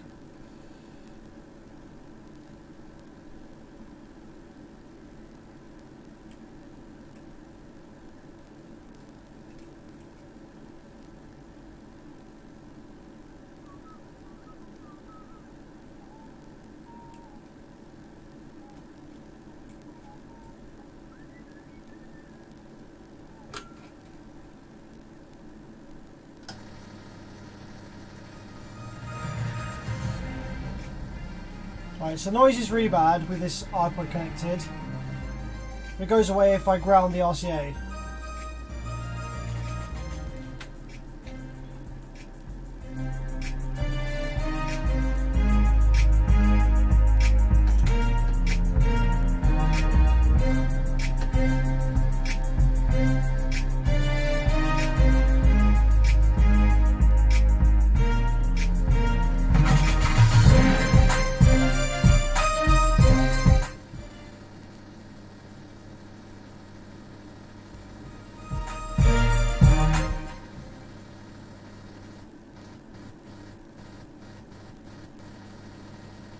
So yeah, the issue completely goes away when I ground the RCA ring, so it's definitely like a ground reference problem. Right, in the meantime, I'm just going to quickly go ahead and replace the original op amps, because I don't like the idea of that I changed the op amps when I didn't need to. I don't know, what would you guys do? Would you guys leave the 072Cs in there? Or would you replace the original op amps? Maybe I'll leave the 072Cs in there for now. Bottom left hand corner of the board, is that a big ground lug that isn't soldered? I don't think so. I think I have checked over the board quite well, and I didn't see any more ground issues, so this is fine. This is not a break in the board.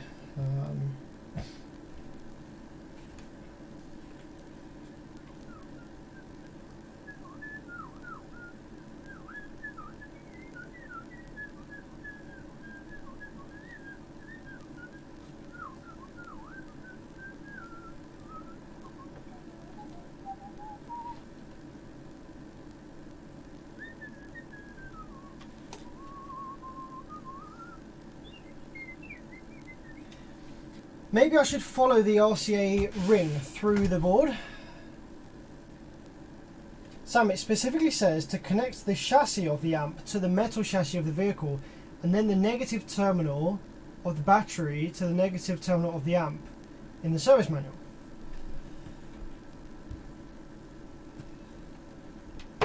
Okay, cool, but that's not got anything to do with the issue here, because the issue here is on the floating RCA side ground, not on the chassis ground.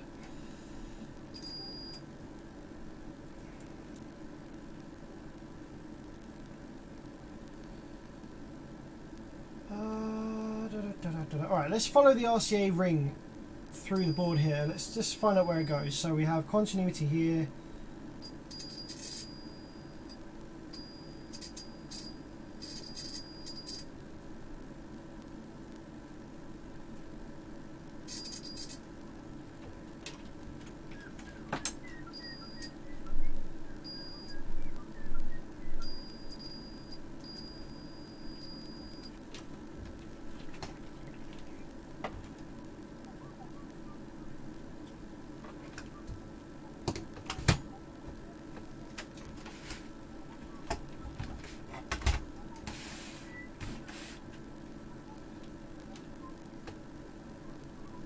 So the RCAs have continuity from the ring to the board.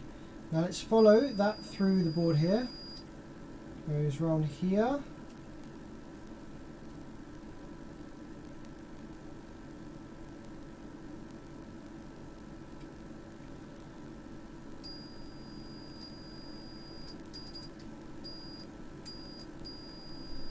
So there. Where does this even go? It doesn't seem to go anywhere.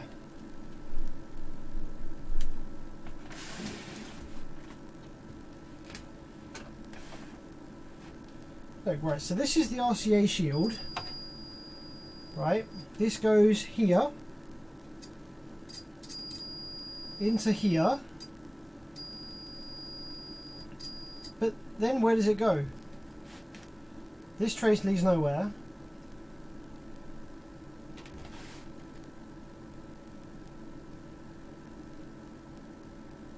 Someone said, I think this is normal on this amp. The ground must be there from the head unit.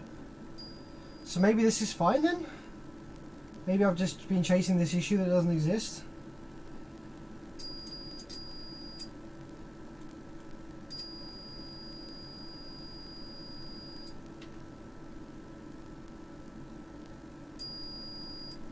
Doesn't seem right though. Like, it seems like, how can that be possible? How can that be right? It doesn't seem right at all.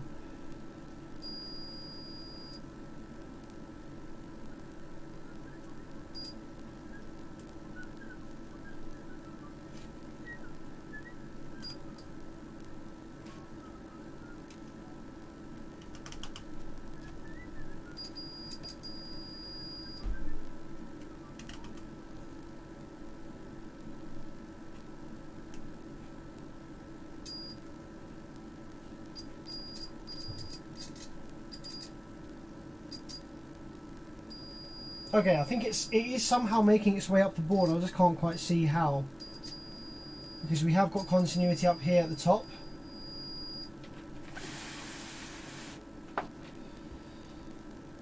So we've got continuity from the ground ring up here.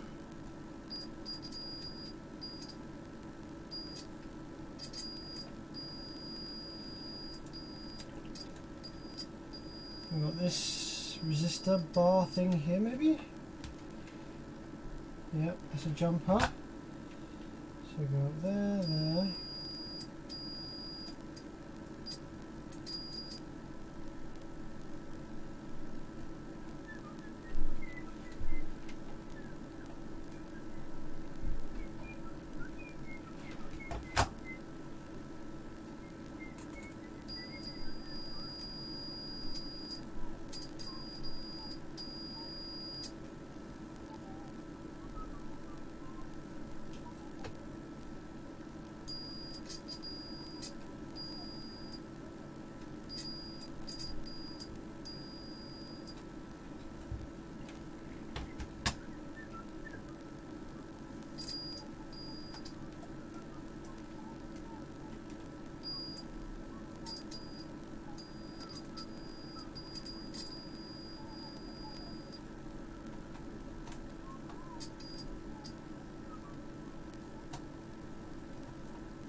capacitor here. Yeah, there's some of these orange ceramic caps, I think, that are connected to RCA ring.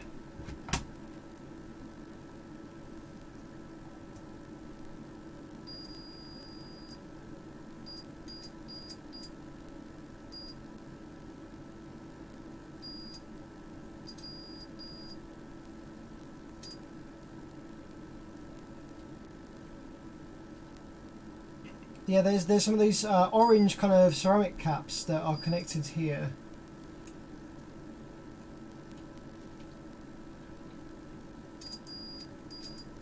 To this ground.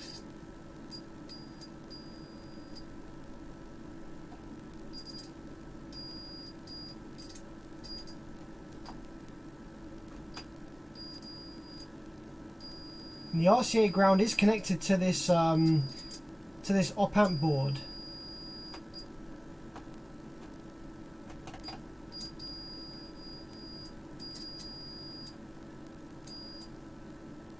There's so many components here that will connect to the RCA ground. I don't know, guys. I don't know what to do. I don't know whether to, like someone here said, leave it.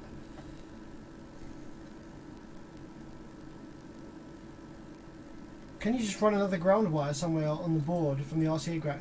I can do, but then that means that this amplifier won't have a floating output side ground. You know, a floating RCA ground.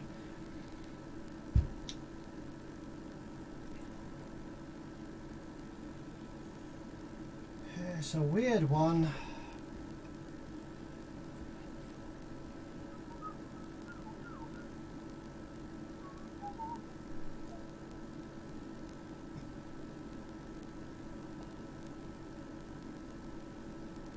I think I'm going to leave it for now. I think I'm going to test it out in my car. I'm going to test it out in vehicle at some point and see whether it works okay in the vehicle or not, and go from there, because I'm just kind of chasing a fault that might not exist.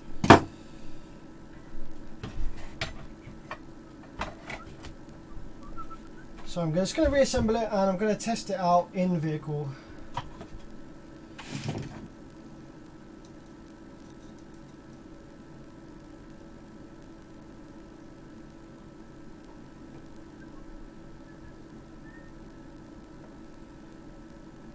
So the RCA isn't broken on the jack itself, no, because then it wouldn't have continuity to anywhere on the board. The RCA jack itself is fine, it's intact, not a problem.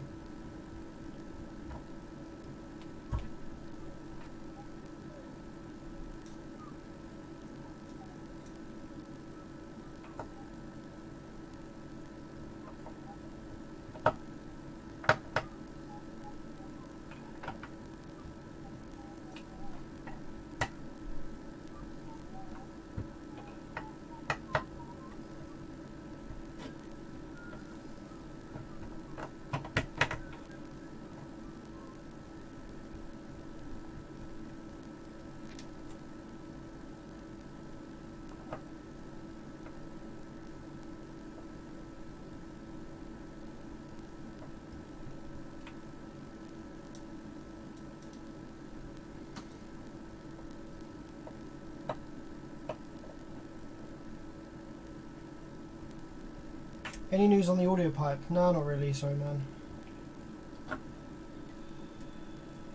I don't.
Okay, so the next amp we're going to look at is going to be this Taramps, I think. Joseph's Taramps.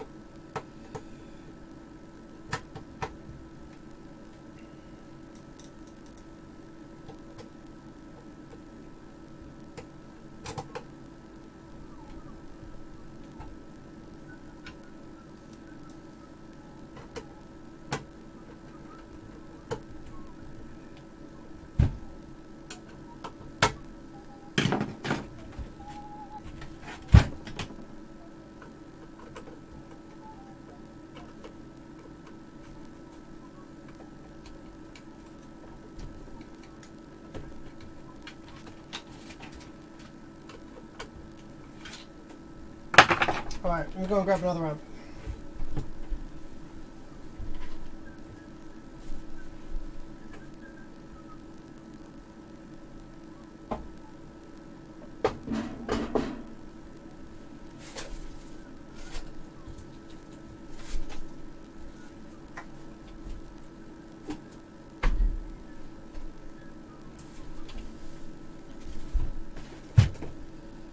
So here we have a Taramps, what is this even? DS800x4. These are actually wicked little amplifiers, really a big fan of these. They're not really Taramps' own design as such, they're a sort of chip amp, so they're kind of destined to be alright from the get-go, as it is anyway.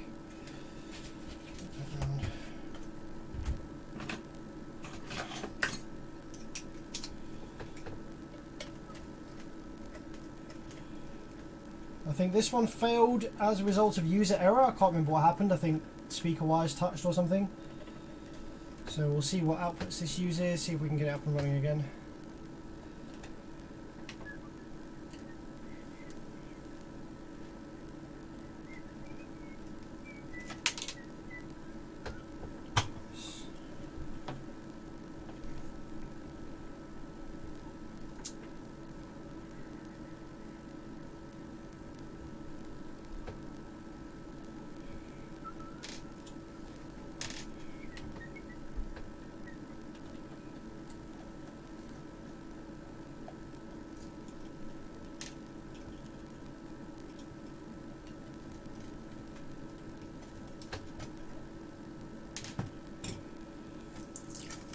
Okay.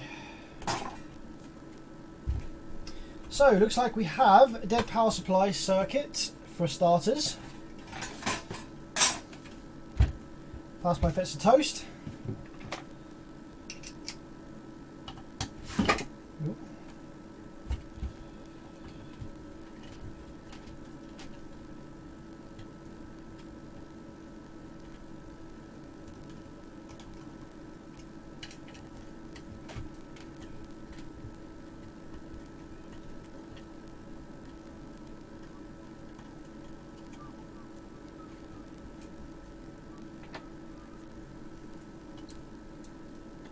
Nice.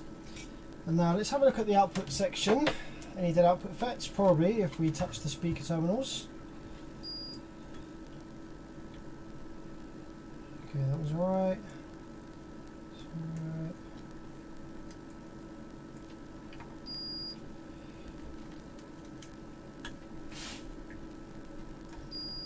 Okay, yep, dead outputs on this side. Just one channel by the looks of it.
Joseph, are you here?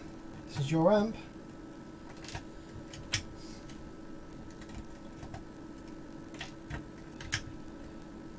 So this actually isn't a chip amp. I was wrong. This is a discrete Class D. Discrete amplifier section at least. It's using, oh shit, I hope that it hasn't killed the chip. It's using a IRS 2093M, which is yeah, very hard to get a hold of at the moment. So I hope that these dying hasn't killed the chip, because that will be a massive pain in the arse if it has. They're quite difficult to solder because they are very, very, very tiny, and also they are out of stock pretty much everywhere at the moment.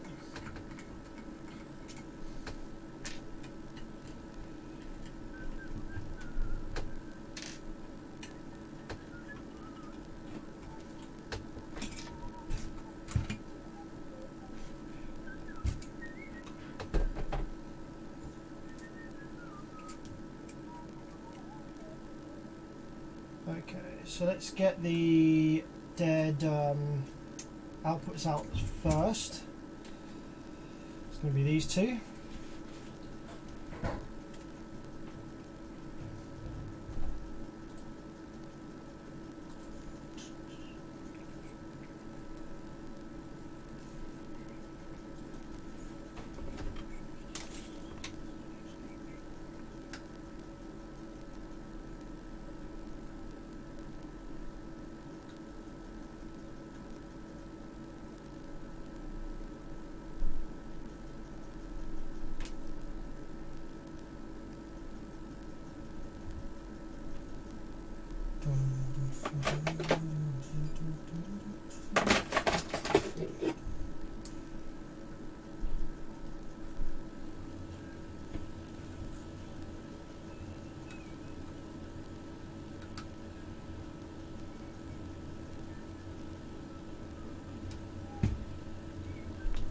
Probably should use the massive soldering iron for this.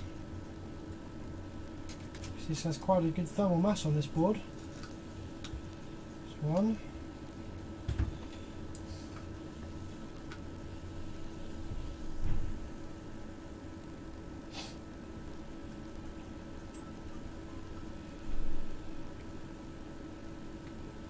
I don't think the IRS 2093M lets me power this board up with one channel missing. I think it requires feedback from all 4 channels in order to operate. So I don't think I can power this up with these output FETs removed to confirm operation.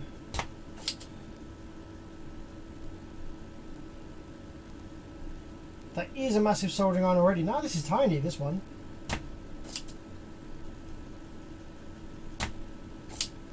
You want to see the big one? Yo, chunky.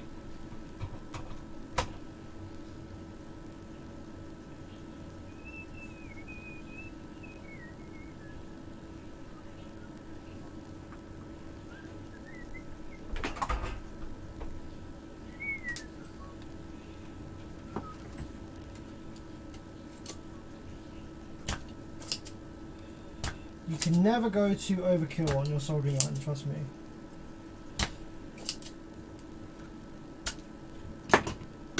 Okay, that's the dead outputs out. Let's cut the dead power supplies out.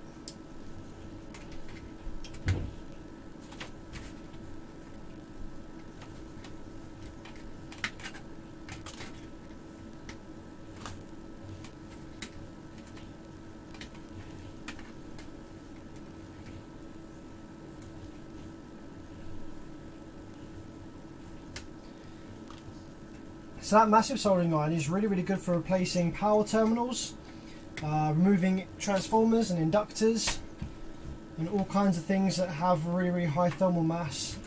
And also good for just removing the large packaged MOSFETs like the TO247AC. They come out really quickly and they don't, you know, it prevents any unnecessary board damage. So yeah, it's really good.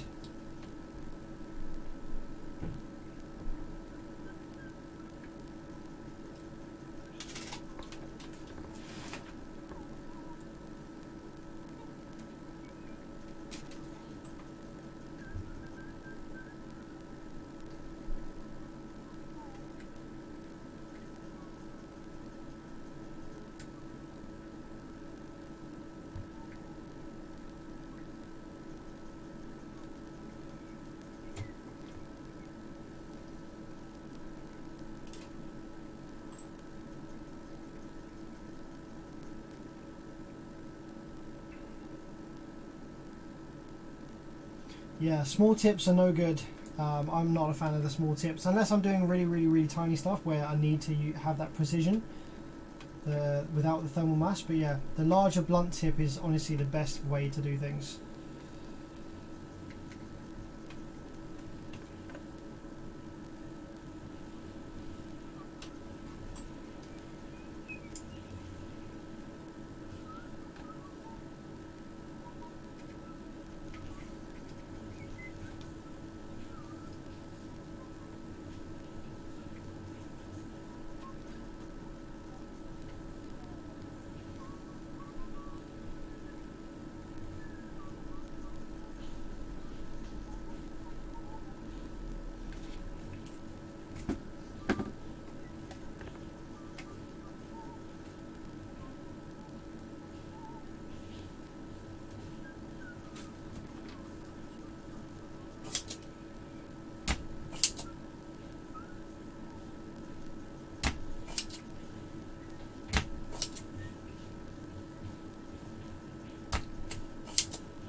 Yeah, blunt tip combined with leaded solder. Yeah, leaded solder is definitely so much nicer to work with.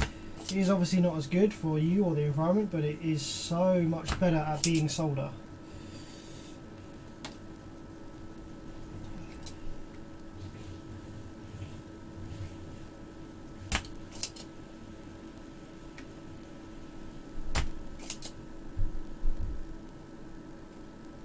Okay. Cool, that's the FETs out. So let's have a look at the gate resistors now. What are we saying on the gate resistors? All good. 4R7s. You know what? It might have just died drain source. It might not have really shorted much to gate. That would be fantastic if that's the case. Gate resistors look beautiful, which means that the drive circuit is probably absolutely fine. So yeah, just bricked itself, drain source, and not much got sent down the gate. Alright, new FETs then.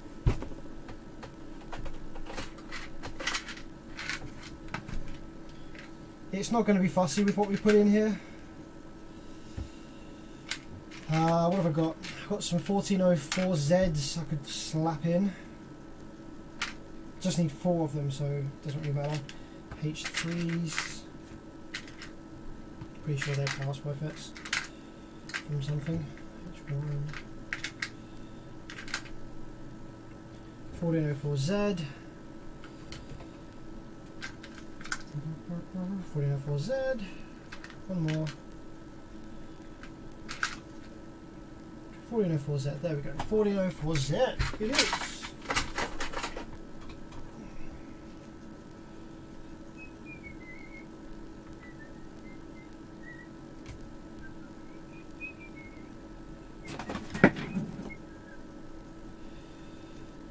That's pretty hard switching. Yeah, it is, but it's quite a low switching frequency, and the MOSFETs that are used are quite high input capacitance, and so they do need a relatively low gate resistor.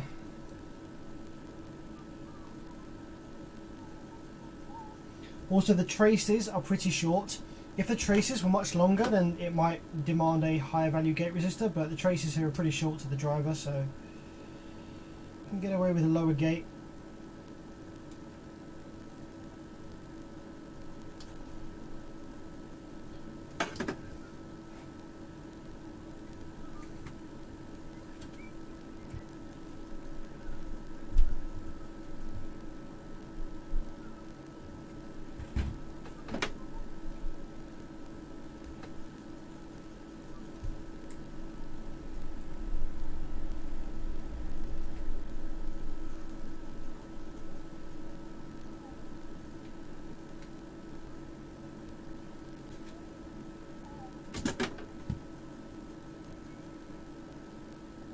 Straight up kicking in the nuts. I remember you from my live stream where we got live chat to repair the amp, and we did the spinning the wheel. Do you remember?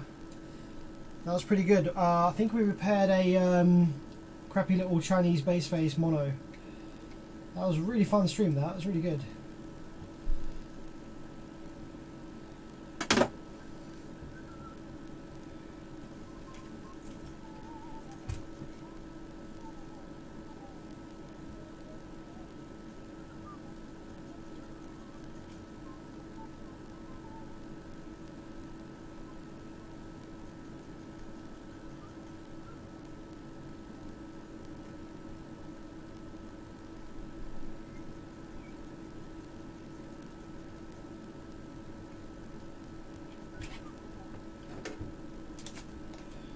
Lol, I've been around for years. You taught me how Class D amps work.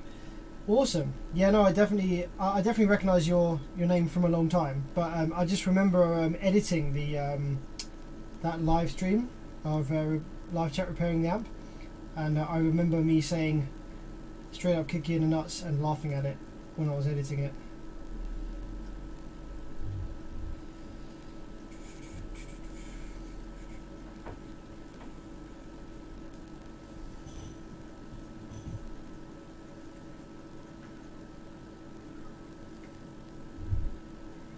Sorry, you can't actually see anything, can you?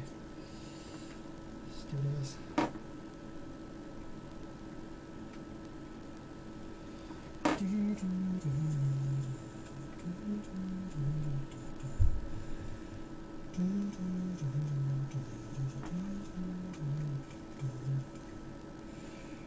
Alright, that should just be the power supply done now. I don't think there's any drive circuit faults or damage on that. So let's turn our attention to the output section then, shall we? Before we apply any power to it, one thing that you can do to see whether the output drivers are like absolutely screwed or not is just take your multimeter on diode reading, compare a good channel to the bad channel. So the good channel, we've got 585 and 595. 585, 595, and then flip the probes. 11 and charging. 11 charging. Yeah, I think the driver might even be alright, you know. This is using, what FETs is this using in the output? IRF 530N. Do I have any 530Ns? I don't know if I do. Can I use something as an equivalent? I might have some though, you know. I haven't looked yet, but I don't know if I do. 100 volt, 17 amp. So this is a pretty weak MOSFET, but it needs to be weak because it's full range. This is going to be switching very fast, probably about 350 kilohertz or higher. Because it's switching very fast, the MOSFET needs to be low gate charge, 37. And it needs to be very, very fast with low turn-on delays, rise times, etc. And needs to have a low input capacitance that is extremely low, 920 picofarads input capacitance. So that's really important. If we try and shove a much more powerful FET in there, it won't be able to drive it fast enough, and it will just heat up and probably die. So let's have a look then. Do I have any 530Ns?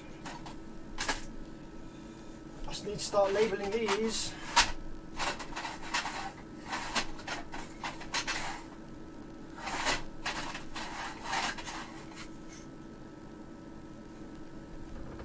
Bunch of 4115s.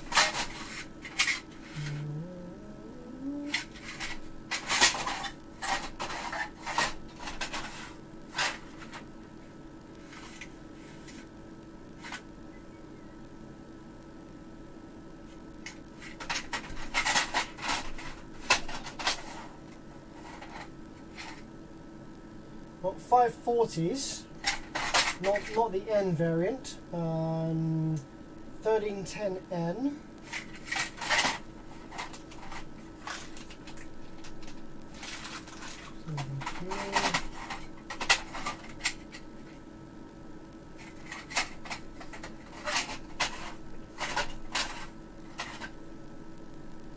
Aha, here we go. These are 9530. Here we go, 530N.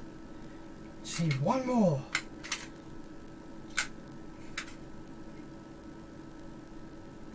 $530N, okay, they're both different batches. Okay. What's this?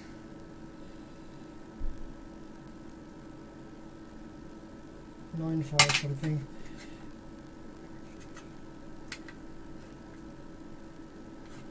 Okay, I do have two 530Ns, but they are completely different batches. Let me continue looking in my drawers and see if I've put some anywhere else by accident. Nice. 9540, 540, 9640.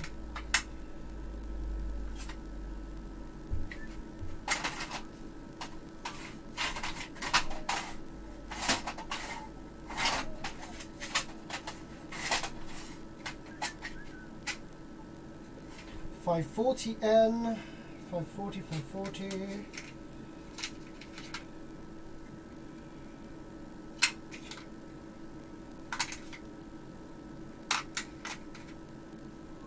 No, these are all 540s.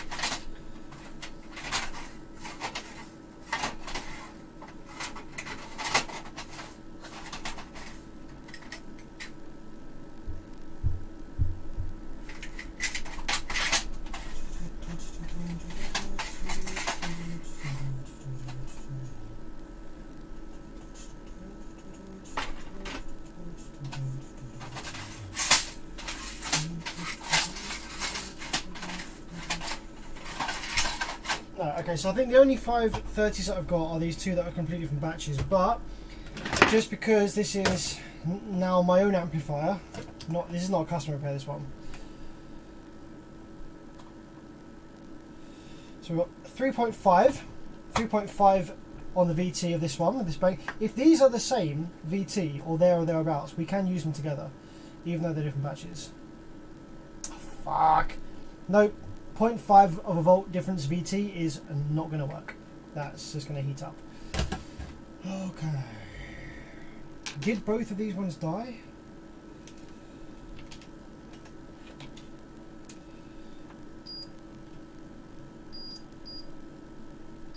Yep, they did. Okay, what have I got? What have I got? What have I got?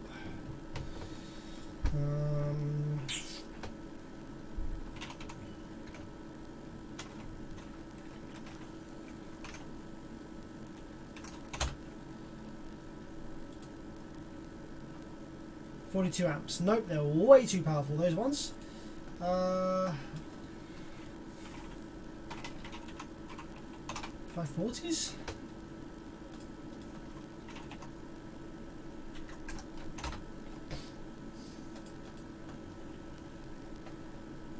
$17 amp, 12 amp.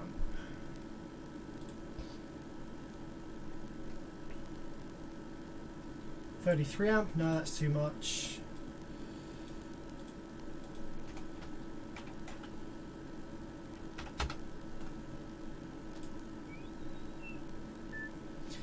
$640Ns might be a good shout, to be honest. They're very, very similar in their current rating. What about their gate charge?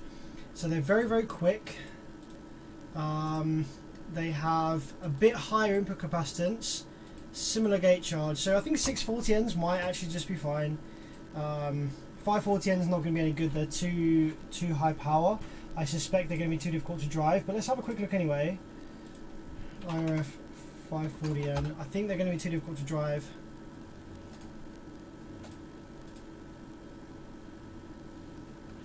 Uh, 540N, we have turn on time is 100 nanoseconds. That's much, much higher. So the delays are higher. Gate charge is a bit higher. Input capacitance is 1220. So not too bad, but it's not ideal. I'm going to try throwing a couple of 640Ns in there. I'm sure that'll be fine.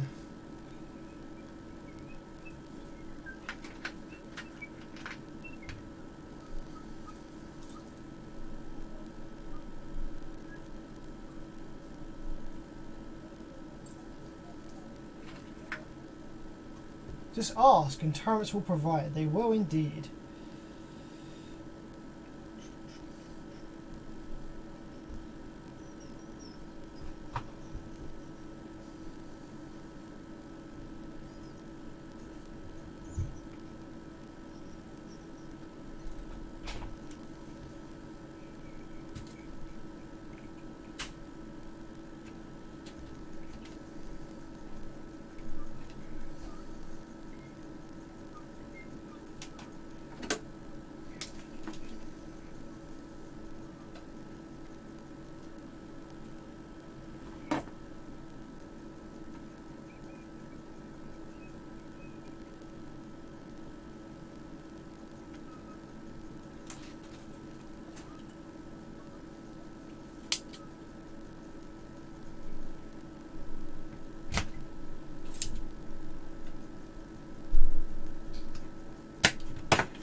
fold these over.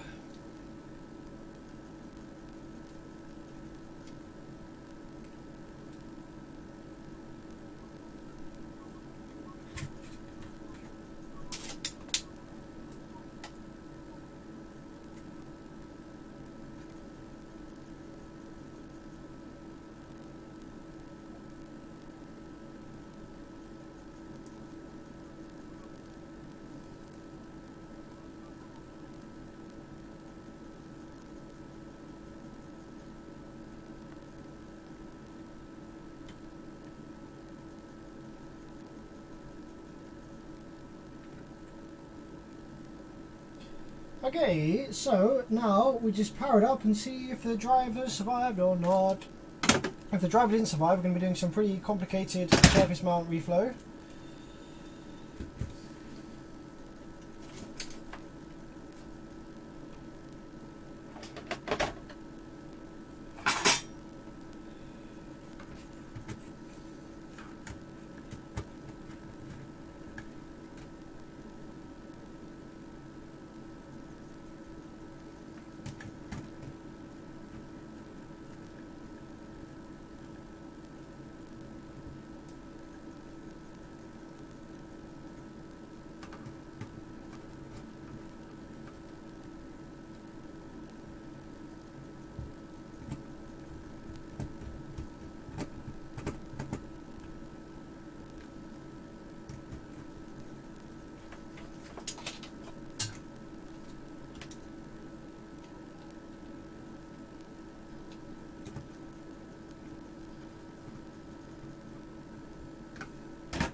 Okay, let's see then.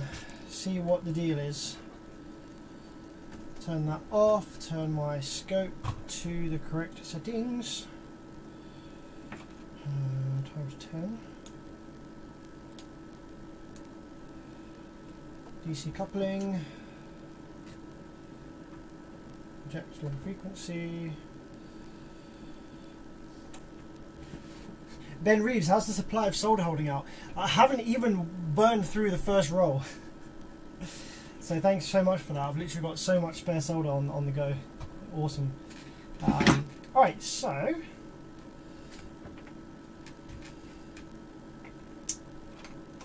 the channel we replaced was this one up here. Let's just make sure that there's no dead gate resistors on this one. Let's go over here. So 27. Yep. Yep, that's fine. It reads 44 because I'm on diode mode. That's fine. I think the driver's going to be fine. I think that this is just going to work. Let's power it up and take a look.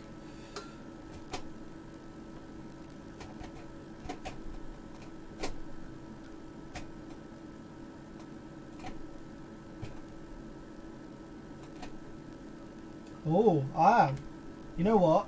I actually think that this is not going to be any good. Reason being is that we have DC on the low side of this one.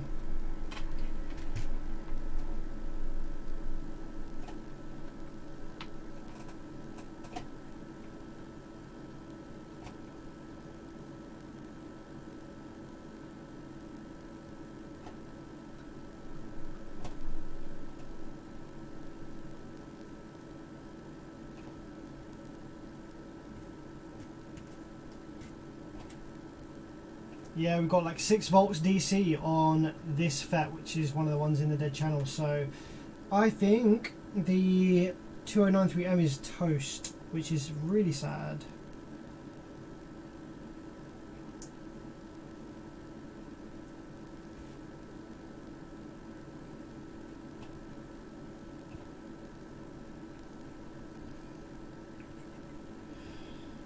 See if I can change that chip then. These chips are a nightmare to change, to be honest.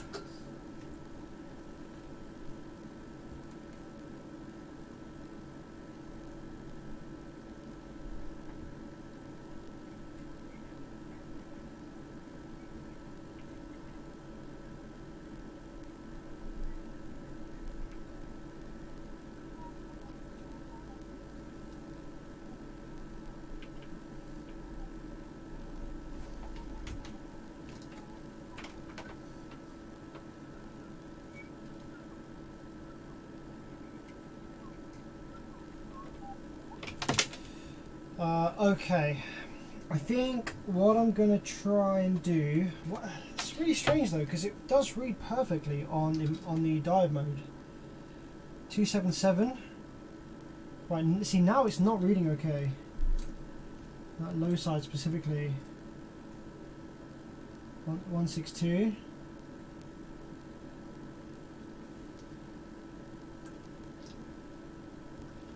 Let's pull the gate out of the way just to disconnect the FETs from the driver.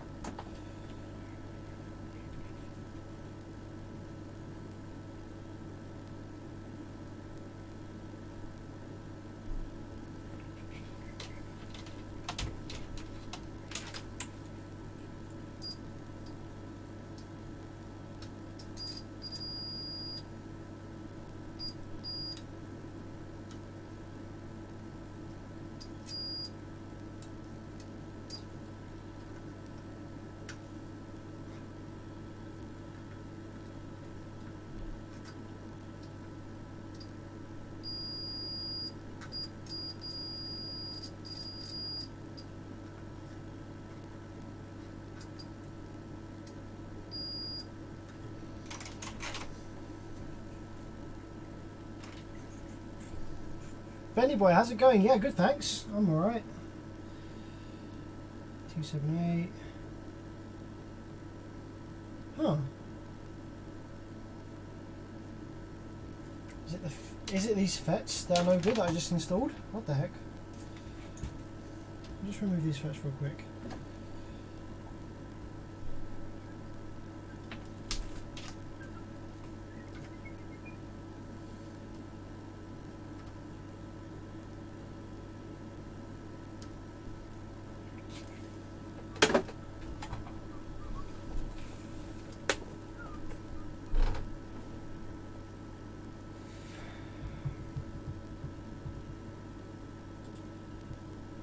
I've got the amps for you, mate. I'll message you on Facebook. Yeah, shoot me a message, man. Drop me a message.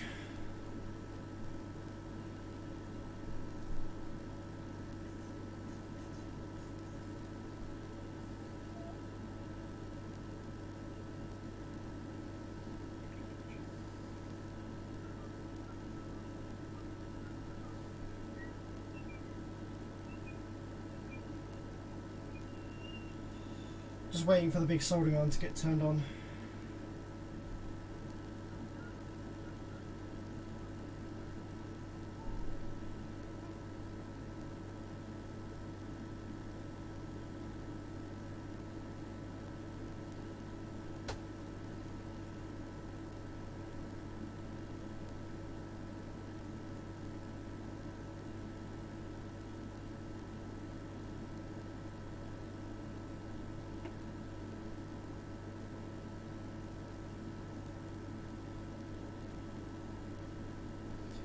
£7 postage is...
So the reason I'm taking the FETs back out is because the resistance between the gate and source got higher after the gate resistor, which doesn't really make a lot of sense. If it was the driver that was bad, it would get lower after the gate resistor. So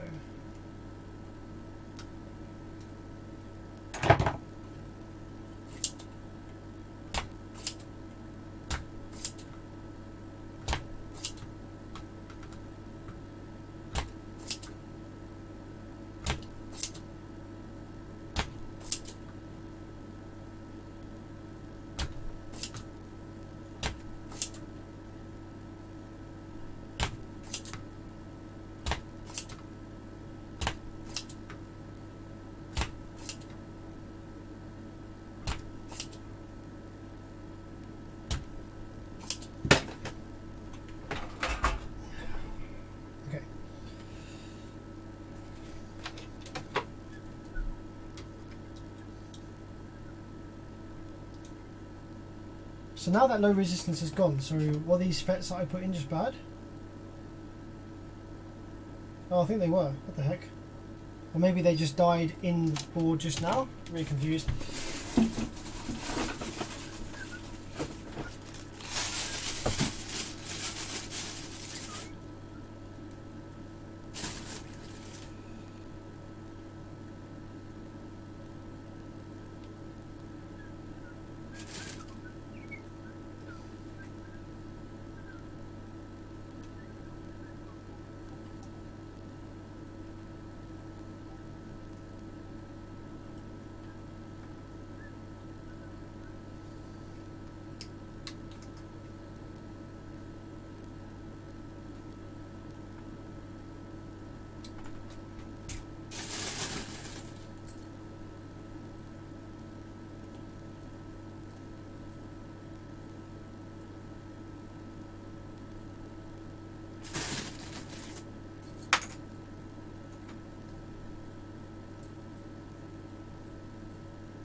Okay.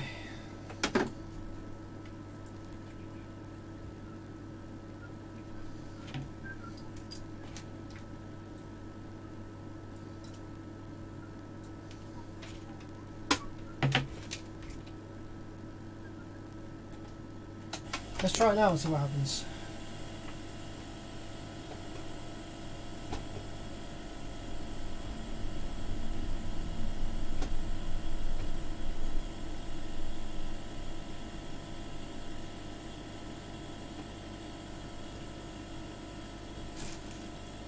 Still no good?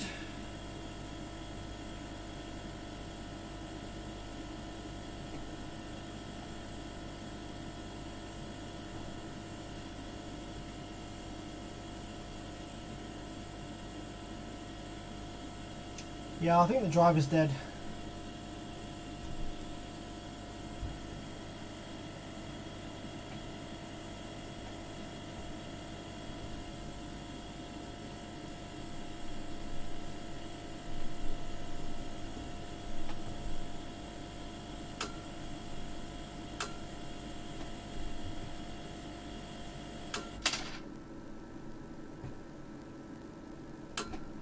Oh no, I think it's a power supply actually that's bad. Looking at the power supply right here, we have barely any drive on this one.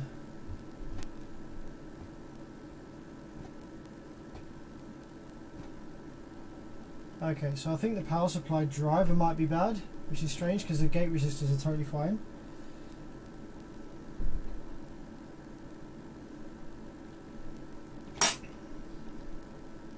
So it looks like I might need to replace the power supply driver then, which is this little guy down here.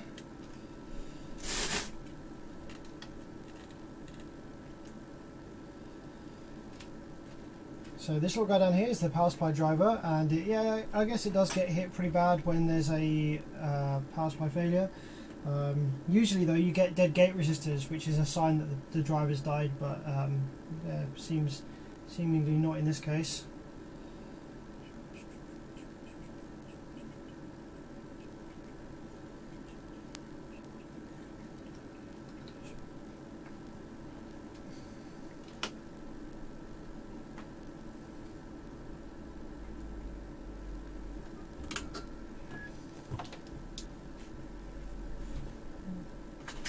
Let's see, do I have any of those tiny, teeny little drivers? I think I might do. I think this is probably going to be the same part. Not even bothering to check, I'm just going to go ahead and replace it anyway. Because I am kind of done now, I'm kind of bored now. I am quite tired now, yeah, to be honest. Been streaming for 5.5 hours now, so I'm pretty done. I think we'll get this working and then I'll call it a day.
Okay, let's go ahead and remove that drive IC that seems to be toast or not working correctly.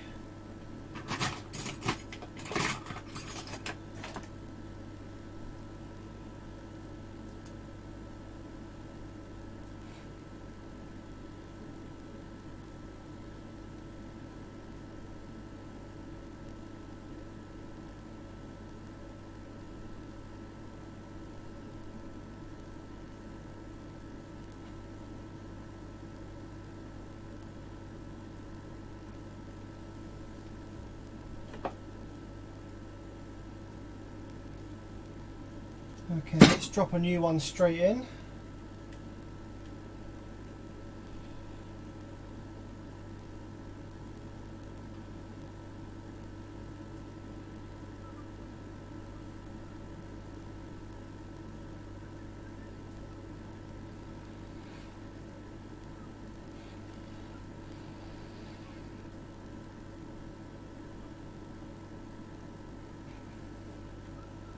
I wish I knew where my thinner tweezers are. What have I done with those? Thin tweezers. These are a bit thinner, not quite the ones I want, but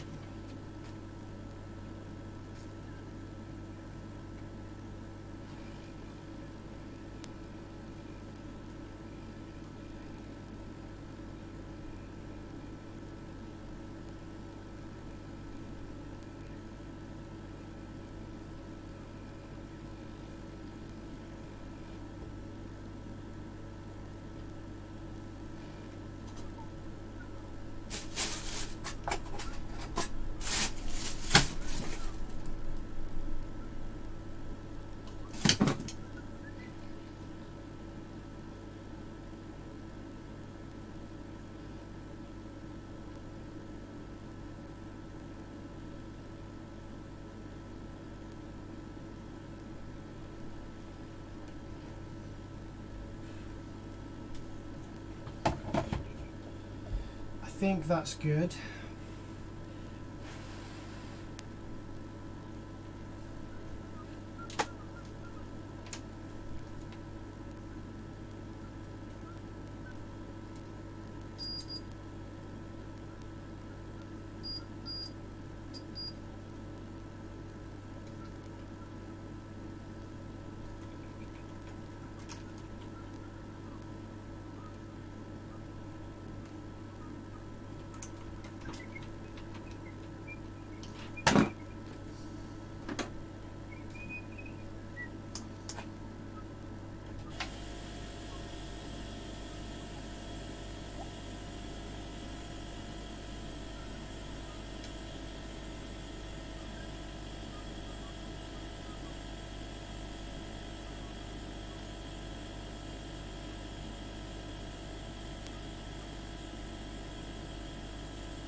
Try to clean that off. It's just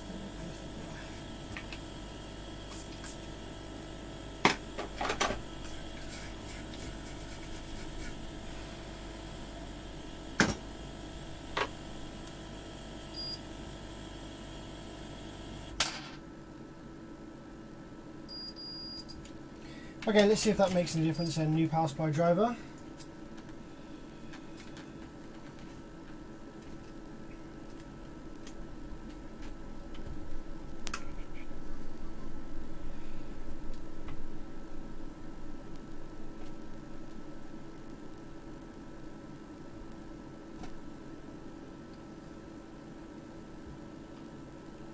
Nope.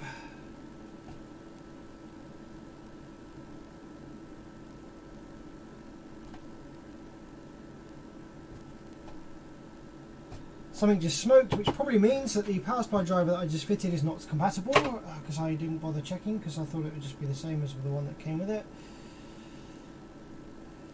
The 10 ohm resistor that's in line with the driver just smoked.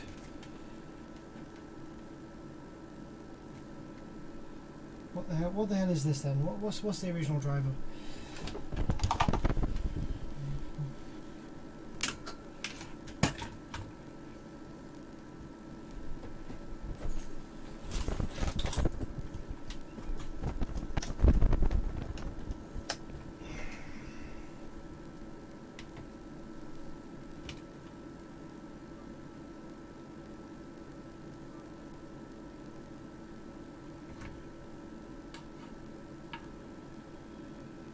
(195E) is that SCVB?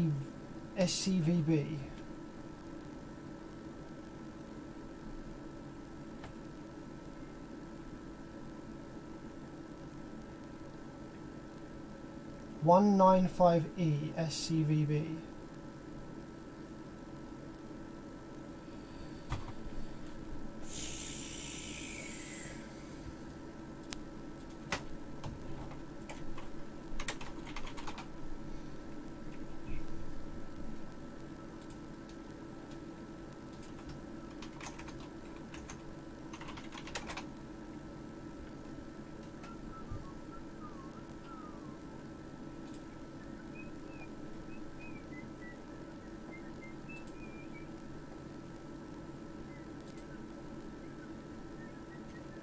Okay, so it's not that.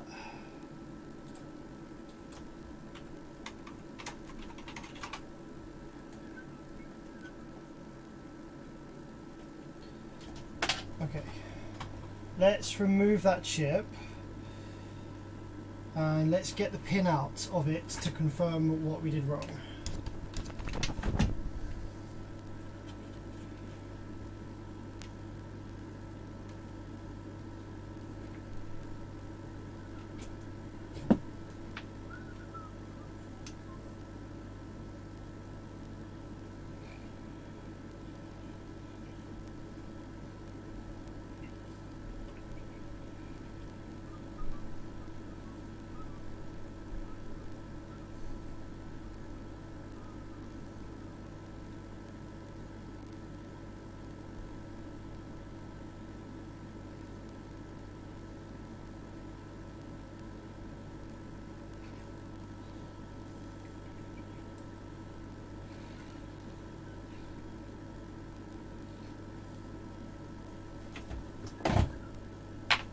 Okay, so let's have a look at the MOSFET gates for the power supply and work out where they go.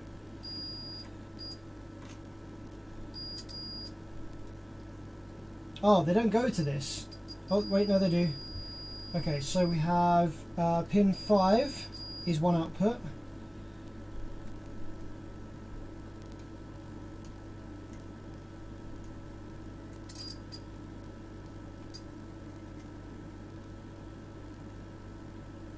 Oh, the 4.7 ohm gate resistor is open, but it just looks beautiful.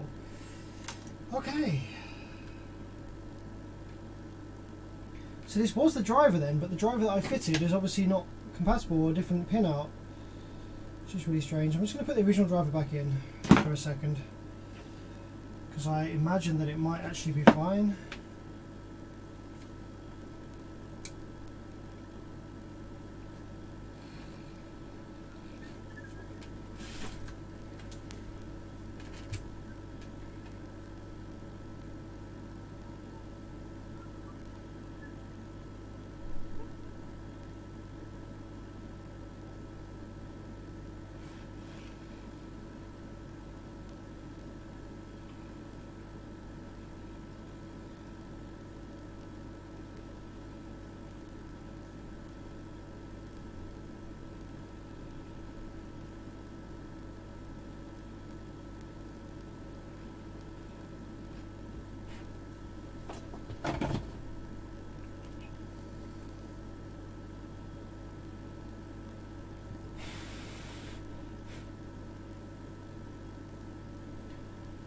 Okay, 4R7s, let's replace those real quick.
Flux.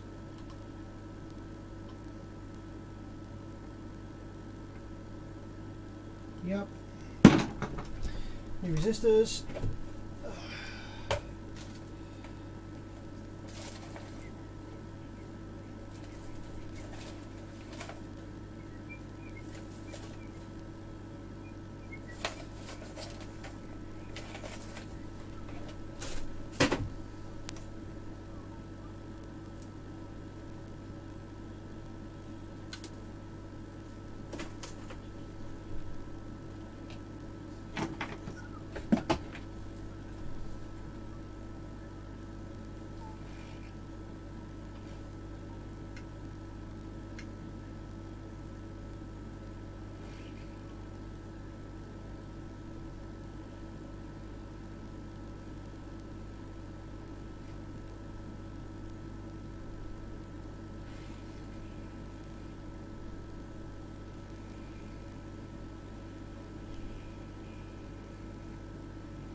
Okay, please just work now. Board now. Oh yeah, that's right. I need another 10 ohm in line with the driver because I burnt that.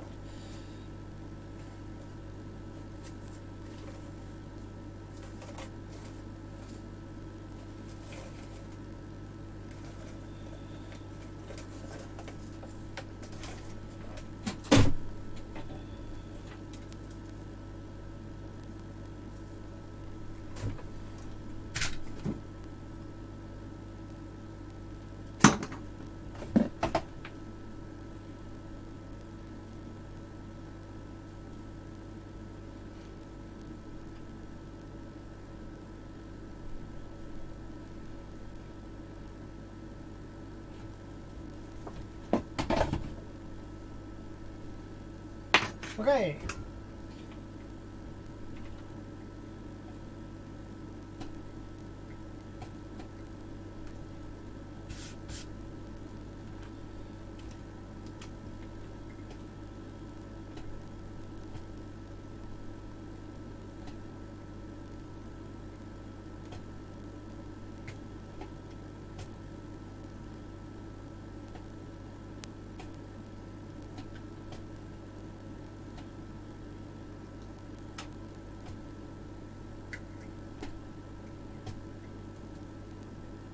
No, the power supply still looks like ass.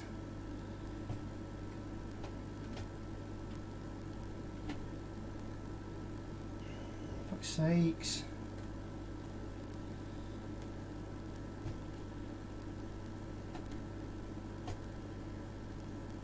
Not getting any drive at all on these two FETs.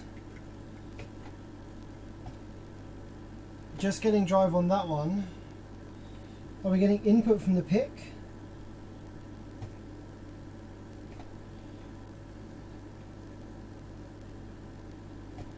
Right, pin 1 is VCC. Pin 2.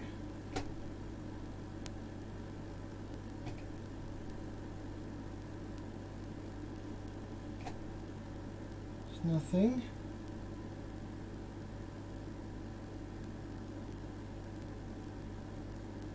Pin 3.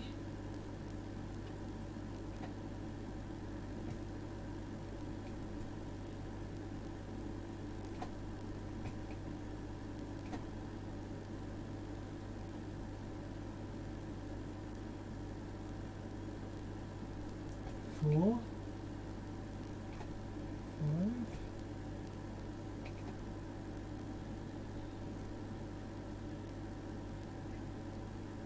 Where do these pulses even originate from?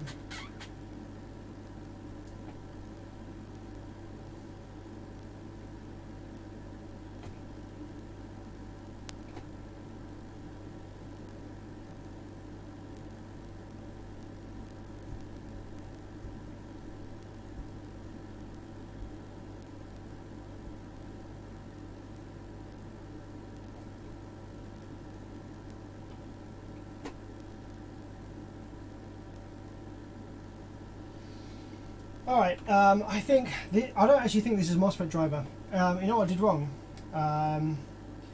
This chip that I tried to fit, which is a very similar package MOSFET driver, has 8 legs.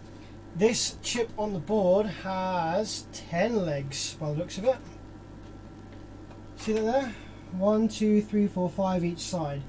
So I don't know what that is. I don't know if that's a MOSFET driver or some kind of pick or something. It's labelled C, I think that is. C14 or something, I don't know.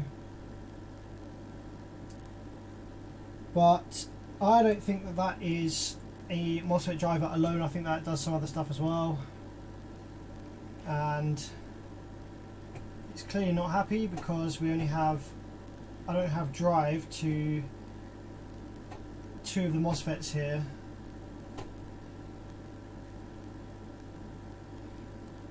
One way, you should change all the FETs if you can. They're cheap enough, you might as well. They're only 640Ns.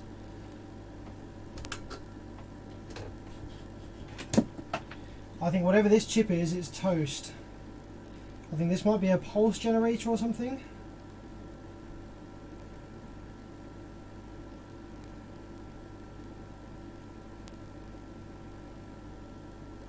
if I contact Taramps, they'll send one to me, but nice to know exactly what it is. The marking is C14 or something. Not sure why. Or CI4. Circuit integrated. But yeah, the markings on here don't really give me much to go by. So yeah, guys, I think we're gonna have to leave it here. Gonna get some dinner. Pretty hungry. Been a good stream. Just thought I'd turn the stream on while I was working today. I might continue to do this through the week whenever I'm working during the day. Just bang the stream on and just get you guys involved as well. Thanks for all of your support and all your suggestions and comments and kind words. Really appreciate it. Makes me feel really good. So thank you very much for that. Got a few good bits done today. Not quite as successful of a day as I would have liked, but we'll get there, I'm sure. So yeah, take it easy guys, have a good rest of the day, and maybe I'll see you later on in the week. See you later.